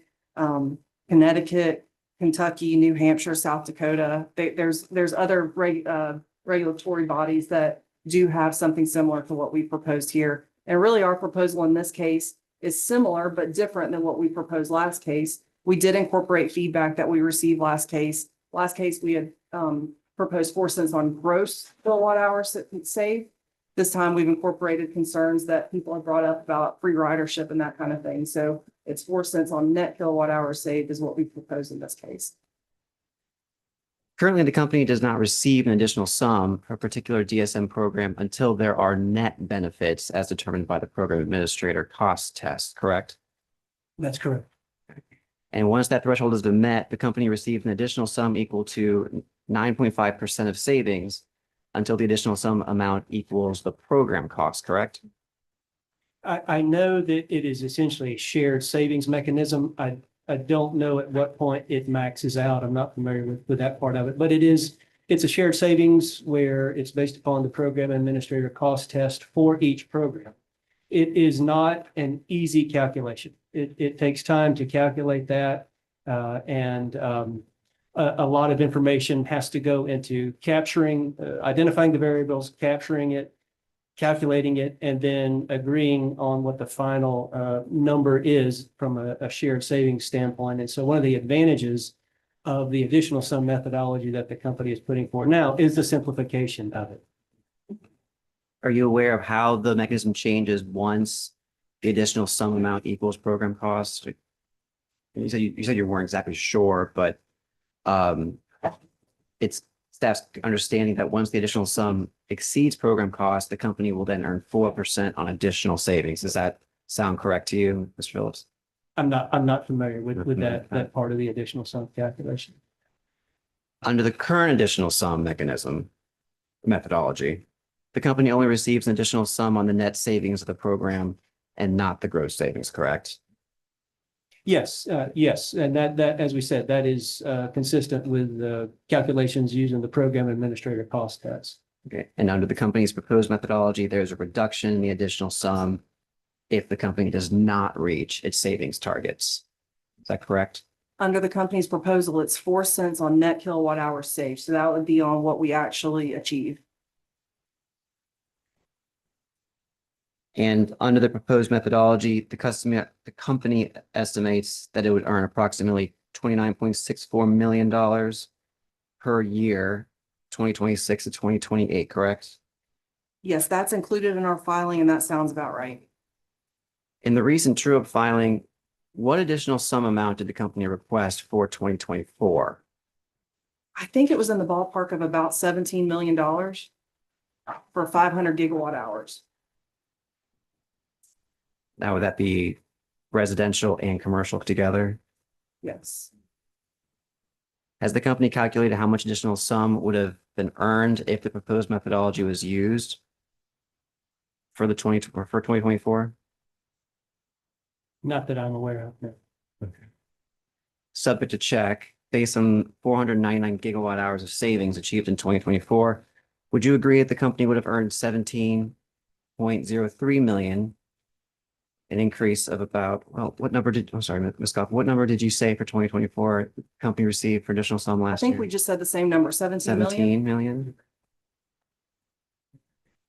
So you're saying that there wouldn't be any change in additional sum between the proposed and the current methodologies? No, so because we have a much greater level of energy savings in the proposed case, 4 cents to a bigger number would result in a bigger number. I will say if you took the current methodology and extended it out to the company's proposed case, we would actually be earning less than what we earned last year from an additional sum standpoint. So from an incentive level, I think the number would come out to maybe $5 million or so. So 5 million additional sum on 741 gigawatt hours, doesn't really provide an appropriate incentive. That 4 cents on net kilowatt hour saved, that's easy to implement, consistency in the metric. It drives the utility to value all kilowatt hours the same to the benefit of customers. And are you aware of what has been the largest additional sum earned by the company over the previous 3 IRP cycles is? What the best year additional sum was for the company? I don't know that, but I do know that the 4 cents is the average that we've earned in actual, what's been approved by the commission from 2011 to today. So the 4 cents is in line with what's been approved through all of those different iterations of true up processes and evaluations.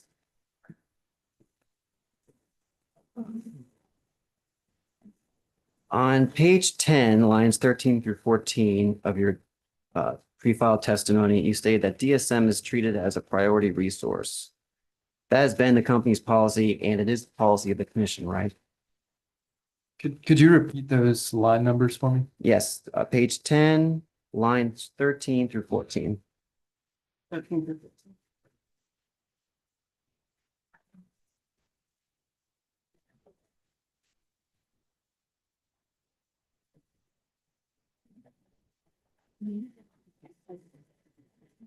Okay. Yep. DSM is treated as a priority resource and reduces the company's energy demand forecast before supply side alternatives are considered. Would you agree that energy efficiency and demand response programs provide capacity and energy benefits to the system that in turn benefit all customers? Yes, energy efficiency does provide both an energy benefit in that participants who implement an energy efficiency measure are going to use less than they would have otherwise. And then depending upon when that energy efficiency measure is used at different times of the year, whether it's a commercial or residential, there could also be capacity benefits. And I do want to clarify, there is a distinction between the way energy efficiency or passive demand side management is captured with a reduction in the forecast, and then the way some of our demand response programs or dispatchable demand side options are captured as contributions to the resource ledger.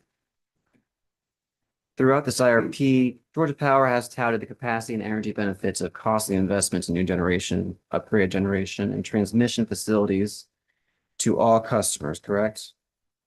Could you repeat that? I couldn't hear what you were saying. Throughout the IRP, the company has touted the capacity and energy benefits of the investment it's proposing in generation, upgrade generation, and transmission facilities. Yes, panel one, I think was very clear in the value that our integrated resource plan brings to our customers as well as the system and the state as a whole. And so there is value across the entire integrated resource plan, both from a supply side perspective, which panel one spoke to, as well as the demand side perspective, which we're here to represent today. Both are important, both are valuable to the overall system. And in the testimony, there are financial cost benefit analysis, but you also agree that DSM has additional non-energy benefits compared to other resources such as reduced pollution, no need for siting in general, and maybe other benefits as well. Could you repeat that question? I'm sorry, I can't hear. Yeah, so in your testimony, you mentioned the financial cost benefits, but would you agree that DSM also has additional benefits that maybe are not financial, such as reduced pollution, possibly others?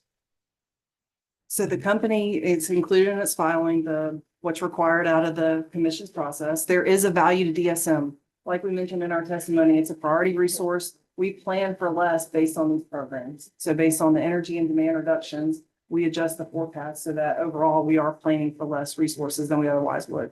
And I would add that our customers value the option to participate in DSM programs and have some agency about how they can control their energy usage.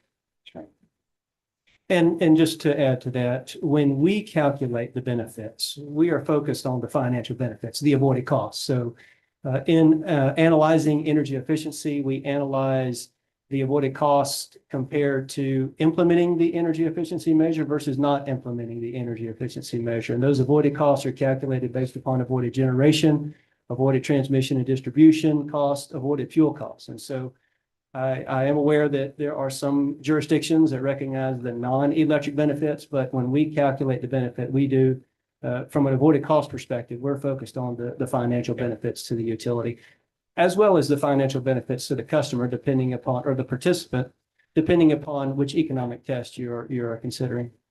And that's consistent with many prior IRPs and the way we've been treating it with the DSM program planning process. Thank you. Now I switch gears again. I want to talk about the DER resiliency program. Regarding the company's proposed DER resiliency programs, is it correct to say, Dr. Bepler, that the company is seeking to expand its current DER program portfolio offerings, which include the resiliency assets service tariff and the demand response credit tariff under the DER customer pilot, DER co-location, and DER customer owned programs? Yes, you're correct that we are introducing in this filing an additional program option for customers to add to the portfolio of existing customer resiliency options. Can you explain how the proposed DER resiliency program will be different from the already approved DER programs? Absolutely. As part of this robust portfolio of programs that we're building, we want optionality because we understand that the specific needs of individual customers are different in terms of their preferences for ownership or control of the assets. This new program allows a customer-owned option for large commercial industrial customers, which was not previously available.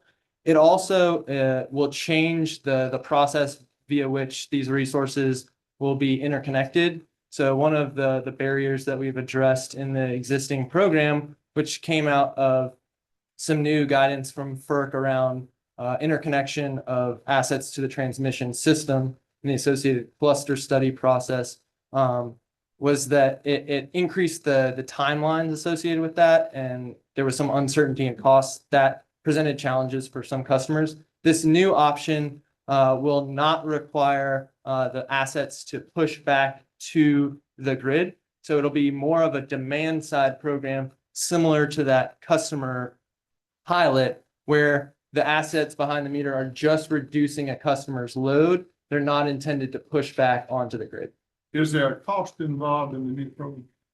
There are costs associated with the program, Commissioner, but one of the things that we've done across the portfolio is ensure that the direct costs for participating are covered by the participating customers.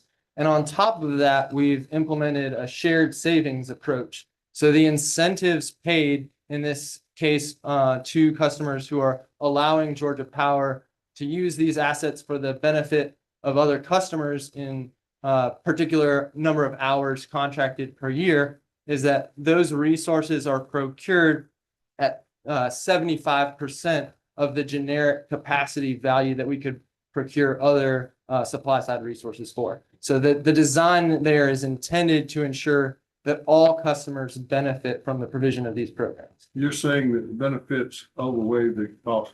That's correct. Yes. And to clarify, customers will be compensated 25%. And, or actually, maybe you should say it. Can you explain how the customers on this program are compensated? Absolutely. So we derive the incentive value based on the avoided generation capacity cost.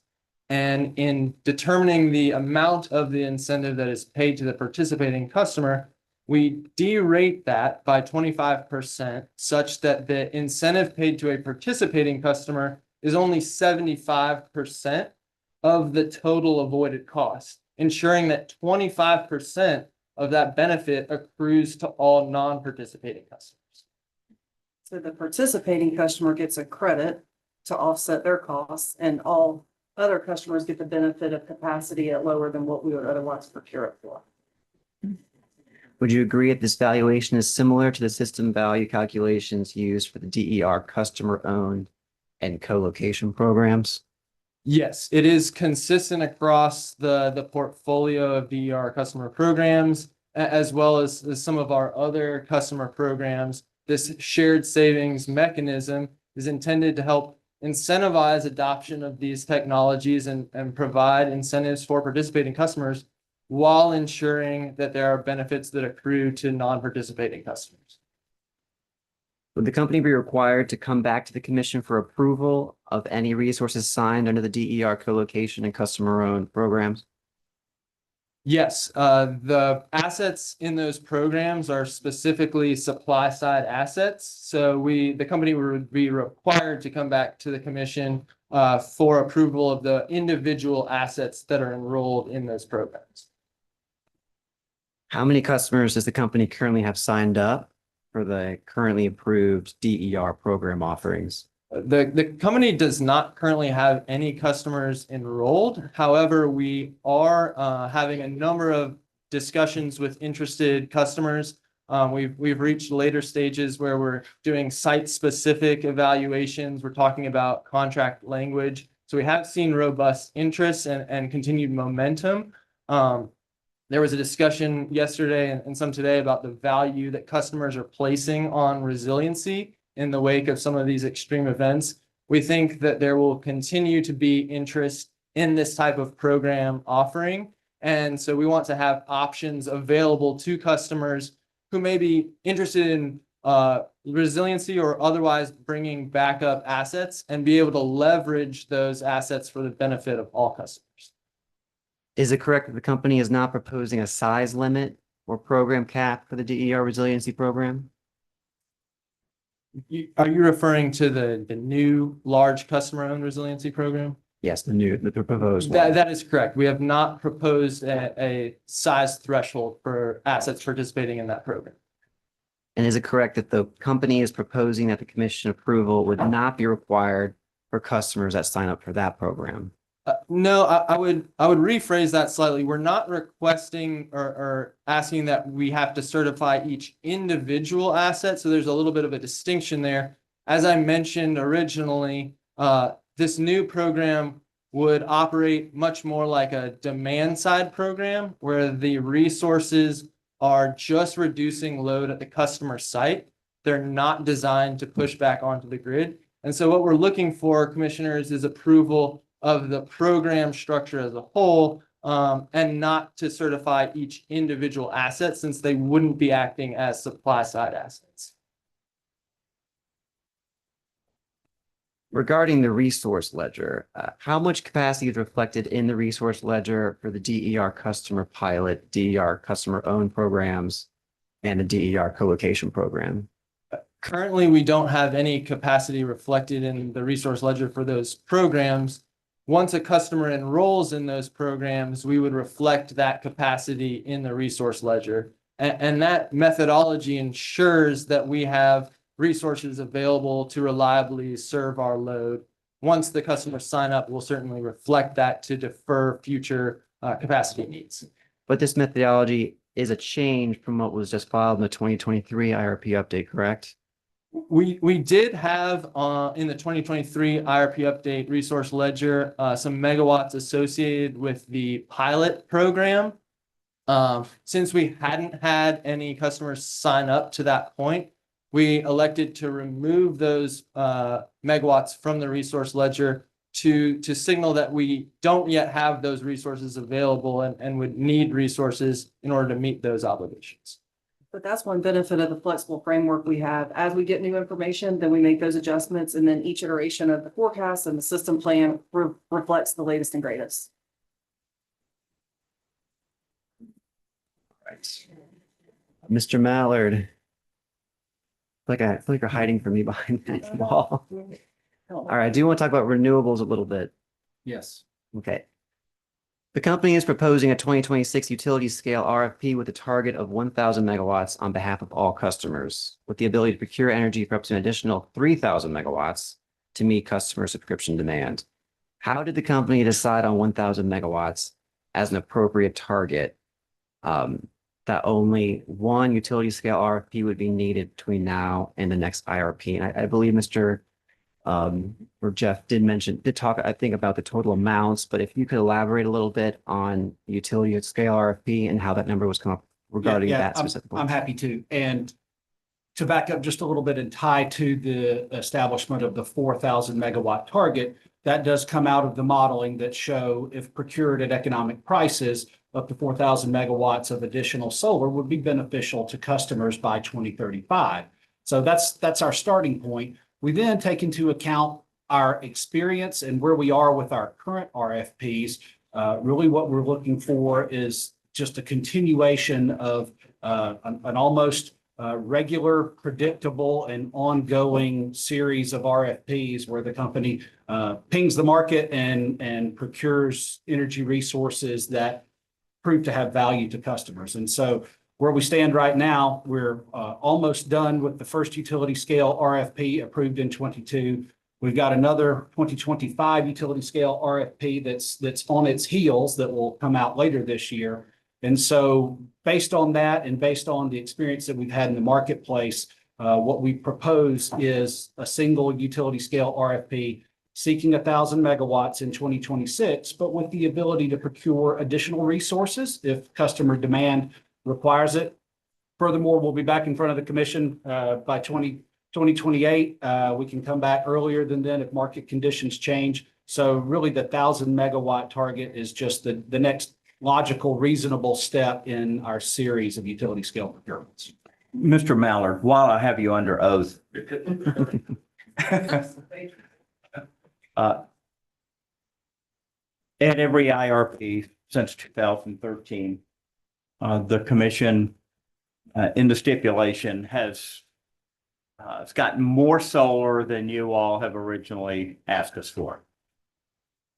Were any of those iterations in 13, 16, 19, or 22, were any of those iterations getting more solar than you all had recommended?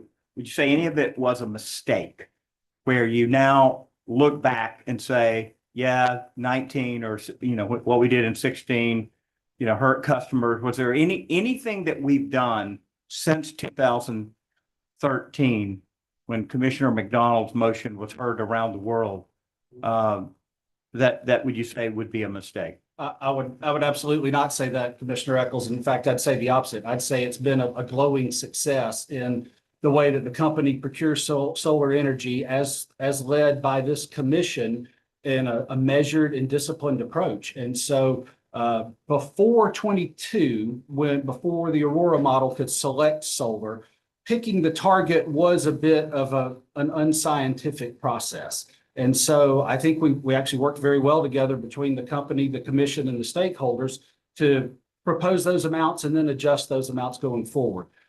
We've had really good success through the competitive procurement process, both the utility scale and DG. And so I think it's been a real success story. We go to the marketplace, we offer competitive procurement. We procure resources that we show will benefit customers. So we may procure more. That's happened a couple of times. We may procure less. There have been some challenges in some of the procurements recently, and we can talk more about those. That's driven some of the adaptability and some of the changes that we're proposing. But I think it really has worked as designed in the IRP statute, where the commission gives us a target and then we procure resources as deemed beneficial for customers. So why do you think your prediction now is accurate? Is it because Aurora is allowed to pick solar and where before it wasn't? What's the difference between this moment and all of those other moments? So that is the primary driver, Commissioner, is the precision that Aurora gives us and the ability that it can select an energy benefiting resource for those energy benefits, not a capacity resource. And so that was an improvement in the methodology starting in 22, now continuing here in the 25 cycle. And Aurora shows if we can procure those resources at economic prices. Now that's really important. It's not procure solar at any price. And that's where the measured and disciplined approach comes in. But if we can procure those resources at prices that are similar to what Aurora modeled, then we can lock those benefits in for customers. So that is a big change, a big improvement in the methodology. Now, what we're going to actually experience in the marketplace, who knows? It's about as dynamic and changeable time in solar procurement as I can ever remember. And I've been doing it almost 20 years now. It's hard to believe. There's so many things out there that are changing that the marketplace responds to. I'm sure we'll hear some of the interveners talk about what those challenges are. It's our goal to make the procurement process as adaptable as possible.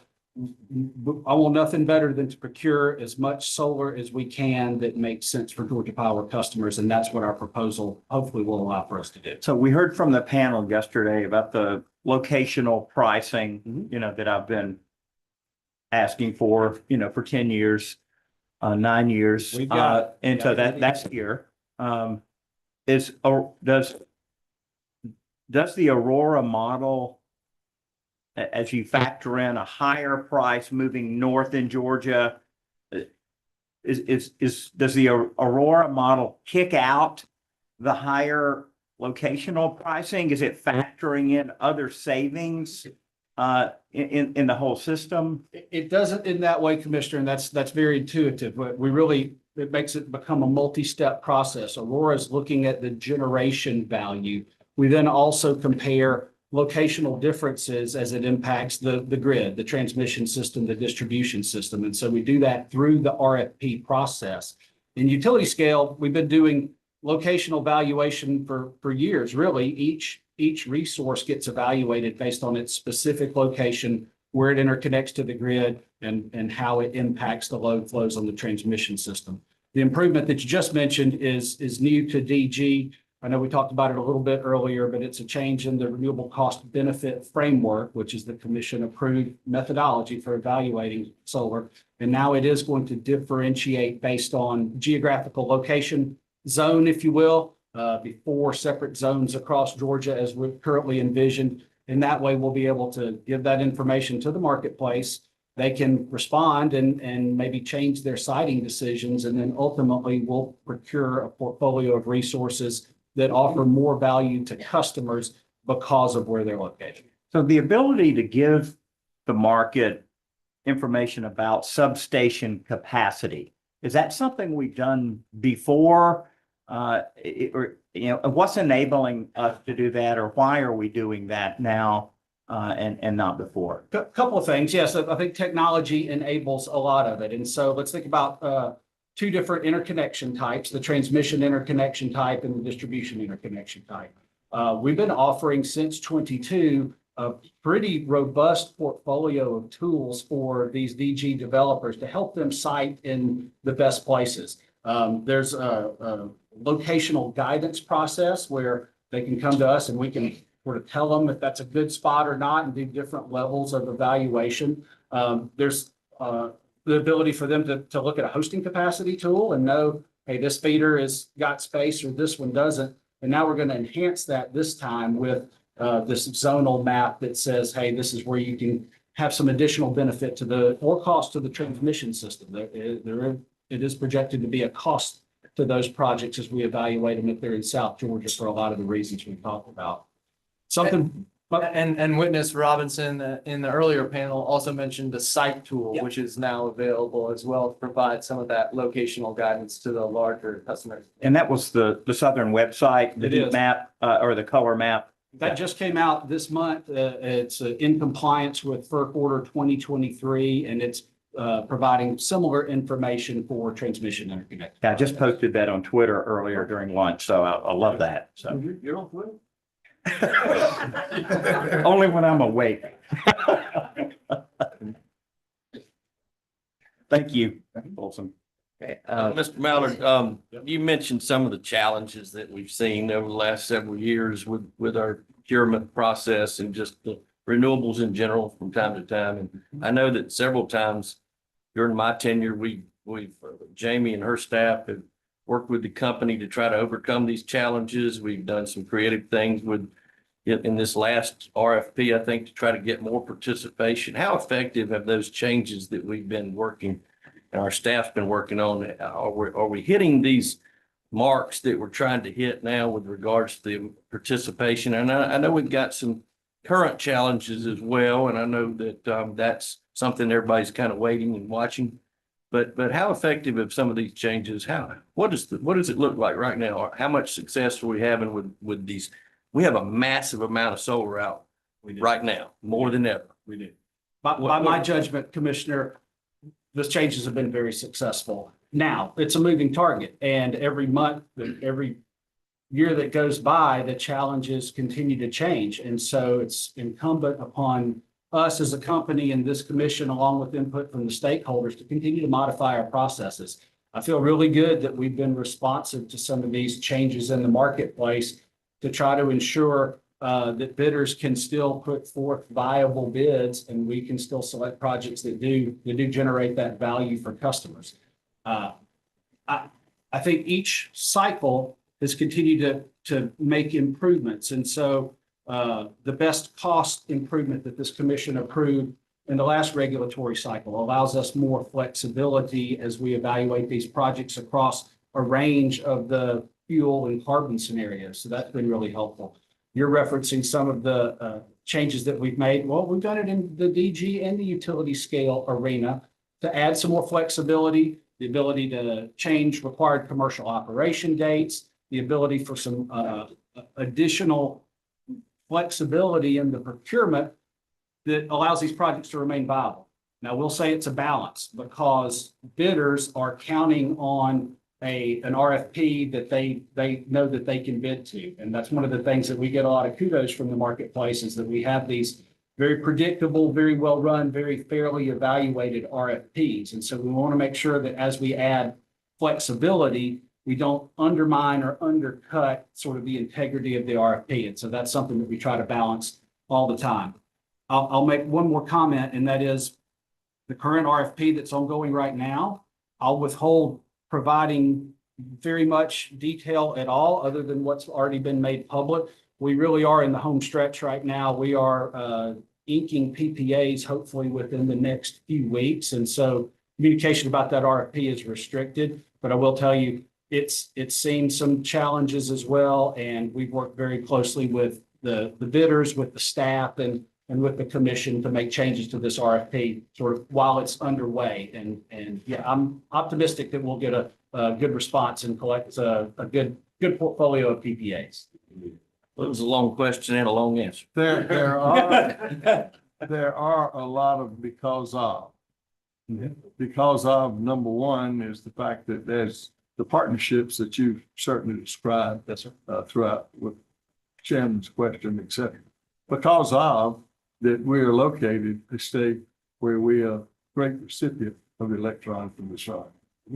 And because of this success that we currently enjoy creates a problem. And the problem that's because of the success, we have a problem with delivering the product the way it's needed. And that's because of the success. And so that's a problem that we got to address. Transmission. I fully agree. The low-hanging fruit, if you will, may be gone. And so it becomes more challenging to site solar in good locations to get that transmission access. All of those things do make the challenge even more. I'm, again, really optimistic that the marketplace is delivering really good bids for us to consider. That competitive RFP process is. Don't take a dose of this right here. Yeah.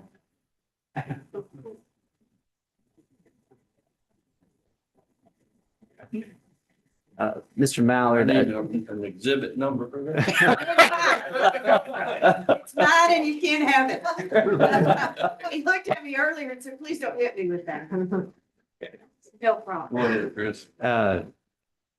Mr. Mallard, as proposed, the 2026 RFP could also include 2 additional phases if customer subscription needs are not met with the initial shortlist of bids, correct? That's correct. And as proposed in phase 1, the non-winning competitive tier bids could be allowed to buy down their bids to meet the average total net benefit of bids in the selected portfolio if the additional megawatts are needed. Is that correct? That's correct. Why did the company choose the average total net benefit as the buy down price? So the average total net benefit was chosen to ensure that we are collecting benefits for all customers. And so what we're talking about here, commissioners, is the ability to go back to projects that have been evaluated but weren't selected based on their economics and provide them a bogey or a target. If they can reprice their submission, then we could procure additional resources at sort of the same value to customers. Instead of choosing the last bid selected, we chose the average of the entire portfolio. And so that way we're going to make sure that we're not just adding on at the highest price. We're going to add megawatts that are the average of the whole portfolio. Does a couple of things, ensures we're securing those benefits for customers.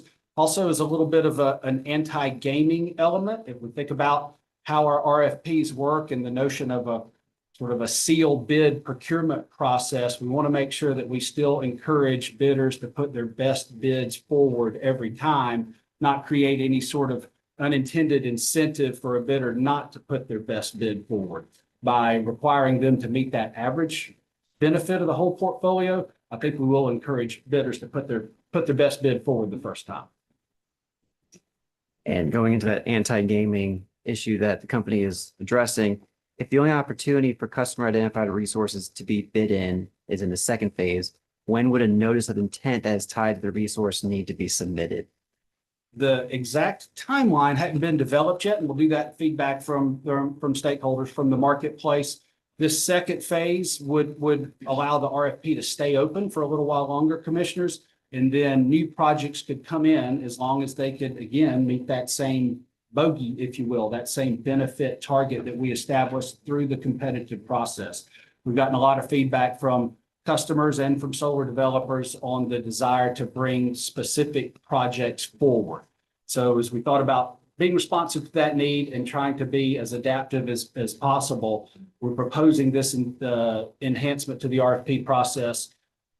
We think it strikes a really good balance. We're still going to base the pricing off of the competitive RFP. So we'll lock in benefits in that way, but we will allow for more flexibility through the RFP process and for customers to drive the procurement of additional resources, which is a need that we've heard loud and clear.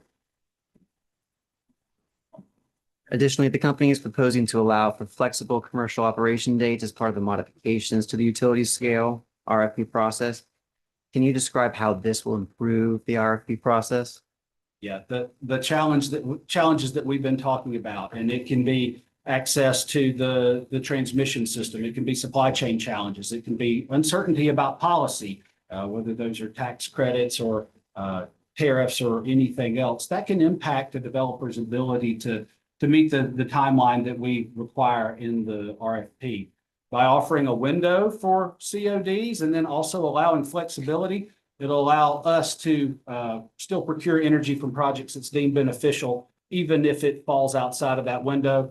To put it bluntly, it'll prevent us from having to come back down to the commission every time we need to make a change to the required commercial operation date. Give us more flexibility that if the company and staff and the independent evaluator feel like a project is still going to provide value, even if it falls outside of that COD window, we could still contract with that project. If the company adopts flexible CODs, how will the net benefits for a project be determined, given that the commercial operation date is currently fixed in the evaluation process? Yeah, that's a detail that will be worked out, but we can do that. We can, within the model, we can evaluate projects on an apples to apples basis, even if they have a different COD. And so we'll just look across the years that the project is projected to be online and generating, and can compare net present value, the dollars back to the same present date. And that way we will be able to compare equally projects that do have a slightly different COD. Now I want to ask questions about the proposed DG RFP. Yes. In the proposed DG RFP, the process to procure energy from 100 megawatts of new distributed generation solar resources through two separate RFPs of 50 megawatts each, along with the ability to procure additional resources above the initial megawatt targets to meet the needs of subscribing customers. How did the company decide 100 megawatts was the appropriate target and that two 50 megawatt DG RFPs were needed between now and the company's next IRP? Yeah, the target for 100 megawatts, commissioners, was really derived based on our experience in procuring distributed generation over the last few cycles. And so it's this commission's leadership that created the distributed generation market, gosh, way back in the Advanced Solar Initiative days, where there was a carve out between utility scale and DG. So we've continued that to this day. Distributed generation projects usually are a little higher price, maybe a little bit less value overall to customers, but they really generate some unique benefits to the Georgia market. And we feel like, especially today, DG projects can continue to add benefits. They can may have some advantages over utility scale and sort of time to construct and time to interconnect and the ability to offer subscriptions now to a whole new, open up subscriptions to a much broader class of customers. And so having the carve out for DG is important and we think is a good move for our procurement process. The amount is really just informed based on the results that we've seen in the last few cycles. And so in the 2016 cycle, I think just short of 90 megawatts were procured for DG. 2019 cycle, about the same, mid 80s. The first RFP in the 22 cycle procured about 42 megawatts. We've got another DG RFP ongoing right now. Again, won't talk about the details, but I can tell you the response has been robust. And I think the market is really embracing some of the improvements that we've made, and they're citing these projects. So we're hopeful that we can get approximately 100 megawatts, maybe more, out of this RFP as well. So it's really just that sort of experience that helped inform us that 100 megawatts in a 3-year cycle makes sense. 2 RFPs also make sense. It makes it more efficient, both for the market to site and develop and submit these projects, and for Georgia Power to evaluate and do all the interconnection study. Running 2 in a 3-year cycle provides a lot of benefits. And so we wanted to keep that going as well. And for the recent DG RFPs, has the company received more than 50 megawatts of bids? But don't disclose any information that the company feels is trade secret. Yes, the company has received more than 50 megawatts of bids. The amounts that I just quoted were the amounts that the company contracted for. And so another benefit of the RFP process, the company is going to procure resources that we deem beneficial to customers as we look at the financial impacts over the life of those assets. We do that through the commission-approved RFP process. We evaluate those, working with staff in the IE. And again, we're going to continue to be disciplined in our approach. We'll procure resources that are deemed to have value for all customers. The market can, there's nothing better than a really robust market response. And then the company selects those projects and then ultimately puts them before this commission for certification for the ultimate approval of the total number of projects. And the first 10 megawatts of the initial 50 from each RFP will be allocated to the DG Community Solar Program, correct? That's correct. Okay. How did the company come to that figure, 10 megawatts? That's another figure that really is just based on making sure that there's enough energy available for subscription for residential customers for a new distributed generation subscription program that we're rolling out. That's DG Community Solar, as Councilor said. We want to offer additional options for residential customers who want or can't put solar on the rooftop to be able to access the benefits of renewable energy. And so we've got an existing community solar program. This is another option that will be available for residential customers, and it's based on the same construct of our CARES utility scale subscription program. That is procuring resources at the lowest possible price through competitive procurement, and then offering customers the ability to subscribe and get those RECs and get an energy credit back. And so we're excited about making that different program design available for residential customers and maybe be able to reach a slightly different market segment there than we have before with our subscription options. If there is considerable demand for the new DG Community Solar Program from the first DG RFP, would the company consider increasing the target amount for the second? Absolutely. I'll file that under continuing and ongoing adaptability. We absolutely will take into account the results both of the RFP and the subscription process and let that inform the next phase of procurements. And similar to the company's proposed utility scale RFP enhancements, the company is proposing a submission refresh option to buy down project costs and an extended RFP period, correct? That's exactly right. The form of the RFPs will work similarly. Now, they'll be slightly different just based on timelines and distribution and transmission interconnection and those things. But both RFPs, what we're proposing, commissioners, is to have the traditional competitive RFP, the submission refresh process that would happen just right after that, where existing projects that were already bid in could reprice, And then that extended phase where new projects could come in as long as they still could meet that target net benefit. I want to ask some questions about the solar plus storage pilot. This is for the whole panel. Referring to page 40, line 20 of the pre-filed testimony. I'll give you a second to get there if you wish.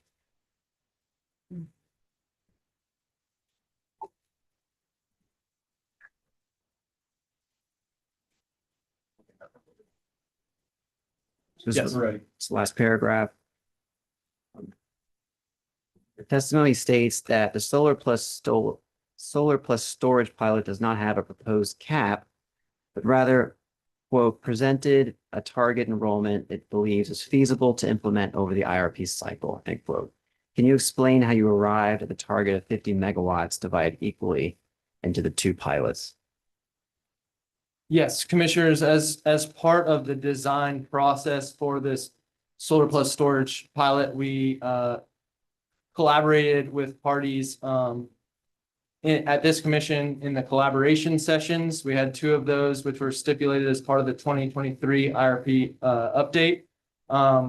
We also went back and reviewed other interveners' testimony in the 2023 IRP update that proposed a similar program. In both of those cases, we found examples where 50 megawatts was suggested as an appropriate target enrollment amount. We also relied on our own past experience in implementing behind the meter programs and looked at the current adoption rates that we see for behind the meter solar. And this 50 megawatt target across these 2 channels would provide essentially if it was all incremental, a doubling of the existing behind the meter resources, or and said it differently, it would provide a consistent amount of enrollments with what we see happening to date. And the testimony says that if the target enrollment is reached, the company will present the commission potential program modifications. So if the pilot is having difficulty reaching its target enrollment of 25 for both pilot options, as proposed, the next opportunity to modify the program won't be until the next IRP, correct?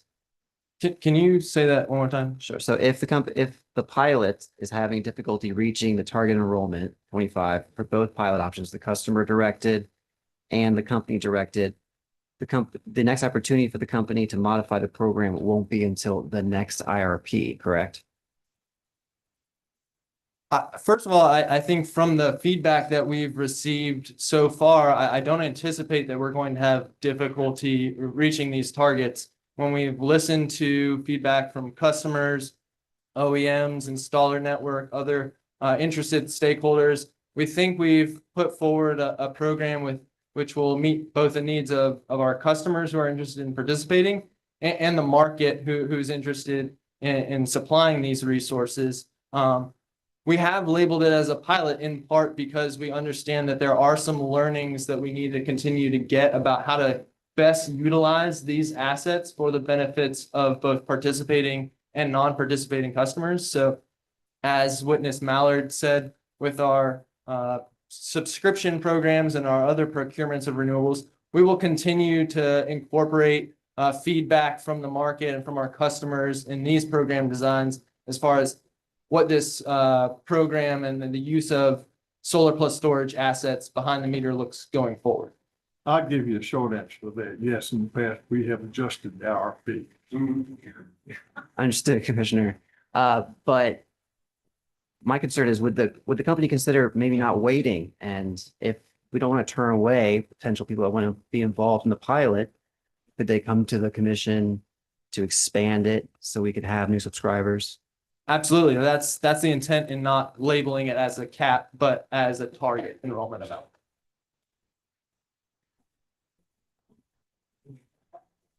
On line 24 of that same page, you describe a check-in approach that would allow for feedback and learnings, which I believe you could elaborate on a little bit. Do you intend to request feedback from interested parties similar to the 2 collaborative sessions that you held last year? Yes, I think we will continue to have ongoing discussions with installers, with customers and others beyond the collaboration sessions that we hosted at this commission, we had conversations with interested parties. We also will need to select an implementation partner. So following this proceeding, if this pilot program is approved, we'll go to the market and select a partner to help us implement this program. And we would obviously seek their input in designing a successful implementation plan as well. So consistent with all of our customer programs, we'll continue to take feedback from interested stakeholders to help put forward the best possible program options for our customers. Yeah, and we envision a program filing, a compliance filing based on the results of the IRP if the program is approved, where we come back to the commission with more of the details, and through that process, there'd be the ability for stakeholders to provide their input that way as well. In the pilot, companies stated that the company directed option would use 2-hour batteries and the customer directed option would use 4-hour batteries, correct? I don't think we've explicitly stated that. I believe the intent is to allow batteries of multiple different durations to participate. Can you describe the difference in the battery durations requirements that the company is using for the different pilots, the different options? I don't think we have any requirements about battery durations that have been specified. Great. And my last few questions. Regarding the community solar program. The company's existing community solar program and the existing income qualified solar program. Is it true that both options are currently undersubscribed, with the income qualified program having no customers currently subscribed? So correct. In the income qualified community solar program, which was an option approved last cycle, as of today, this date, we have not identified a sponsor that would buy the subscriptions down for income qualified customers. So that option's still out there. Definitely have had some conversations and some are still ongoing. So none to date. And so without the sponsor, there's no customers signed up. For the overall program, there's 8 megawatts available, just a little more than 2 megawatts are subscribed. We can continue to see interest in that program. It is a premium program. The cost is around $24 a month. The savings likely a little bit less than that, but we continue to see customers who are interested, customers who want to support solar and can't or don't want to put solar on the rooftop. I'm just curious on that. I mean, you had the tech company do the crowdsourcing thing at $500,000. Surprised they didn't pick the low income solar program. Were there discussions about that? What was their thinking on that? Seems like that would be something that would be attractive. Yeah, I won't speculate on exactly what their thinking was. I can tell you that we've had discussions about this program with multiple potential sponsors. Commissioner Eccles, just to this date, none have chosen to participate.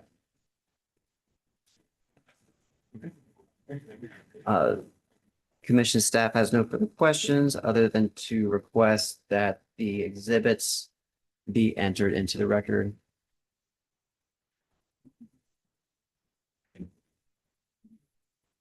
So much. Thank you.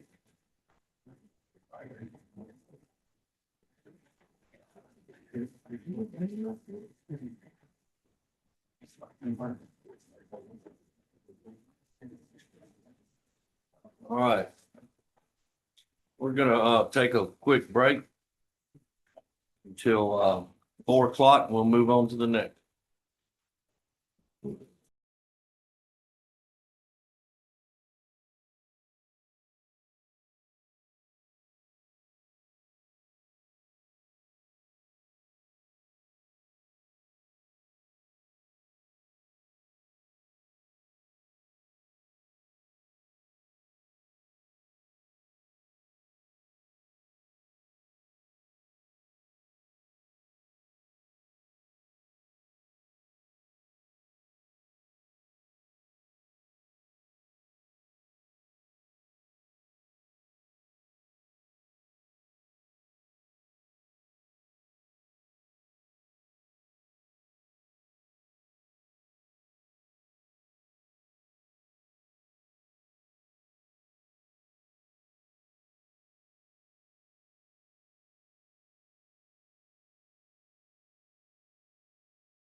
get rolling again, after a nice break. So we're going to start with the next intervener with Cross. I'll start with Advanced Power Alliance. No questions. Americans for Affordable Clean Energy. Good afternoon, Commissioners. No questions. No. Almost. Almost.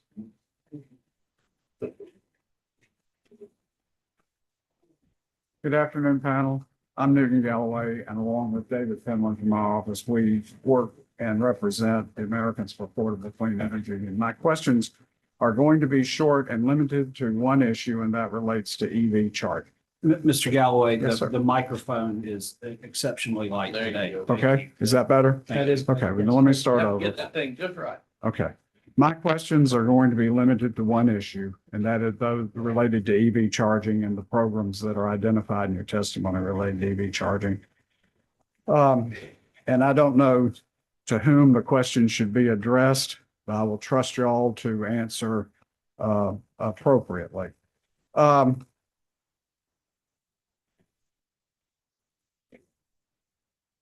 EV charging was the hot issue in the 2022 IRP, and it seems to have cooled significantly. But I wanted to follow up with the development of the industry to date. Does the company have any data, because I can't find any that I consider reliable, on the number of EV chargers that are deployed in the state? Do y'all know? I'm not familiar. We certainly don't have it with us here today. Okay. Do you have data on how many chargers the company operates? Again, I believe we have that data, but I don't have it here today. All right. Are y'all familiar with the community charging program? Yes. Okay, and in that program, the company identifies 11 locations per year for the deployment of chargers in certain rural or economically depressed locations, which are paid for by ratepayers, correct? Yes, I know the company has offered the community charging program for a number of years, and I know there were some changes that resulted from recent regulatory filings, but I'm not familiar with all of the specifics of how many chargers a year they can deploy. Well, we're in the third year of it, which would put us where I believe with the current application that's pending, there would be 33 chargers in the program. But I don't want to dwell on that if y'all don't have the information. If you would please turn to page 50 of your testimony. And this deals with a program that is known as V2X. And if you would permit me, in order to facilitate moving quickly, let me summarize this. As I understand it, you will have a pilot program where you take EV school buses and you take stored but unused energy in the school bus batteries, and then you return that energy back to the grid. Correct? I think that's a fair summary. Okay. So the bus would have been charged by connection to a charger that is served by Georgia Power. Yes, the pilot would be open to Georgia Power customers. I think we've identified up to 4 locations where we would install bi-directional capable chargers. Okay. And of course, the school system, I assume the owner of the school bus will have paid for that electricity that has been delivered to the bus batteries through the charger, correct? Yes. Okay. And after the bus comes back, it can reconnect to the bidirectional charger and then put electricity back on the grid, correct? The bidirectional chargers would enable that capability. Yes. Is the company going to pay for or give any credit to the school system for the amount of electricity or the value of the electricity put back onto the grid? I don't think we've defined specifically what that credit would be, but the idea would be consistent with all of our programs to value that resource according to the avoided costs or the value it provides to the system. All right. Stop right there. The value that it provides to the system. We're 3 years into a charging program, correct? Are you referring to the managed charging program, Yes, Commissioner? yes. Yes. Cost benefit. What does it cost and what's been the benefit? I don't have the specific numbers, Commissioner. I do know that we are planning to file a report following that pilot, which would provide some of those figures. So I guess at this point, I would say a couple more months probably before we have definitive You answers. can also say it's just really been a cost too. Commissioner, I do think that there are some benefits that exist from a managed charging program, whether that be active or passive. Georgia Power is interested in profit, correct? It's a for-profit company, correct? Yes, that's fair, When it Commissioner. makes an investment, it's making an investment that's going to create a profit. Is that correct?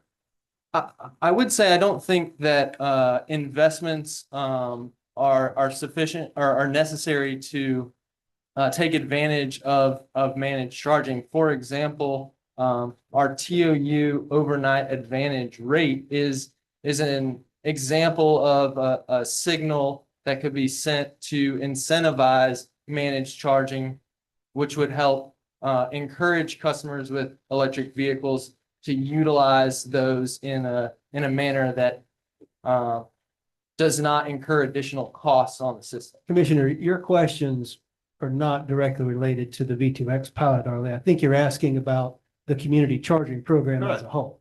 Yes. And I think that's distinct from what Dr. Bethler was answering. So there's a lot of stuff in the EV space. We probably may not be familiar with every single piece Had of my it. question pretty example about the expense and the revenue coming from it, from the program. Sorry, Commissioner, I thought you were referring to the EV managed charging pilot that's done through the DSM pilots. I didn't realize you were referring to the community charging program. Yeah, I'm not as Well, I familiar with that. apologize for not making myself clear. My concern is the fact that ratepayers are subsidizing EV chargers put on by Georgia Power Company. It was adopted by this commission, I understand that. But also, if it's profitable, why isn't the private sector doing it like it should be? When I see Racetrack and QT and whatever the other one is, I see them building stations all around the country now, and they're not putting in charging stations. And you know why they're not doing it? Because it's not profitable. That's why they're not doing it. If it was profitable, they'd be putting those charging stations in that new construction. And I'm just raising the point. Thank you. You can answer it. I go back to the questions of the other panel, cost, benefit, cost, benefit. And I do believe the community charging might have been addressed in the 22 rate case, if I remember right. We weren't involved with that. And that's distinct from the VDEX. Yeah, but you're sitting there and you give me an opportunity to say. And Commissioner, Lucky you. Yeah. I think I'm not that familiar with the program as it currently exists. I did manage the electric transportation team a number of years ago, and I think the term range anxiety has been used over the years in terms of trying to help the market move. And so I know that where the community chargers are now being located has been pared down and changed, but there are certainly, I think you're referring to the cost, the financial benefits, and there may be other benefits to the program that do help with additional issues, but we can't speak to all of the details of that program. Do you receive your electric supply at your home from Georgia Power? No, sir, I'm an EMC customer, but I have been a Georgia Power customer previously. Okay, you have to subsidize that program too. I'm sorry, sir. If you're a ratepayer to Georgia Power, you're helping subsidize the program with charging station. Now, my colleague, Mr. Eccles, he hasn't gotten in here yet, but he will because he's EV ed up with it, you know. But I'm not going to say a word, Commissioner. I'm not going to engage. I'm not going to engage on this one. Let me pick back up very briefly. The only problem I've noted in community chargers is the ability of Georgia Power and the private industry to be able to count to 11 in the same way, because it involves 11 chargers.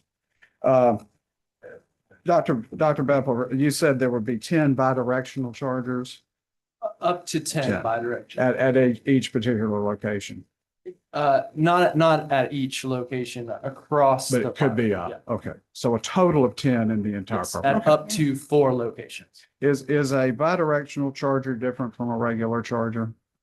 Yes, in that it allows two-way power flow. So in addition to being able to charge from the grid, it allows that electricity to be pushed back onto the grid.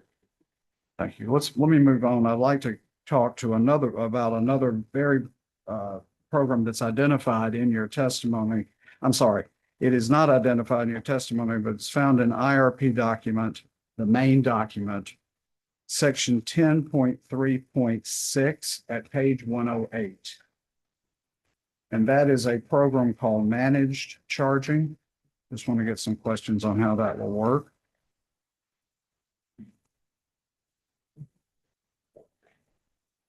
Let me know when y'all are ready. Yes, we're there. Okay.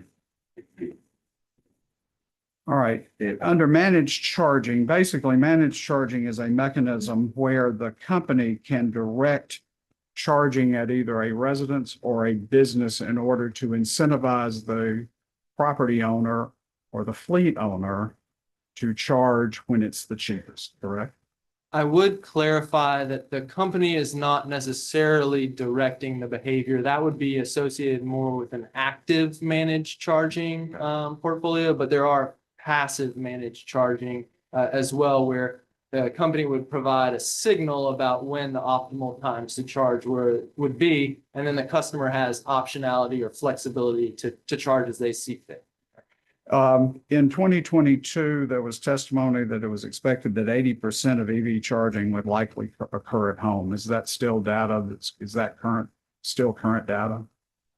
I don't have any updated data to change that. Okay. If I'm a resident and I want to be in the managed charge program, I have to sign up on a Georgia Power website, correct? To participate in the specific managed charging pilot, that would be correct. As I mentioned, there are also some rate options available, which provide more of that passive signal to enable customers to make informed decisions about when it would be best to charge. I understand, but the active one, you tell the customer, okay, go charge now because it's cheap. Okay. There is a program identified on the website called Weave Grid. And could you explain what that is, please? Sure, I'll let Witness Goff chime in here because that is part of the DSM pilot portfolio. But the Weave Grid platform is an example of an edge DERMS. I think panel one had some discussion of the difference, but essentially it's a platform that enables the utility to communicate and to use your word, direct charging behavior for enrolled vehicles. So in the DSM pilot program bucket, we do have this EV managed charging pilot underway. We have nearly 800 customers on that, and we're almost done with it. That should wrap up towards the mid part of this year, maybe until later next year. But it's just that it's sending signals, seeing where customers can optimize their charging from a residential standpoint. You know, interestingly, we've been through, we've been through a summer event. We're wrapping up the winter evaluation, and, you know, customers get access to dashboards and emails to see how that's performing. A lot of those customers are, I think, on the TOU EV rate, whatever the appropriate name is for that. But that's what that is. It really is just focused on sending signals to see how customers can manage that behavior and what response we get. There is, however, a limitation on the type of cars that can participate. What I read said it was limited to Tesla, Toyota, Lexus, Kia, and Hyundai. Is that correct? And that may be so. For a pilot, we really focus on kind of just trying technology out in the field, see how it performs before we go to a full-blown program on anything. So it could be that we have technology specific requirements during the pilot phase. Once we get to full programs, the company's view is really to be kind of technology and vendor agnostic. So And I'll add, I don't think those were company specifications, but that Weave Grid platform that was selected to implement this, those are the OEM or the original equipment or vehicle manufacturers that were integrated into that platform. Okay. Do those manufacturers have an economic interest of some sort in Weave Grid? Do you know? I'm not aware. Okay. So on the Weave Grid program, isn't it very similar to a smart thermostat program in the sense that these EV owners are allowing Weave Grid and their software to control when their car charging starts and how that happens, so that as the TOU time period kicks in, we're gradually dripping these cars in. So it's not everybody charging at exactly 7:01. So the software is controlling it and the EV owners are allowing this to happen. They're participating in the program, right? That's correct. I think you highlighted exactly one of the benefits, which is the diversification of those charging profiles to prevent that immediate spike when everyone plugs in their charger or their vehicle coming home from work, and that puts additional strain on the distribution grid. So by being able to manage that charging profile and diversify when that charging has happened, it can reduce loads at peak times.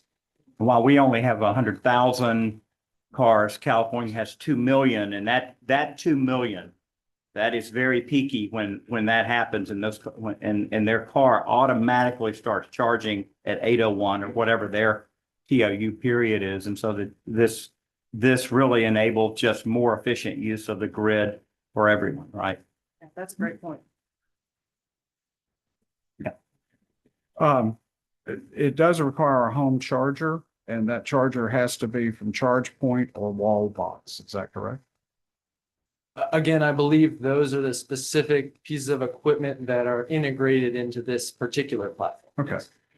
Does Georgia Power pay for the home charger? We do not. Okay. So the property owner owns the home charger? Yes. Okay. And the property owner's installed it, then because it's installed, it can register with the program and participate. Okay. All right. And then my understanding is they have to charge 2 times a week at least, and then they get a record of charging and fees, data related to their charges and their fees that would be incurred. Is that correct? I'm sorry, I didn't hear the question there. They have to charge 2 times a week to be in the program. And at the end of, at some accounting period, they get a record of how much they charged and what the price was. Correct? In general, that's, I think, correct. Again, our pilot team would have all of those details. I'm not as familiar with all of those details. We do have a pilot team that actively works on that program. There was an enrollment incentive. I think there's an end of pilot incentive. There are dashboards and emails. Right. You get $100 to sign up. I saw that too.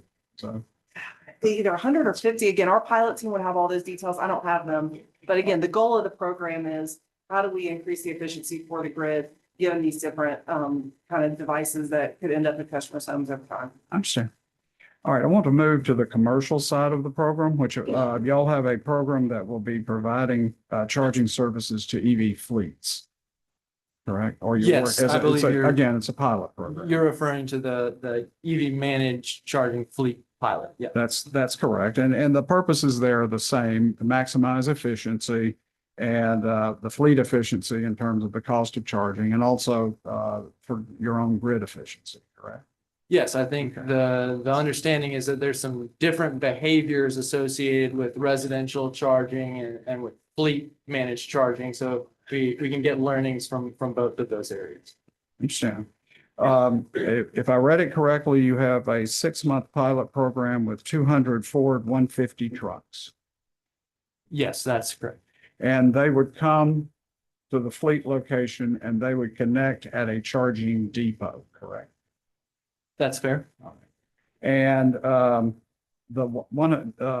chargers would be equipped with Ford software for the trucks coming into with the grid. I mean, y'all would be supplying the power through Georgia Power, And then the chargers would be equipped with Ford software to coordinate with their trucks.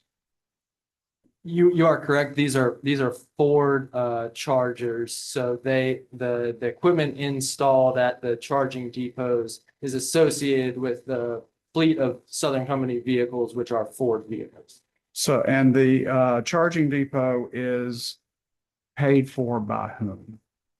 All of the vehicles that are participating in this are part of Southern Company's existing fleet of assets. So that, you know, just as we would own bucket trucks or other light duty vehicles to enable operation, these vehicles are part of the day-to-day operation of the company. And then this pilot is just looking at how those vehicles behave when subject to a managed charging program. I understand.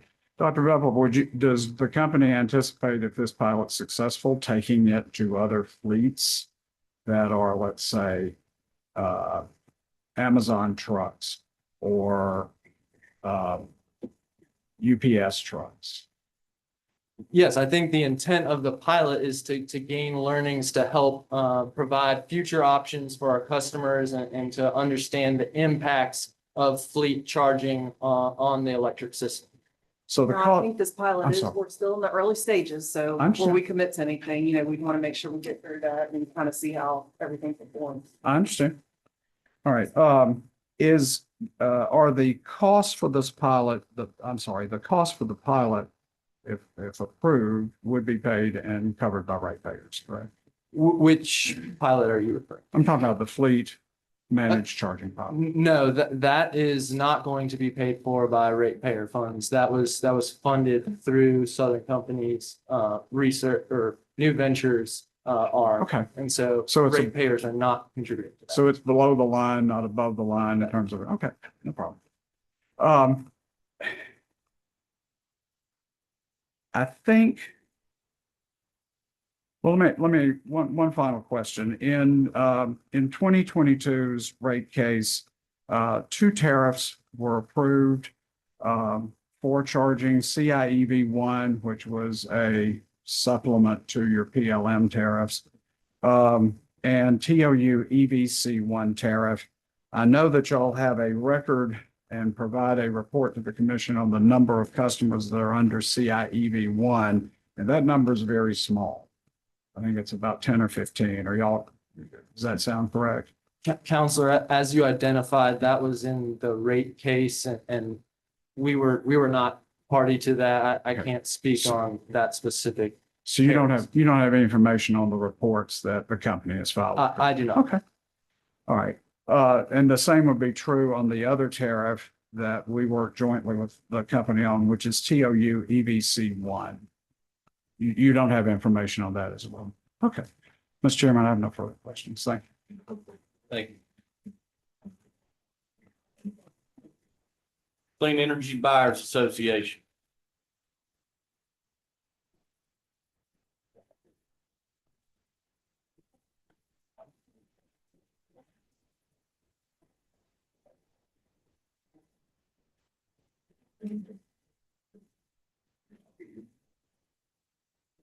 Thank you, Mr. Chairman. Good afternoon, panel. Mr. Mallard, I'm guessing most of my questions will be directed at you. So I'm glad I can see you back there. Yes.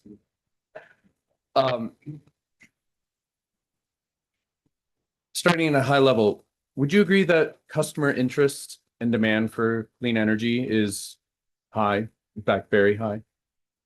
High would be subjective, but yes, I would agree in general. There's lots of customer interest in clean and renewable energy.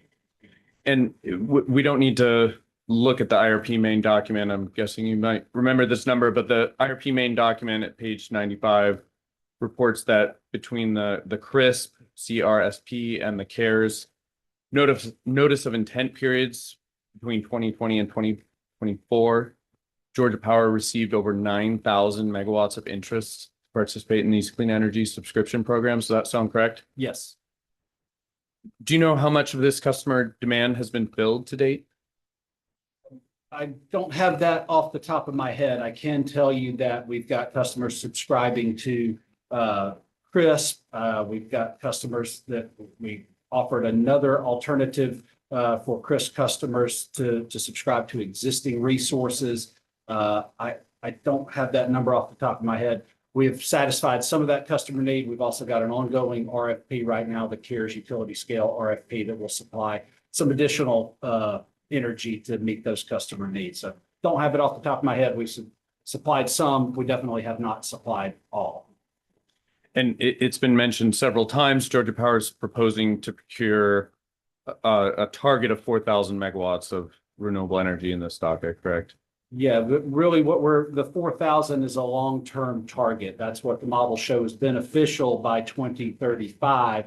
What we're asking for specifically in this IRP is approval of the next 1,000 megawatt RFP that also would have those enhancements that we talked about that would allow us to procure above that target up to the 4,000 megawatt amount. And all of that capacity is available for customer subscription potentially, correct? It's actually the subscription, the capacity amounts, yes, but the subscriptions are based on energy, and that's important to note. Subscriptions that we offer are to allow the customer to access to the renewable attributes, the renewable energy credits.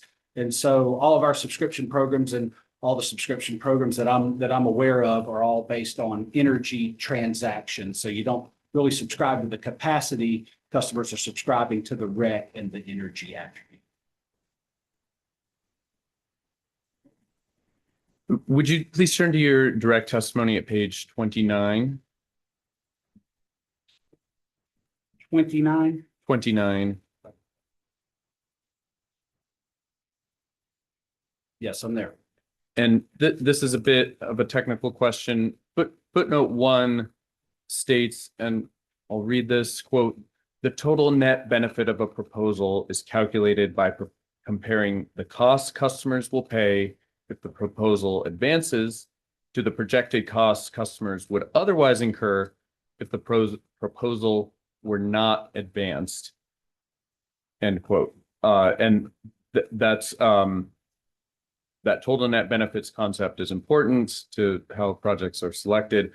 So given Georgia Power's load growth and urgent capacity need, what does it mean to run this analysis where you're hypothesizing that a resource is not procured? Not procuring resources is not really an option right now, right?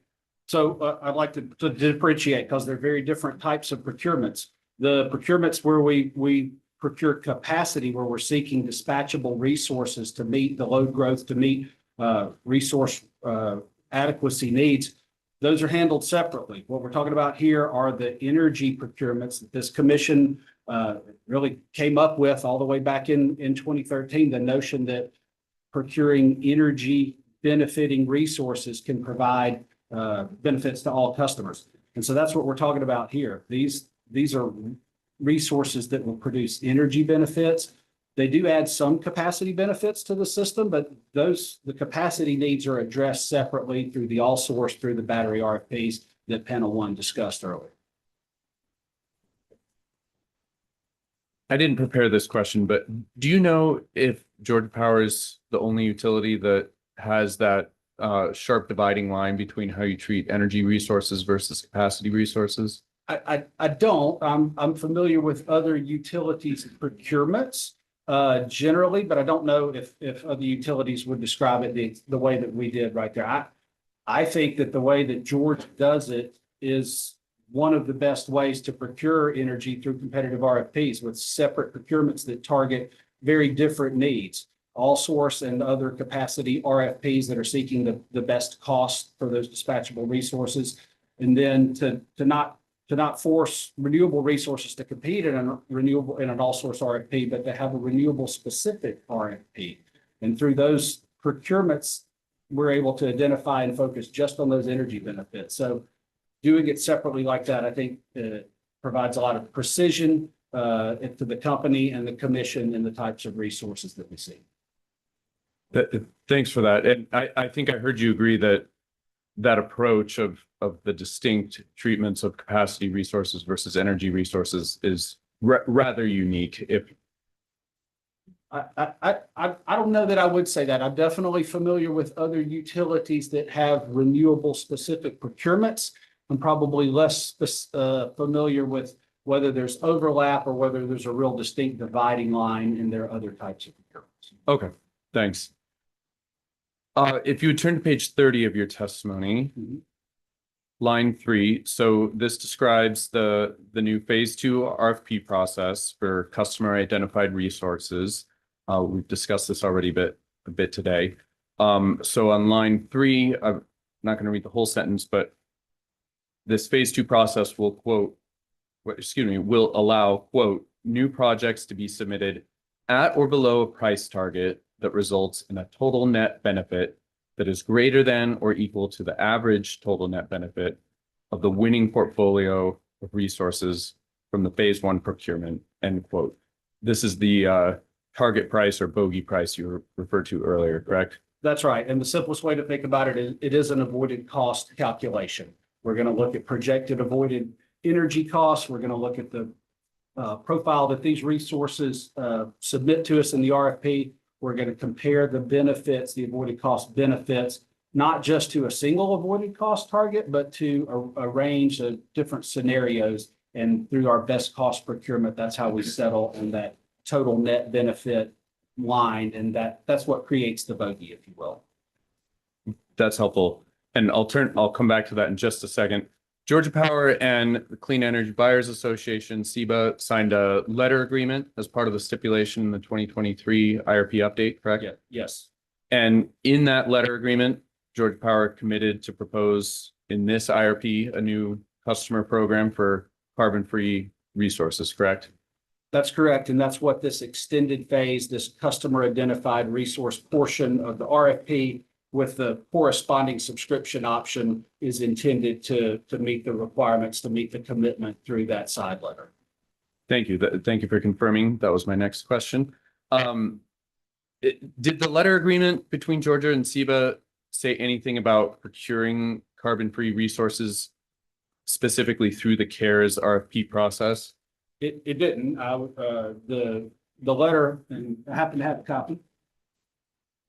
So just to make sure we're on the same page, what the letter committed the company to do and CEBA to work with the company to do is to create a program that would allow large commercial industrial customers to identify carbon-free resources, pay for the incremental cost, claim the renewable energy credits, and receive hourly credits back. That is the fundamental purpose of the CARES program. And so it's that vehicle that we deemed was the most efficient way to offer those benefits.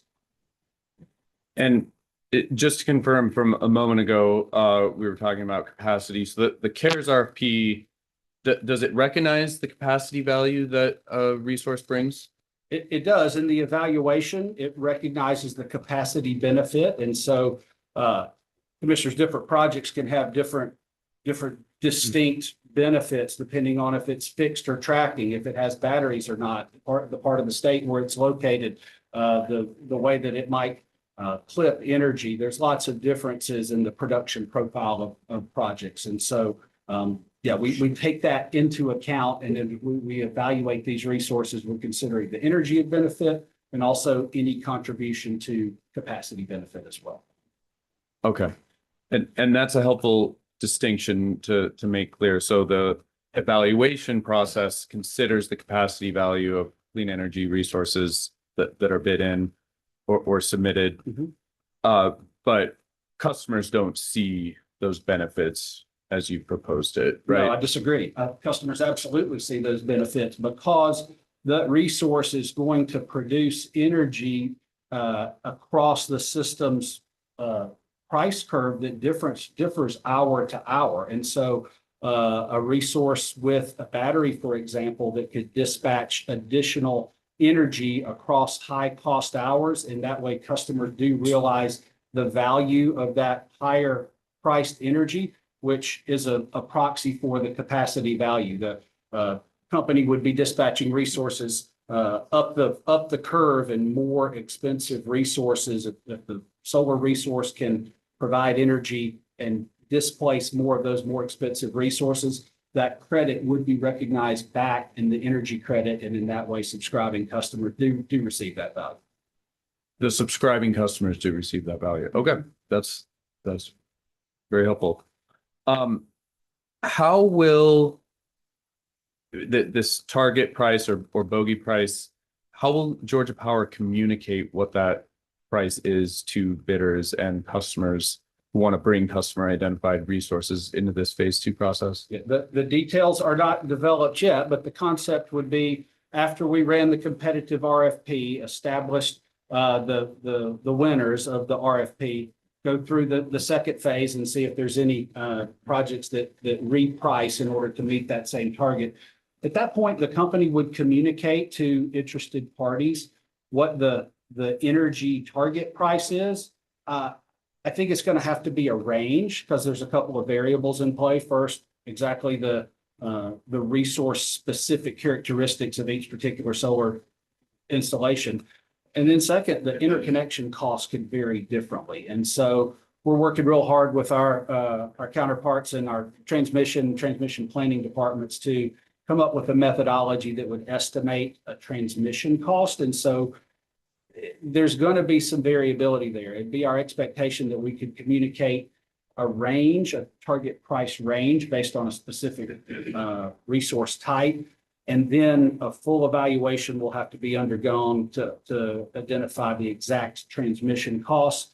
And then probably then come back and say, okay, this is what we estimated. Here's the actual price that your bid would need to be in order to meet that total net benefit. At that point, the option would be in the hands of the participants to execute the deal or not. Would the bidder have an opportunity to change the price based on the evaluation at that point? We haven't contemplated that. One of the things we want to think about is just the timeline. We're constructing this concept in a dynamic world like we talked about. We do have RFPs that we're envisioning will continuously happen for the foreseeable future. Additionally, there's been some changes in interconnection timelines and requirements that require annual cluster study interconnection processes. And so still yet to be determined exactly what those timelines look like. We just haven't considered whether there could be a second price refresh at that point. It might be that we're running into the next RFP being issued, and in that way, it just might not make logistical sense to do that. But those details haven't been developed yet. Okay. Would you please look at page 30? At line 20, the testimony states, quote, phase 2 would only be made available if there are unmet CARES utility scale customer subscription needs, end quote. How will a customer communicate to Georgia Power that it has subscription needs that remain unmet after phase 1? Yeah, I could envision a couple of ways. There's already a notice of intent process. We already referenced that where customers had indicated interest. We would know if there was customers that had indicated a notice of intent and did not have their subscription need filled. But on top of that, I think we would introduce a new NOI process that would allow new needs to be communicated to the company from customers and potentially from developers too. We're envisioning two pathways here, one where a customer and a developer could work together to submit a project, another where a customer could have a need and a developer could have a project. They might not know about each other, but in that way, Georgia Power could be the matchmaker, if you will, to put the customer and the developer together. Okay. And under Georgia Power's proposal, this phase 2 process is the only path for a large customer to subscribe to a specific customer identified resource, correct? As proposed. Okay. So if a customer prefers to subscribe to their own customer identified resource and doesn't want to subscribe just to the CARES portfolio, is that okay? Can they skip phase 1 and go straight to phase 2, or do they need to submit a notice of intent in phase one and have that be unfulfilled. No, I'd say a customer can wait, and they can wait until that market value is established through the competitive RFP and then bring forward the customer identified resource. There wouldn't be a requirement to also participate in the first phase. Okay, that's good news. How long do you anticipate it will take to start the phase two process after the initial the initial RFP is issued? Again, the expectation would be it would start immediately after the first phase with the buy down was completed. I could foresee the notice of intent period being open, maybe even in advance of that. When the projects can be evaluated and studied is going to be somewhat dependent on that cluster study process and the timelines for interconnection. And so those are still that we're just in the very first cluster window right now of the new FERC directed cluster process. And though that information and how that works will go a long way to defining the timelines with how the new expanded RFP process will work. Okay.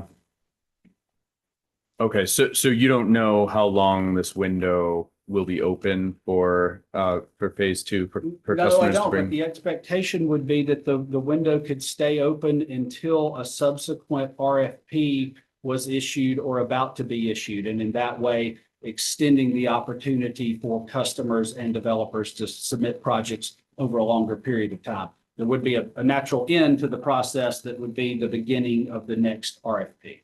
Okay, and you've mentioned a few details that are still to be ironed out. Are these details going to be ironed out in a docket, a follow-on docket, or where is the commission going to decide these details? Yeah, traditionally, the way it's worked is concepts are approved in the IRP commissioners. Program details would be put forth in a separate program filing. So an updated CARES subscription program filing that would have the customer side and the participation details. The RFP details are worked out through the RFP process. As you know, that's its own process. We produce the RFP and the updated PPA documents, put that out for comment for all interested bidders. Bidders conference, eventually work with staff and produce final documents that ultimately the commission approves before the RFP bid window opens. So I'd expect the RFP process and the customer participation processes to work in a similar way.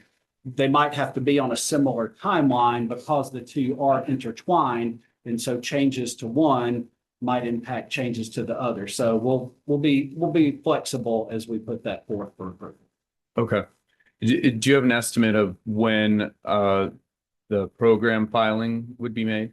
I don't. It depends maybe on how many changes might be made to it through this process.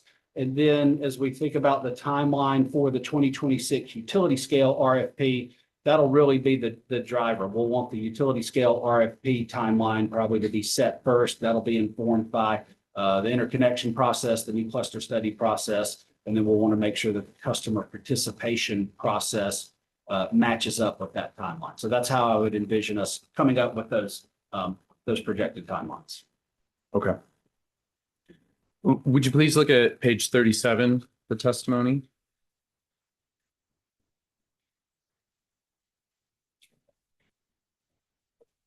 Yes, we're there.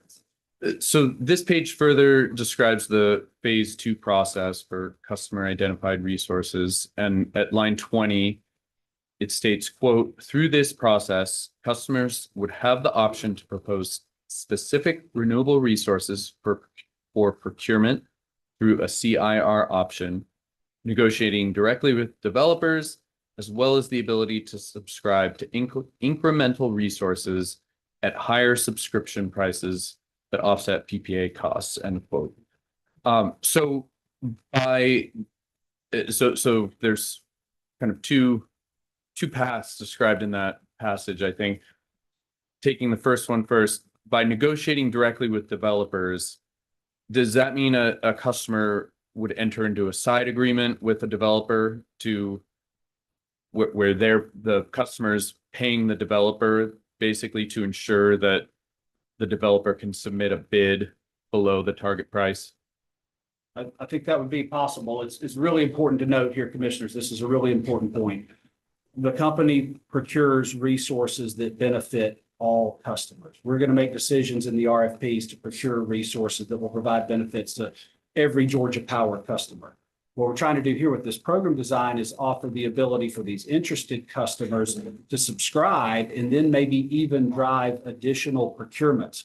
But we're going to, as proposed, we've got to do this in a way that protects non-participating customers. And so to the question, there's two ways that can happen. One would be a bid comes in at a price that we've already determined through the competitive RFP process is beneficial to all customers. So if an additional bid comes in at that same price or total net benefit, then we can still be certain it's providing benefits to all customers. The other way to do that would be through a bid that was at a higher price, but was offset by a customer willing to pay more for their subscription. That one's going to get a little more complicated. Would likely require some collateral and a long-term agreement from the subscribing customer. If the company is going to enter into a PPA price that's higher than market value, we need certainty that the customer is going to live up to their end of the bargain. I don't think it would be unreasonable to have some provisions in the customer agreement that would require upfront collateral and some provisions in the contract that ensure if something were to happen with that customer, we could still collect the dollars that we need to make sure non-participating customers aren't harmed. And I'll take a moment to assure the commission that SEBA also supports making sure that this program protects non-participating customers. So we're on the same page there. Okay, so just to break apart what you said a little bit, to take it piece by piece. So if a developer is negotiating directly with a with the customer, they have a side agreement basically to buy down the cost. Would you agree that's kind of an unusual arrangement in the utility industry? I'm not sure that it is. I think maybe similar type of arrangements might be maybe even prevalent in other jurisdictions. What we're trying to do here, commissioners, is meet the customer need that maybe is a little different in our jurisdiction and our vertically integrated market than might be available in an unregulated market structure. And so by still allowing customers to drive additional resource procurement, but doing it in a way that still benefits all customers, we're sort of targeting the best of both worlds. We're going to get these customers what they need, but still protect all other customers. So I think customers and developers do one-on-one deals in other jurisdictions a lot. It may be new in the Georgia market structure. Okay. But you also, as you also described, there's another path that where you would allow the customer to pay for the incremental costs of the resource so that it protects non-participating customers and effectively provides meets the average total net benefits of the portfolio, correct? SEBA supports this option, by the way, and we appreciate you clarifying that because that was not clear to us in the IRP main document, but you made it clear in your testimony. So thank you. So would you agree that if a customer chooses that option, they're paying the full incremental cost of the PPA through their subscription, correct? Yes. That's the vision? Yes.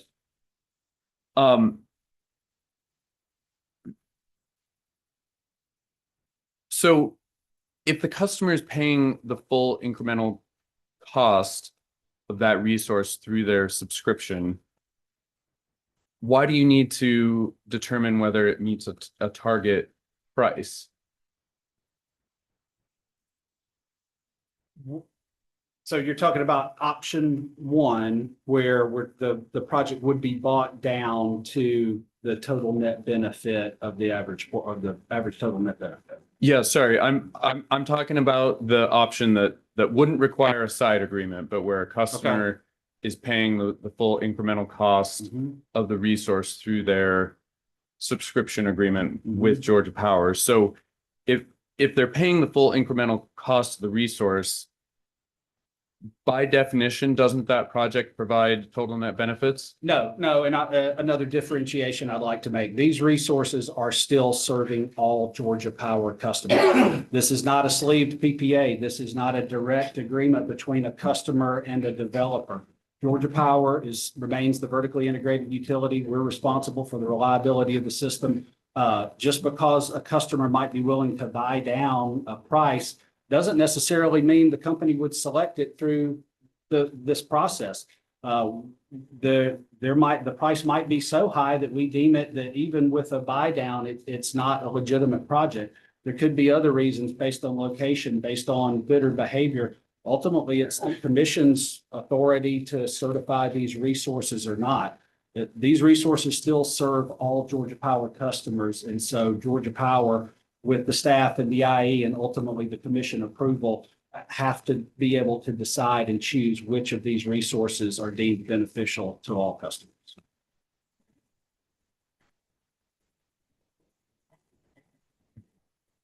I understand that, but wouldn't you be setting the subscription price such that the resource is beneficial to all customers? Yeah, again, we would, but there's more to beneficial to all customers than just the price. This is going to be a resource that where the electrons flow onto the grid. We're counting on that resource as part of the overall energy mix. The resource goes down. I'm assuming the subscribing customer is still going to expect Georgia Power to provide resource adequacy to that customer at night when the inverter goes out, when the tornado hits the solar facility. Georgia Power still is obligated to serve that customer. That obligation usurps the ability for the customer to just be served for a part of their load from a part of the resource. So I think we fundamentally disagree with that concept that you can just buy down the price no matter what type of resource or what those characteristics are. That does not fit with our market structure. That does not support the reliability and affordability for all Georgia Power customers. Okay. At the risk of beating a dead horse, I want to try just one more angle on this.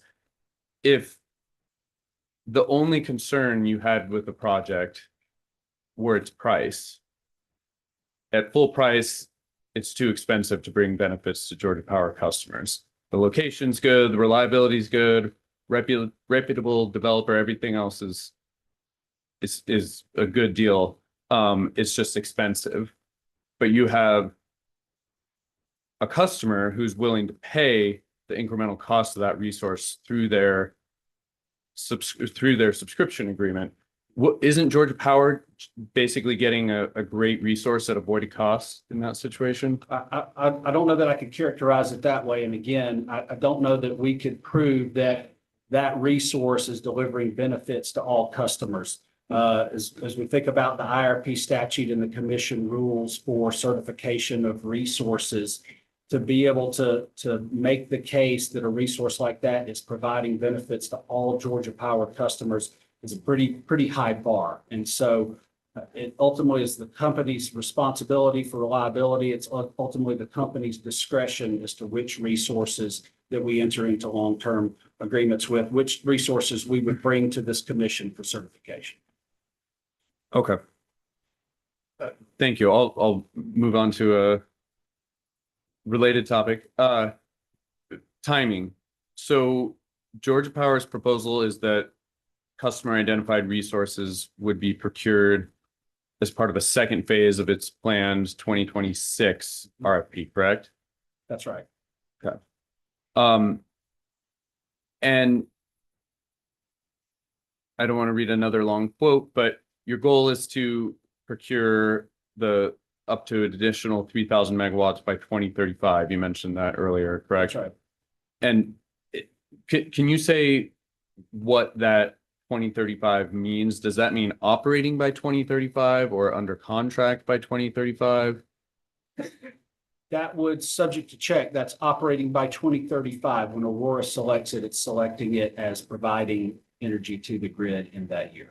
Operating. Okay, great. What's the earliest year that a large customer if there's a large customer who's really motivated, really excited to get their own customer identified resource under contract, what's the earliest that they would have certainty that that project's moving forward through this program? The earliest they could have certainty. Timelines are not developed as of yet. The 2026 utility scale RFP would conclude likely in 2027. The customer identified resource process would make sense to follow after that. So again, I can't say for certain, but it would be 2027 or beyond when the customer identified resource process would operate. Okay.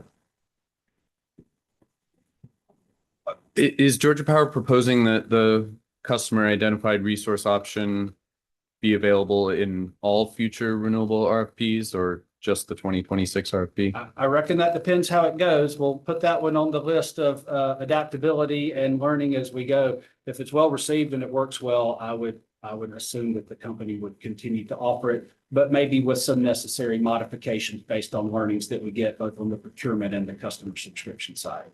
Okay. At what stage is the 2025 CARES utility scale RFP? The RFP is underway. The wall has been stood up. What we like to say, that means communication between parties is already limited, and the expectation is that the RFP will be issued to the market, subject to check, second quarter, early third quarter of this year. If the commission found that large customers who are motivated to subscribe to customer identified resources should be able to do so sooner rather than later, it could direct Georgia Power to conduct this phase 2 process you propose for customer identified resources as a follow-on to the 2025 CARES RFP, right? Yeah, the commission could order the company to implement it at any point. A couple of points there. The megawatts that we're procuring now in the 2025 IRP were approved in 22 before this concept was put forth. But again, each RFP stands on its own. So I think changes could be made. You know, the other bookend that bounds us is achievability. And that's really big in my book. And program design and procurement design is to make sure that we can roll out programs that are completely thought through and will be successful in the marketplace. So that might be another limiting factor to consider, is make sure that it's achievable for the company, for the developers, for the customers, all the stakeholders. That was less resistance than I was expecting, so that's good news. Sometimes all you got to do is ask. Good advice. Under Georgia Power's proposal, will Georgia Power allow a small group of customers to collaborate and bring forward a single customer identified resource that they would all subscribe to? We've not proposed that yet. I don't know that we're fundamentally against that. Again, working out the details and how we could make that achievable would be critical. But I don't think the company is opposed conceptually to that, but that's not what we proposed as of yet. Okay. I'm going to quit while I'm ahead. Thank you, panel. Thank you, Mr. Chairman. Thank you, commissioners. Thank you, Mr. Dunbar. Panel, you're good. Keep going, yeah. All right, next up, Capital Good Fund.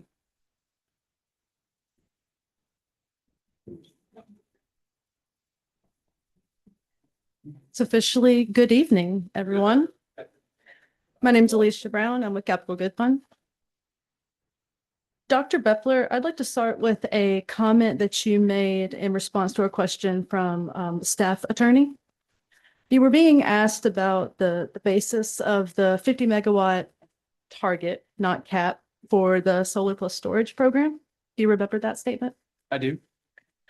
You were mentioning really two reasons. One being the intervenor program examples that were filed in the 23 IRP update.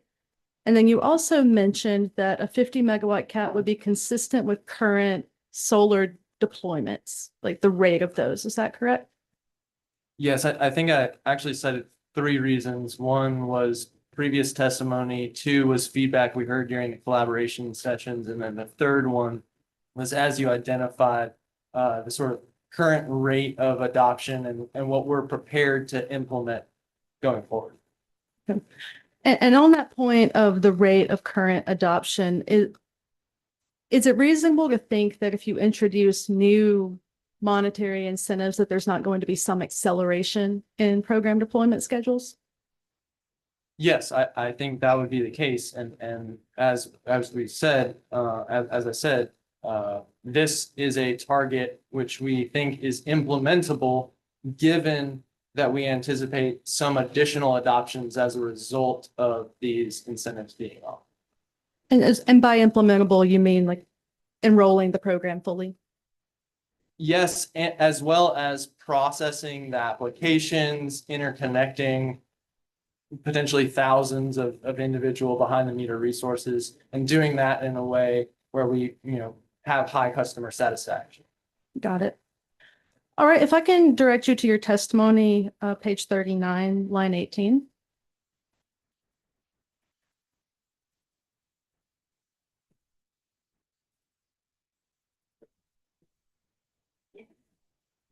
Making sure it was there. You're proposing for the solar and storage pilot program a residential size limit of 20 kilowatts. Is this based on the nameplate capacity of the battery that's like actually physically attached to the battery, or is it based on the incentive calculations that you provide later in this testimony? This would be based on the ability of those resources to export to the grid. So the expectation is that resources should never be able to, regardless of the load at the site, export more than 20 kW. Okay. So that's the max, the instantaneous discharge, 20 kilowatts. Okay, that's helpful. But I do want to clarify, that would be for the system as a whole, not just the battery. Got it. Okay. So what happens if someone already has more than 20 kilowatts of batteries? I mean, it's probably unlikely, but let's say they're a prepper. Can they still participate in this program? No, I don't think so. And as you mentioned, I think that's The fact that Alicia's looking at me when she said prepper, it's just. I do think that's a sufficiently edge case that we're not worried. What we try to do here is design a program that would be available for the majority of customers. Obviously, there's going to be situations and there's options for those customers to install resources outside of this program, but these design elements, I think, will meet the needs of the majority of customers. And just to add to that, as Dr. Bepler said, 20 kW would be the sort of the AC instantaneous limit that doesn't stop someone from installing significant number of hours of battery to extend their ability to go off the grid, if you will. That makes sense. A clarification on commercial eligibility. How is small commercial being defined? Is it any facility that meets the 250 kilowatt battery limit, or do you have to be on a rate like Power and Light Small?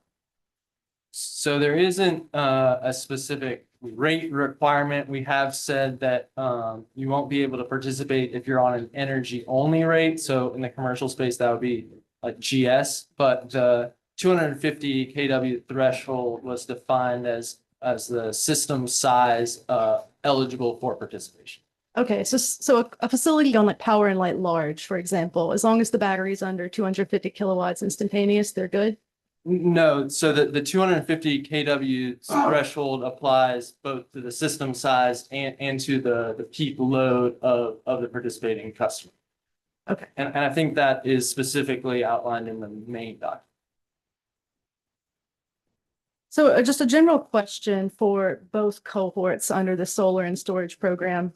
When an event is called and a battery is discharged, does it serve on-site needs first, or will it inject directly into the grid? It would serve on-site needs first before any excess above the load would then be discharged onto the grid. I do want to make one quick clarification that depending on the participation pathway, you use the word event dispatch and I'm not sure I would say that applies as much to the utility directed option because it would be more of a continuous operation of those assets. Makes sense. So you would mention some of the rate restrictions that were in place, and on page 40, you do clarify that participating customers can remain on the R&R rate. Will the solar system size limits outlined in the R&R tariff continue to apply? Yes. Okay. So on page 40, you describe how the company directed model works, and you specifically say that it's limited to new assets and it must pair solar and storage. If solar sizes remain capped at 10 kilowatts for residential, is there a risk that the solar might not generate sufficiently to charge the battery, like particularly in wintertime? I think the design of the thresholds and those requirements are intended to encourage customers to right size the assets, both to serve the load at their home, but also relative to each other. So we do think that there is sufficient room in that 20 kW such that you would be able to install sufficient solar to charge appropriately sized batteries for residential use. Even though the solar itself by the R&R tariff is still limited to 10 kilowatts. So the solar itself is limited for participation in the R&R component, but you could participate with solar beyond 10 kW in this program. You just wouldn't also be eligible for the R&R right. Okay. The energy offset program is available for right now for customers who install larger than 10 kW. It just means any energy pushed back to the grid is not compensated. I think pairing solar with storage is responsive to that already. And in that way, solar and storage could be paired together and sized correctly such that any excess solar, much of the excess solar could go to charge the battery, and maybe the amount of compensation, if any, for energy pushed back to the grid becomes a less important part of the financial calculation. Now, let's talk about the company directed. That battery is being dispatched continuously was the word I think you just used. Is that correct? So what we mean by that is that we won't be doing specific or discrete event notifications, Commission. So we would be utilizing those distributed behind the meter assets more similarly to how we would utilize grid scale assets. So if a homeowner is out of town, they're not using energy at the moment, and that battery gets discharged, that energy that's not needed on site would be exported to the grid. Is that correct? Correct. If the discharge from the battery was more than the current load at the premise, then that energy would flow onto the grid. And if that house is on energy offset only, that energy would be flowing to the grid uncompensated. That is correct. Now, what we need to keep in mind is that if you are right sizing the solar and storage, then what you have is the opportunity to serve the load when a customer is using that, and you won't run into a situation where you're installing, say, 18 kW of solar, but only 2 kW of battery. And so what we think that design does is incentivize you to appropriately match the solar and battery capacity with the size of the load at your home.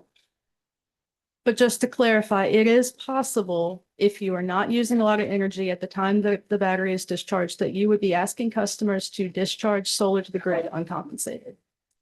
I don't know that I would say uncompensated. Commissioners, as we've outlined, there is a significant upfront incentive associated with participation in this pilot. And we, I think we're also getting into one of those edge cases that we discussed where, the vast majority of assets that we envision enrolling this would be sized such that much of that energy is going to be consumed on site. Okay, I'll move on from that line of questioning. So I'd like to move on to page 41, the paragraph where you are talking about addressing feedback from stakeholders. So for both cohorts, does the company intend to give customers some advanced warning, particularly on the customer directed cohort, of an anticipated call or discharge event? Yes, I anticipate that that would operate similarly to our existing temp check or our residential demand response program, where ordinarily we would give customers 24 hours of notice, but maybe we would have the ability in special situations to have emergency events, which currently for that program are 75 minute notices. And mostly a check the box question, but several parties gave feedback not to dispatch the batteries during or in advance of a severe weather event. I'm assuming there's a plan to account for that. So if there's a hurricane coming through, you're not discharging the battery. Yeah, I do think that will be a consideration in the dispatch. I do want to highlight that there is a balance between the needs of participating and non-participating customers. The incentive values that are given for participation are on the basis of generation capacity value. And so during especially cold mornings or especially hot afternoons that might be, prone to an intermittent thunderstorm, that's when the value of those assets is there. And so we will need to balance the capacity need with this desire to ensure that those customers have the ability to utilize those assets for resiliency purposes as well. And speaking of feedback, that's one of the reasons that we committed in the utility directed model to reserve at least 20% of the battery capacity to always be available for that participating customer's use. That actually leads perfectly into the next question. For the customer directed program, will customers have the ability to reserve a portion of their battery, or is there only option to opt in or out of an event? So that's a pay for performance model. And so the customer will have optionality as far as what percentage or how much of that battery capacity they want to use during an event. Now, if they elect to withhold some of that capacity for resiliency or other purposes, they would not be compensated for that, but they do have that optionality. That makes sense. Okay, I'm on page 42 now, and I just have some clarification about some definitions. So first of all, really appreciate the special consideration for LMI customers. I was wondering if you had a specific definition for LMI settled at this point. I don't think we have a specific definition identified. I think we'll consider some of the experience from our DSM program implementation. We'll work with the implementing partner that we identified through the RFP process, but also want to be consistent with some other potential funding sources and make sure that customers who are eligible for those other programs could also participate in our program as well. From a DSM perspective, in the past, income qualified has been 200% of the federal poverty level. We've expanded our EASE program to contemplate going up to 300, possibly even 400% flexible to implementation once we go through that RFP. Okay. And point of clarification on the MUSH category, which also thank you for that. Is the MUSH category truly just an acronym for municipal, university, school, and hospitals, or is it contemplate other tax exempt entities like houses of worship, nonprofit organizations? I think it is a specific designation at this point, but I would have to get back to you with further details on exactly how those entities are determined. Okay, sounds good.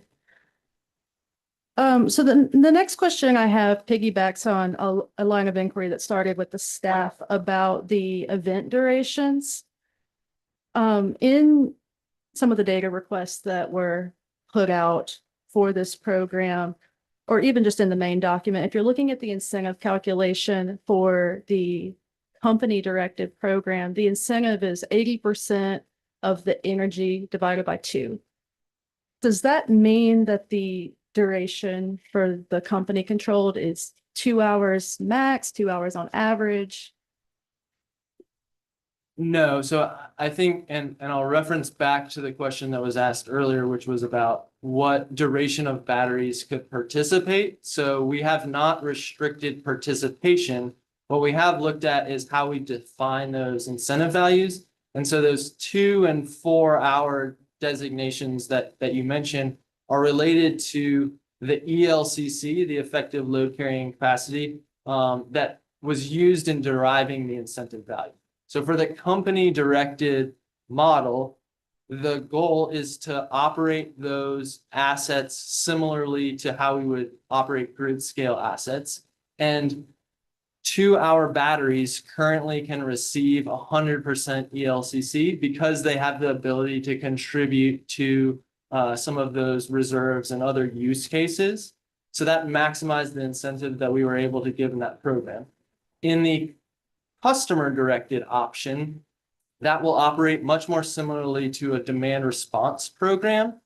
And the window of an event call was defined as 4 hours. That ELCC was determined based on the 4 hour event window. And so that's why we based the incentive calculation on that 4 hour event. A 2 hour battery would still be able to participate in that program option. No, that makes a lot of sense. Was just curious about expected event duration. But I do have a follow-up on the effective load carrying capacity. There was a data request that had the ELCC study for the overall company system. And as I remember, I didn't bring it out because it came up this morning. The 85% ELCC didn't materialize until there were like 6,000 megawatts of batteries on the system. But it decreases with the increasing penetration of batteries. So can you speak to why the ELCC for the customer directed would be 85%? Yes. So as we just discussed, that program looks more like a demand response event call, and we would be providing customers advance notice. We talked about 24 hours or even 75 minutes in the case of an emergency. That doesn't allow those resources to contribute to reserves, which is why the utility scale assets receive those higher ELCC values.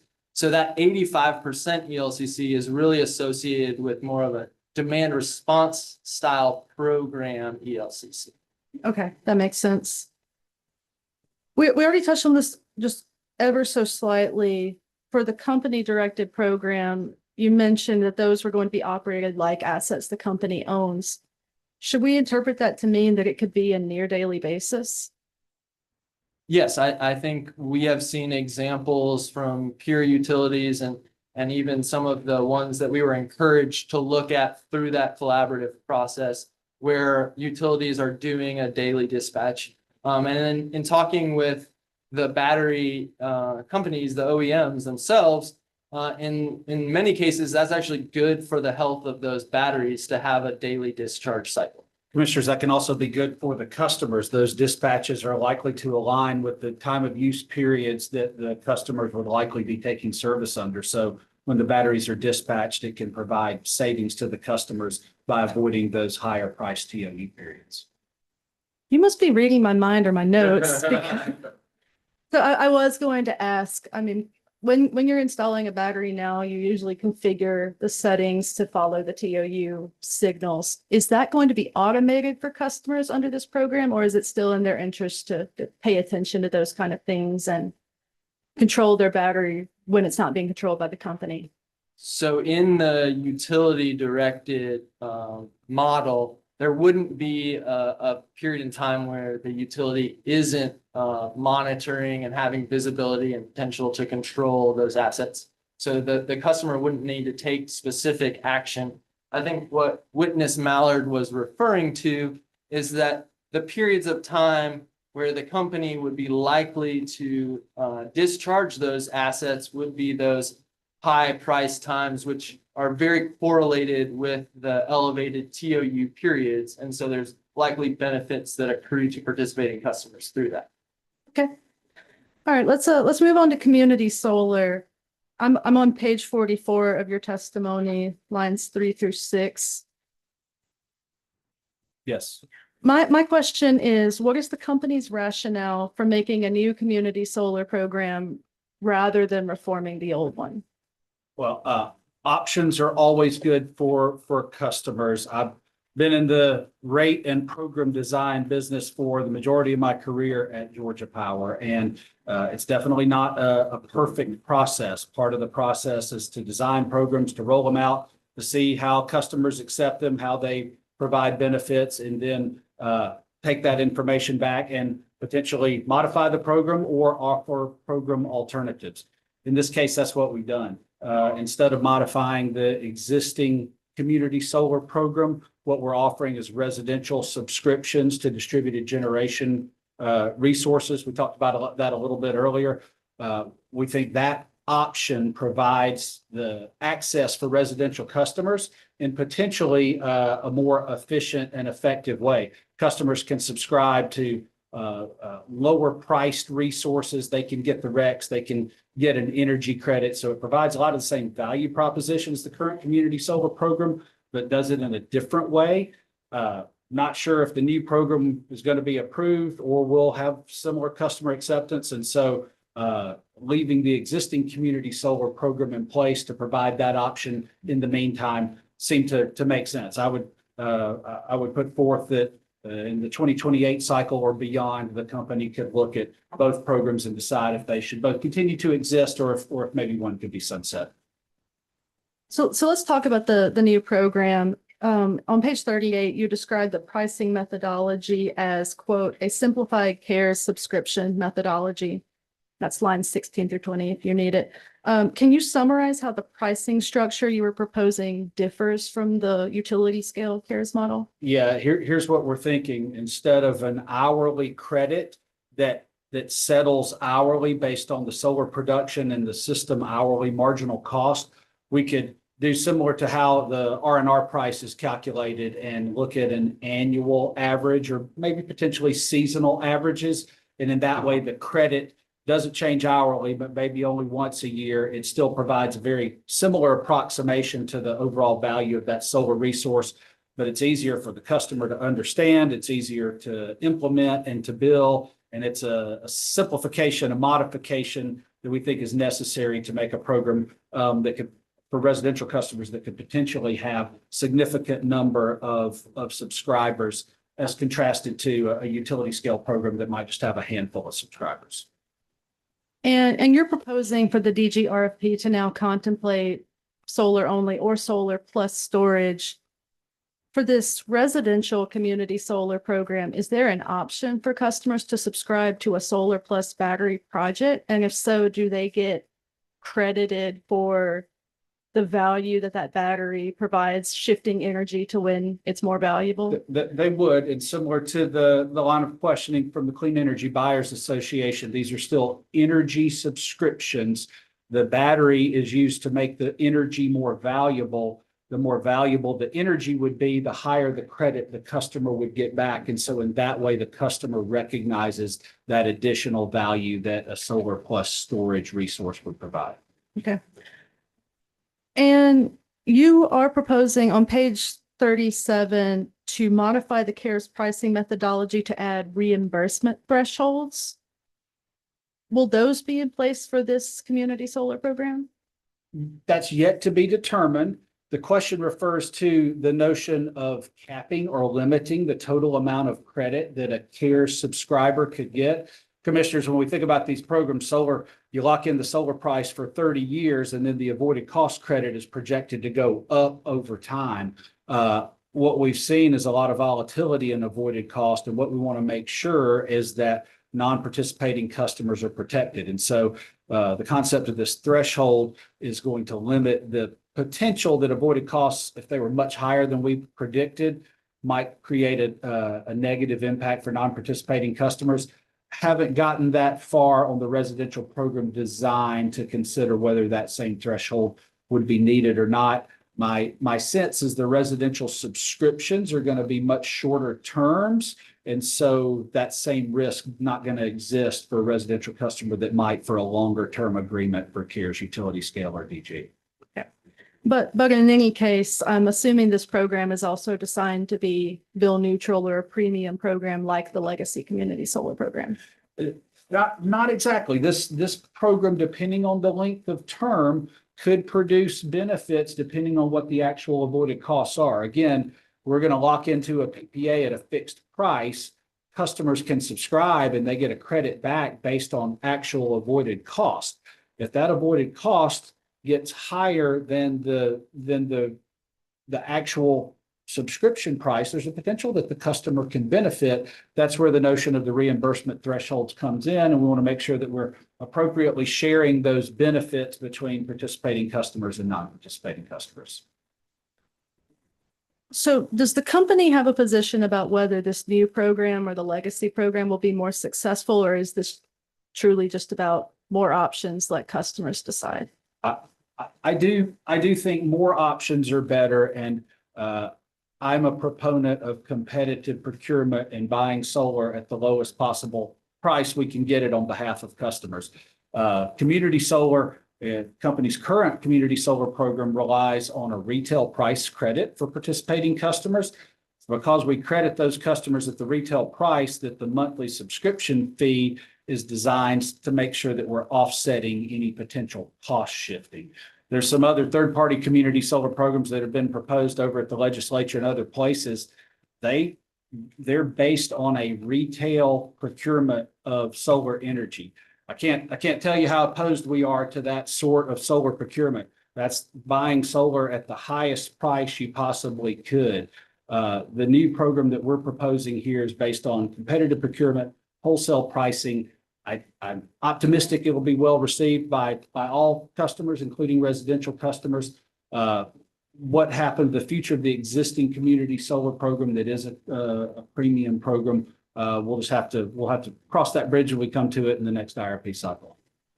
Okay. And likely my last question on this topic, as you know, there are several funding sources and tax incentives that are available to reduce the cost of community solar, particularly for low-income households, examples being the Solar for All program and the Low-Income Communities Bonus Credit.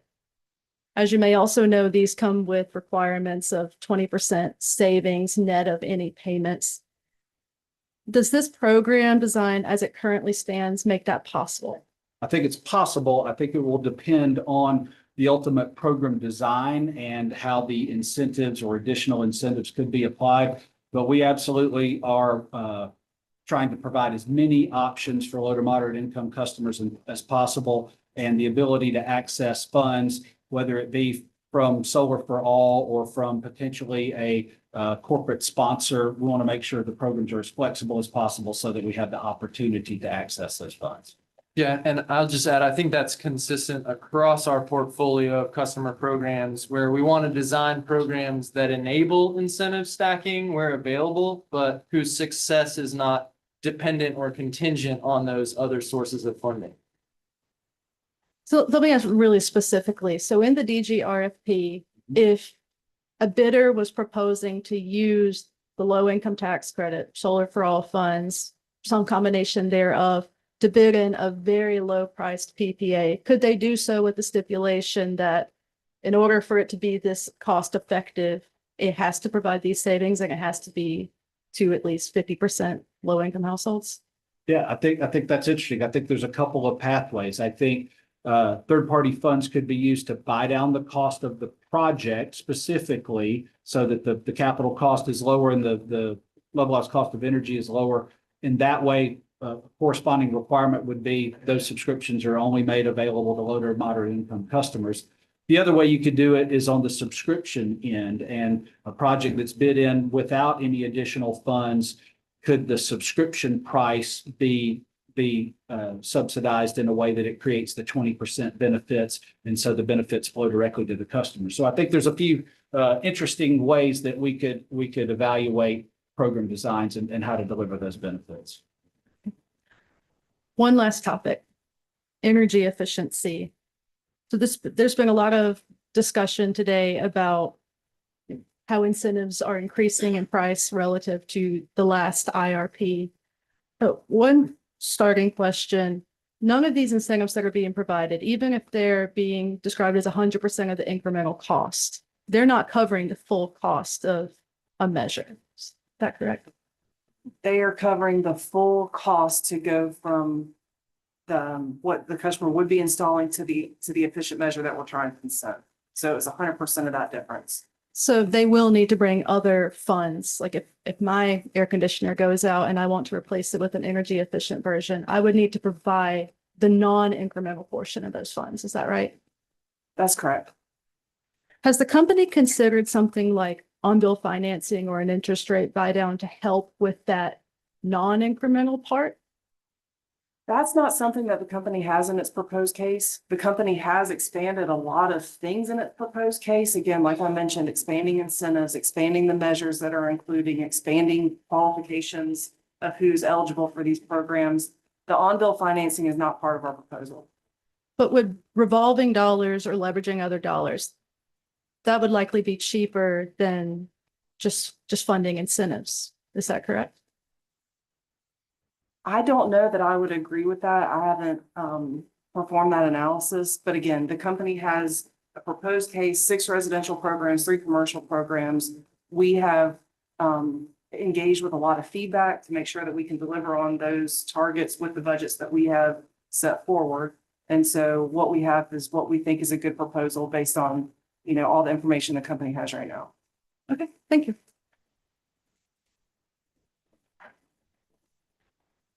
All right. Next is Vermata Energy. Vermata Energy, Georgia Association of Manufacturers. No question. Georgia Center for Energy Solutions. Georgia Coalition of Local Governments.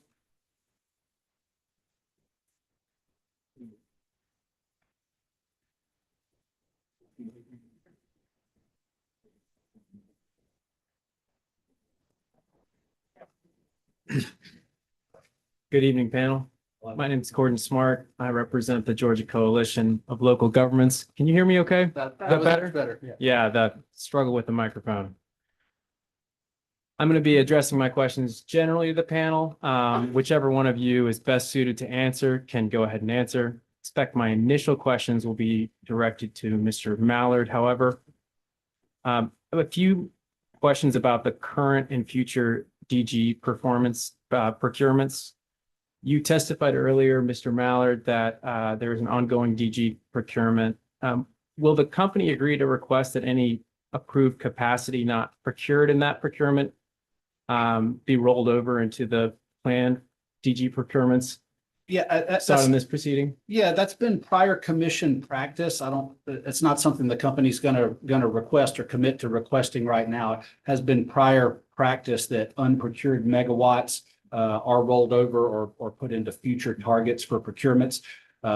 Modifying our procurement process, adding these additional phases to the RFPs could change the way that we plan to allocate unprocured megawatts going forward. So I would say that's certainly a possibility. We'll just have to cross that bridge when we come to it once we understand how many rollover megawatts we might have for each of the different RFPs.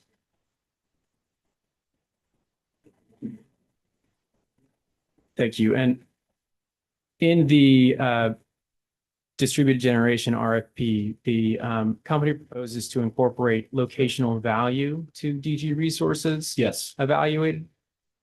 And will these resources be attributed and will and the company also proposes to incorporate that turning to page 32, line 10 of your testimony, you testify that, quote, flexible DG resources will be recognized for additional value delivered as part of the RFP evaluation process. Yes. Will that additional value be incorporated as part of the locational value, or is that a separate analysis? It's both. It is part of the evaluation process whereby the company selects the portfolio of resources that deliver the most benefits to customers. And so resources are differentiated by their production profile, by the incorporation of storage or not, and now by location as well. And so that locational differentiation will be included as part of the evaluation and part of the ranking of the bids that ultimately the company will choose as the selected portfolio. So to clarify, will flexible DG resources, and I'm here specifically talking about solar paired with storage. Yes. Will those be assigned a different locational value, or will the company use a different process to attribute additional value? No, as proposed, a solar resource and a solar plus storage resource would both be evaluated using the same geographic locational differentiation. And so can you please explain how the company plans to recognize the additional value for flexible DG resources in the RFP process? Yeah, and so those are recognized, commissioners, as part of the regular evaluation. The profile of a solar project looks much different than a profile of a solar plus battery storage project. Now, we haven't done this in DG evaluations before, but it is common now in the utility scale procurements and evaluations to compare solar-only resources and solar plus storage resources. And so the model does a really good job at that. And bidders submit their profile for 30 years, for example, the life of the PPA, all 8,760 hours of every year. And so we evaluate each project based on its individual unique profile, and solar plus storage resources would produce a higher value, everything else being equal, because they can discharge across higher value hours. And that way that extra benefit is recognized in the evaluation. And I'll just add, in addition to being able to discharge in higher value hours, the very element of being dispatchable, controllable provides some additional value as well, as opposed to an intermittent resource, which we don't have the ability to control the output of those solar only facilities. Thank you. And as part of the new DG procurement program, does the company plan to provide interested customers with a map or tool similar to the hosting capacity tool so that they can see what the locational values may be for a particular project? Yeah, it would be our expectation that we would provide that information much in the same way that we make the hosting capacity information available. It would require registration by potential bidders. It is specific for the DG RFP, but that information would be made available similarly, along with the interconnection guidance and hosting capacity, as tools that help DG developers site their projects in the best locations. And to clarify, the DG bidders wouldn't have to have submitted an NOI or paid a fee to access that map? Subject to check, they just register and sign a confidentiality agreement. There's not a charge. Thank you. I'd like to now turn to the customer renewable programs, starting with the utility scale, the CARES program. Okay.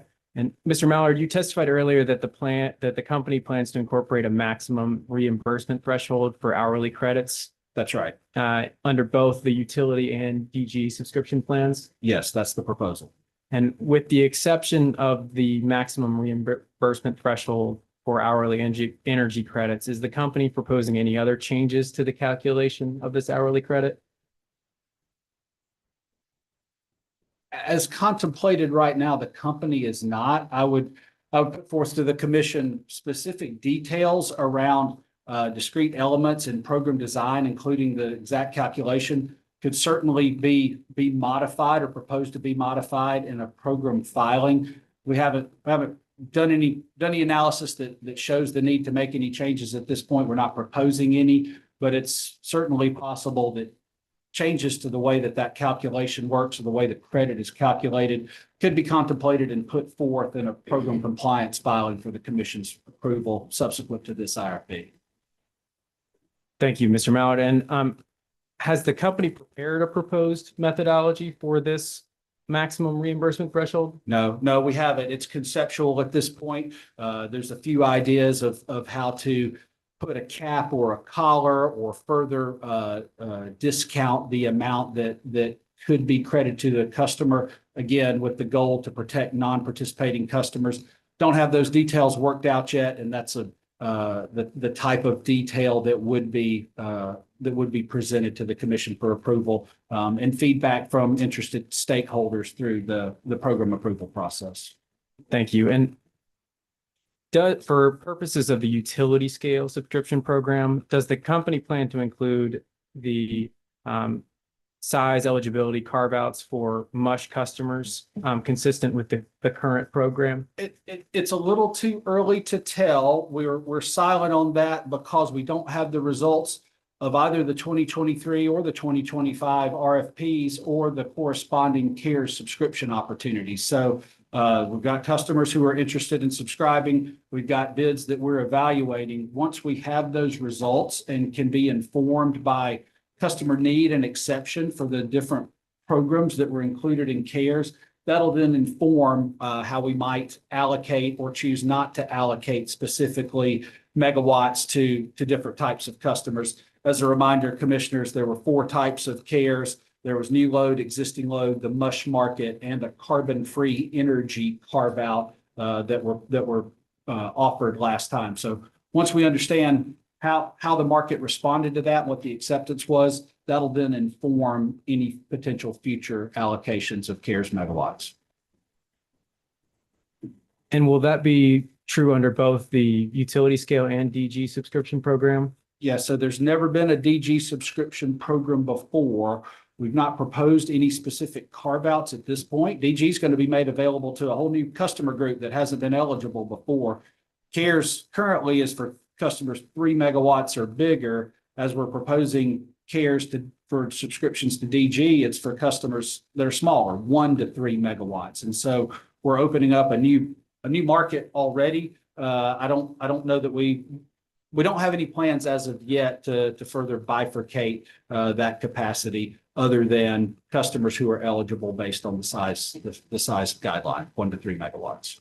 Thank you. And you mentioned the 1 to 3 megawatt size limitation for the DG subscription program. And Yes. I understand there's also a 1 to 3 megawatt size limitation for MUSH customers and MUSH customers in the utility scale. That's right. Program. And so turning to the, can you explain how the company arrived at the 1 megawatt initial threshold? Yeah, it's just a balance of expressed customer need and the ability, the implementability of the program. One of the tenets of program design is to try to do the most good for the most customers and do it in a way that is cost effective and achievable. And so having some limits both on the low side and high side helps program design and implementation to make sure we're creating a program that is achievable and that can be implemented efficiently and cost effectively. And would you agree that there are small local governments that would not be able to meet that 1 megawatt threshold? Yes, I would agree. And has the company considered exempting MUSH customers from this 1 megawatt limitation? Or We lowering that haven't as threshold? of yet, but I would put forth that we are open. The feedback and stakeholder input process in this IRP cycle and in recent years has been robust. We absolutely will listen to customers who are interested. If there's a demonstrated interest, we would of course take that into account. We are trying to meet as many customer needs as we can, but again, do it in a way that is implementable and achievable, and that we can be good stewards of the resources that we're provided as we try to plan and implement these programs with limited budgets and resources. Thank you, Mr. Mallett. I appreciate that. And turning back to the definition of MUSH customers, which was discussed briefly earlier, I understand that the panel's not able at this time to provide an exact definition of what MUSH customers are, but would the company consider a public housing authority to qualify as a MUSH customer for purposes of the company's customer programs? Again, that's not something that we've contemplated or put forward at this point. Certainly open to input on how we could modify that. I do think there is a definition for MUSH customers in the current CARES tariff. of what customers are qualify. And so that's the starting point. That would be the expectation with the program design going forward is to use that definition for municipals, universities, schools, and hospitals. And to your knowledge, is that definition defined further than just municipalities, universities, schools, and hospitals? I don't know, and subject to check, I would be guessing, but be happy to provide the current definition if needed, if that's helpful, and what customers are eligible. Thank you. And I'd like to now ask some questions about the participation fees for the CARES utility and DG subscription programs. Okay. For the utility scale care subscription program, as proposed, I understand that the company plans to require all participants to submit a $5,000 fee with their NOI. That's correct. And for purposes of the DG subscription program, the company plans to require customers to pay both a participation fee and provide appropriate collateral. Is that correct? Only the appropriate collateral would be required if a customer entered into the customer identified resource agreement where we were procuring resources above the market price. Otherwise, that collateral is not necessary. So no, a regular participant in the DG RFP would just pay the participation, the subscription fee, and then of course pay for whatever subscription methodology that they chose. Thank you. Chose for the energy. And has the company determined the amount of the participation fee for the DG subscription program? We have not. I think logic would tell you it will be less than the larger CARES fee. We're certainly open to input there as well. One of the primary functions of the fee is to help offset the cost of administering these programs. And so collecting the cost from the cost causers is important. And so we'll estimate and let the projected cost for program implementation, as well as input from potential interested customers, help inform what fee that we propose for the DG CARES program. Thank you. And in recognition of the unique needs identified by the company of low to moderate income customers and benefits provided by MUSH customers, has the company considered the deferral or waiver of fees for these customers participating in CARES? That's not part of the current program design. And if a customer submitted an NOI fee during a phase one, but didn't successfully subscribe prior to the program ending, would they be able to request a reimbursement of their fee? Yes, so the company is definitely interested in providing flexibility and adaptability to both customer participants and bidders in our processes because of the dynamic nature of these procurements these days. We do have already set a precedent with CRISP subscribers and allowing them to apply their fee for future subscription. So we're certainly flexible and open to how we treat those fees if the customer does not end up ultimately subscribing to output from the NOI. Okay, thank you. And would that include reimbursement or just the deferral? Actually, it could. I can't say if we've done that as of yet, but again, we're definitely open to input and feedback. We want to make these programs as participant friendly as possible, but also we want to protect non-participating customers. If the company expends a significant amount of time and resources for a customer to subscribe, even if they ultimately don't choose to subscribe, those costs have still been realized. And so we'll have to balance what potential administrative solution that we can come up with there. But again, open to feedback on ultimately the amount and the manner in which those fees are collected. Thank you. And I'd like to now turn to the residential and commercial solar plus storage pilot programs. Mr. Bepler, and is it Dr. Bepler or Mr. Bepler? Dr. Bepler. Dr. Bepler, excuse me. I won't be offended. Dr. Bepler, you testified earlier that the company had selected a size limit of 250 kilowatts for C&I customers in this pilot program. Is that correct? That is correct, yes. And can you explain how the company selected this limit? Sure. 250 kW is the threshold for some of our existing programs, so R&R, as well as the eligibility for our CCSP program. So there is an option for participation above that threshold. We think this provides a nice continuum of options for customers who are interested in solar plus storage.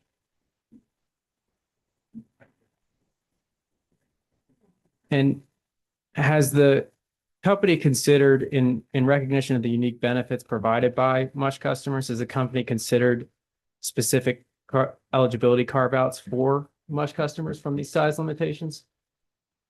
I don't think that's something we've considered to this point. We have introduced this as a pilot, intend to get learnings about the value that these resources can bring to both participating and non-participating customers. So as we get more comfortable and familiar with the technology and the benefits they provide, that's something we could explore going forward. Thank you. I appreciate that. And turning to the customer directed program on page 105 of the main IRP filing, the company states that it will not discharge a battery below 20% to quote, preserve the minimum level of capacity to preserve customer resiliency.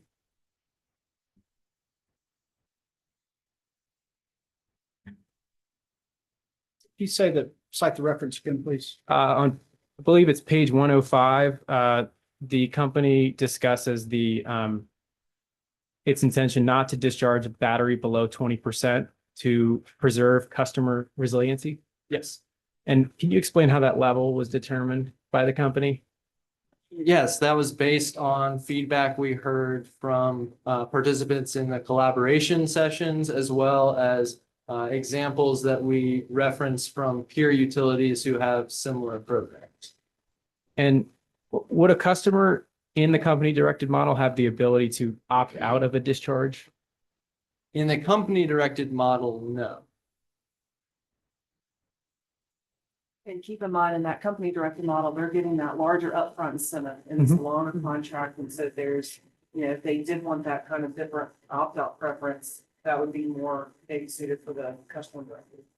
And I'll add, we did, as we got feedback on these program designs, one of the things we looked at was customer satisfaction in peer programs or other utilities. And we're aware of a number of programs, commissioners, that operate in a similar type of model who have had success with that. Ultimately, the customer is sort of unaware of when the battery it may be charging or discharging. Their end uses are going to be met either way. And so those assets operation is not going to be directly impacting their ability to use electricity.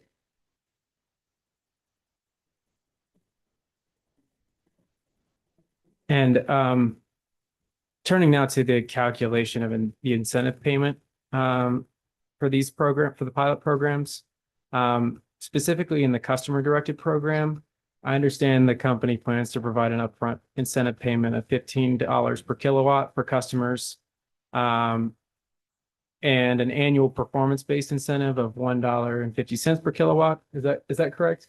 That is correct. I'll just clarify, commissioners, we also have a separate incentive level specifically targeting those LMI and MUSH segments. That's $45 per kW for that initial upfront incentive.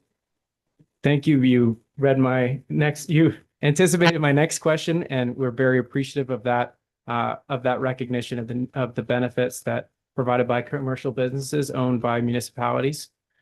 And just to clarify, would the MUSH customers be eligible for a higher annual performance-based incentive, more than 150 per kilowatt? No, what we did in determining those incentive levels was look at that shared savings mechanism that I discussed earlier, commissioners. And so in deriving those specific incentive values, we did not derate that avoided cost by 75% for the LMI and MUSH carve-outs. But we did assign all of that additional value to that upfront incentive, as opposed to adjusting both the upfront and ongoing pay for performance incentive. The idea there is that that will make the program easier to implement going forward if we have just one rate for the energy in the pay for performance model. Thank you for clarifying. And turning to the DER customer programs, Mr. Mallard, can you, You mind, when you said 150, I think you said it a couple times, 150 for KW. Mhm. I think it's 150 for KWH. Just wanted to make sure that that was clear. thank you. Thank you for clarifying. Yeah. Yes, 150 per KWH. And turning back to the DER customer programs, Mr. Mallard, can you clarify what generation technologies would be eligible for use in those programs? Dr. Bepler? I'll talk about those as well. Yeah, so how we've defined that is technologies that have a firm fuel supply, are dispatchable, and are capable of operating in non-emergency conditions. And does the company consider a standalone storage system or a solar paired with storage system to qualify for use in these programs? Yes, as has been described previously in program descriptions, storage resources would qualify subject to the condition that they are able to be charged from the grid, not exclusively from any solar that's located on site. Thank you. Now I'd like to turn to the DSM program, the DSM plan, and specifically the products program. Do you anticipate that the incentives offered under the products program will be provided at the point of sale or post installation? It could be, incentives in that program could be through a variety of channels. So it could be point of sale purchases. It could also be midstream and upstream. And so by moving up that value chain, that also allows us to get more energy savings in a more cost-effective manner. Thank you.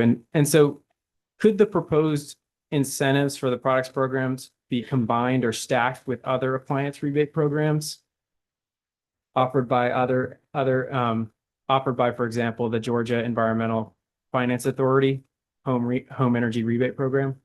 Yeah, so our programs, we do want to make it easy for customers. So to the extent that a customer can qualify for multiple programs, we definitely want to make that easier for them. I don't know specifically about that one. I'm not aware that there's any reason that it couldn't stack with that. Okay. But not knowing the details. But again, in general, yes, we want our programs to be able to stack and make that easy for customers. Thank you. And now turning to the EASE program and really the issue of income verification more generally.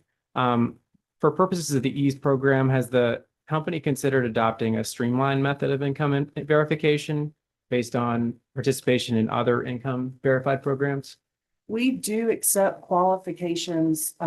If someone is qualified via a different program, we do accept that as part of the qualification for our programs. The exact, in terms of the future, how this will be implemented, the income qualifications will be determined once we go through an RFP to select an implementer, and that will be shared with staff prior to going to market for their input. And has the company considered adopting a uniform method of income verification across its programs? Can you be more specific? Well, I understand that for purposes of for example, the solar paired with storage pilot program, there'll be exceptions for low to moderate income people. And then I understand there's also, income verification done within the EASE program.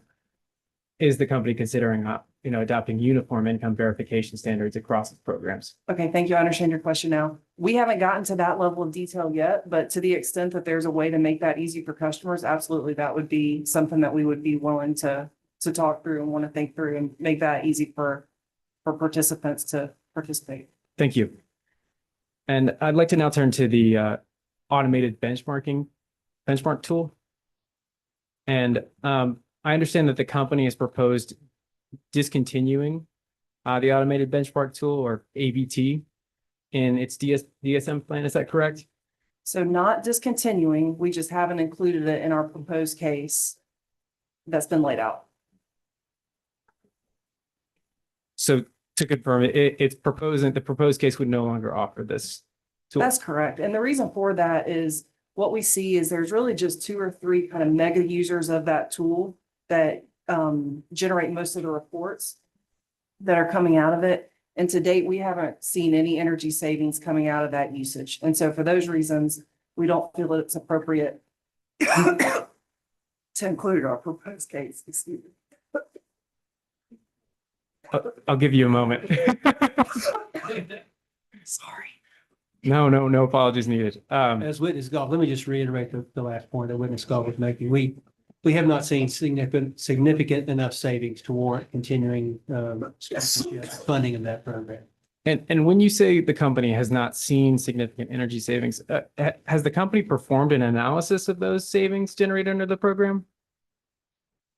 I'm not aware of a specific analysis, but I do know in terms of how we track the savings through other programs, we haven't been able to quantify the savings that have directly resulted from that particular tool and resource. Can you tell me what efforts the company has taken to try and quantify those resources, or the approach Witness is golf taken? may be able to speak more directly to that. I'm but so sorry about that. No, I'm so no embarrassed. apologies. Take your time. So we do provide regular updates on that tool to the DSM working group. And we do work with customers and we do have regular reports that we provide. And to date, we have not seen any energy reduction resulting from the use of that tool. And so for those reasons, we haven't included it in our DSM funding in the proposed case. And can you clarify how the company is measuring whether energy savings are achieved? I don't have that level of detail. Again, all of that is managed by our teams, and all of those updates are provided to the DSM working group and to staff. And so while I don't have that level of detail, the outcomes are consistent with what we've seen in previous IRPs. And so for those reasons, again, our proposal is consistent with what we've shown in the past, which is that that's not part of our proposed case. And are those energy savings, is that analysis done as a report, or that's prepared to given to the DSM working group? It is, and staff may be able to speak more to this. We do have information that's shared, and it used to be a regular agenda item. I think at one point it was a motion to not continue that as a regular agenda item, but that information is certainly made available. And so I understand that the Georgia Power offers a My Power usage tool that allows customers to track monthly and daily energy usage for individual accounts. Is that correct? That's correct. My power usage for residential customers. And would you agree that My Power usage tool wouldn't allow a commercial building owner to access whole building data? So my power usage is for residential customers. There are other tools for commercial customers. I'm so sorry. No, take your time. Commissioners, I am so sorry. No, You're okay. Can we get you anything? Any water? Hooking us up here. Because we got this air blowing on us. So I'm so sorry. And so there are other tools that are more apt and available for commercial customers. Now, again, the automated benchmarking tool is really for those situations where you have multiple occupants in a building. And so that's the benefit of that tool. But again, we have just a few mega users of that tool. And as of our, observations, we're not seeing any energy reductions based on their use of that tool. And just to clarify, the company doesn't offer any other tool that would allow a commercial building owner to see the same sort of amount of whole building data for energy usage. Is that right? No, but there are tools on the market. I mean, that is something that is available to customers that they could find elsewhere. I think if they got the right authorization to get that data from the other occupants in the building. And has the company performed any analysis of the cost of those other products or services on the market that could provide the service? No, again, the automated benchmarking tool, if we're asked to continue that, I think would be about $200,000 a year if we were to continue the tool that you're asking about and that's currently available.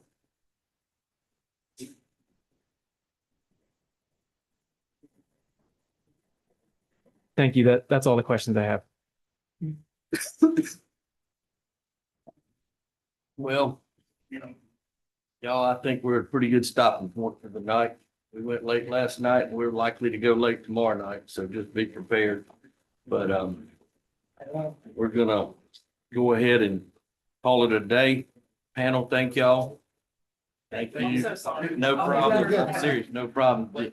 And, we'll see y'all at 9:30 in the morning. Get my eyes. We have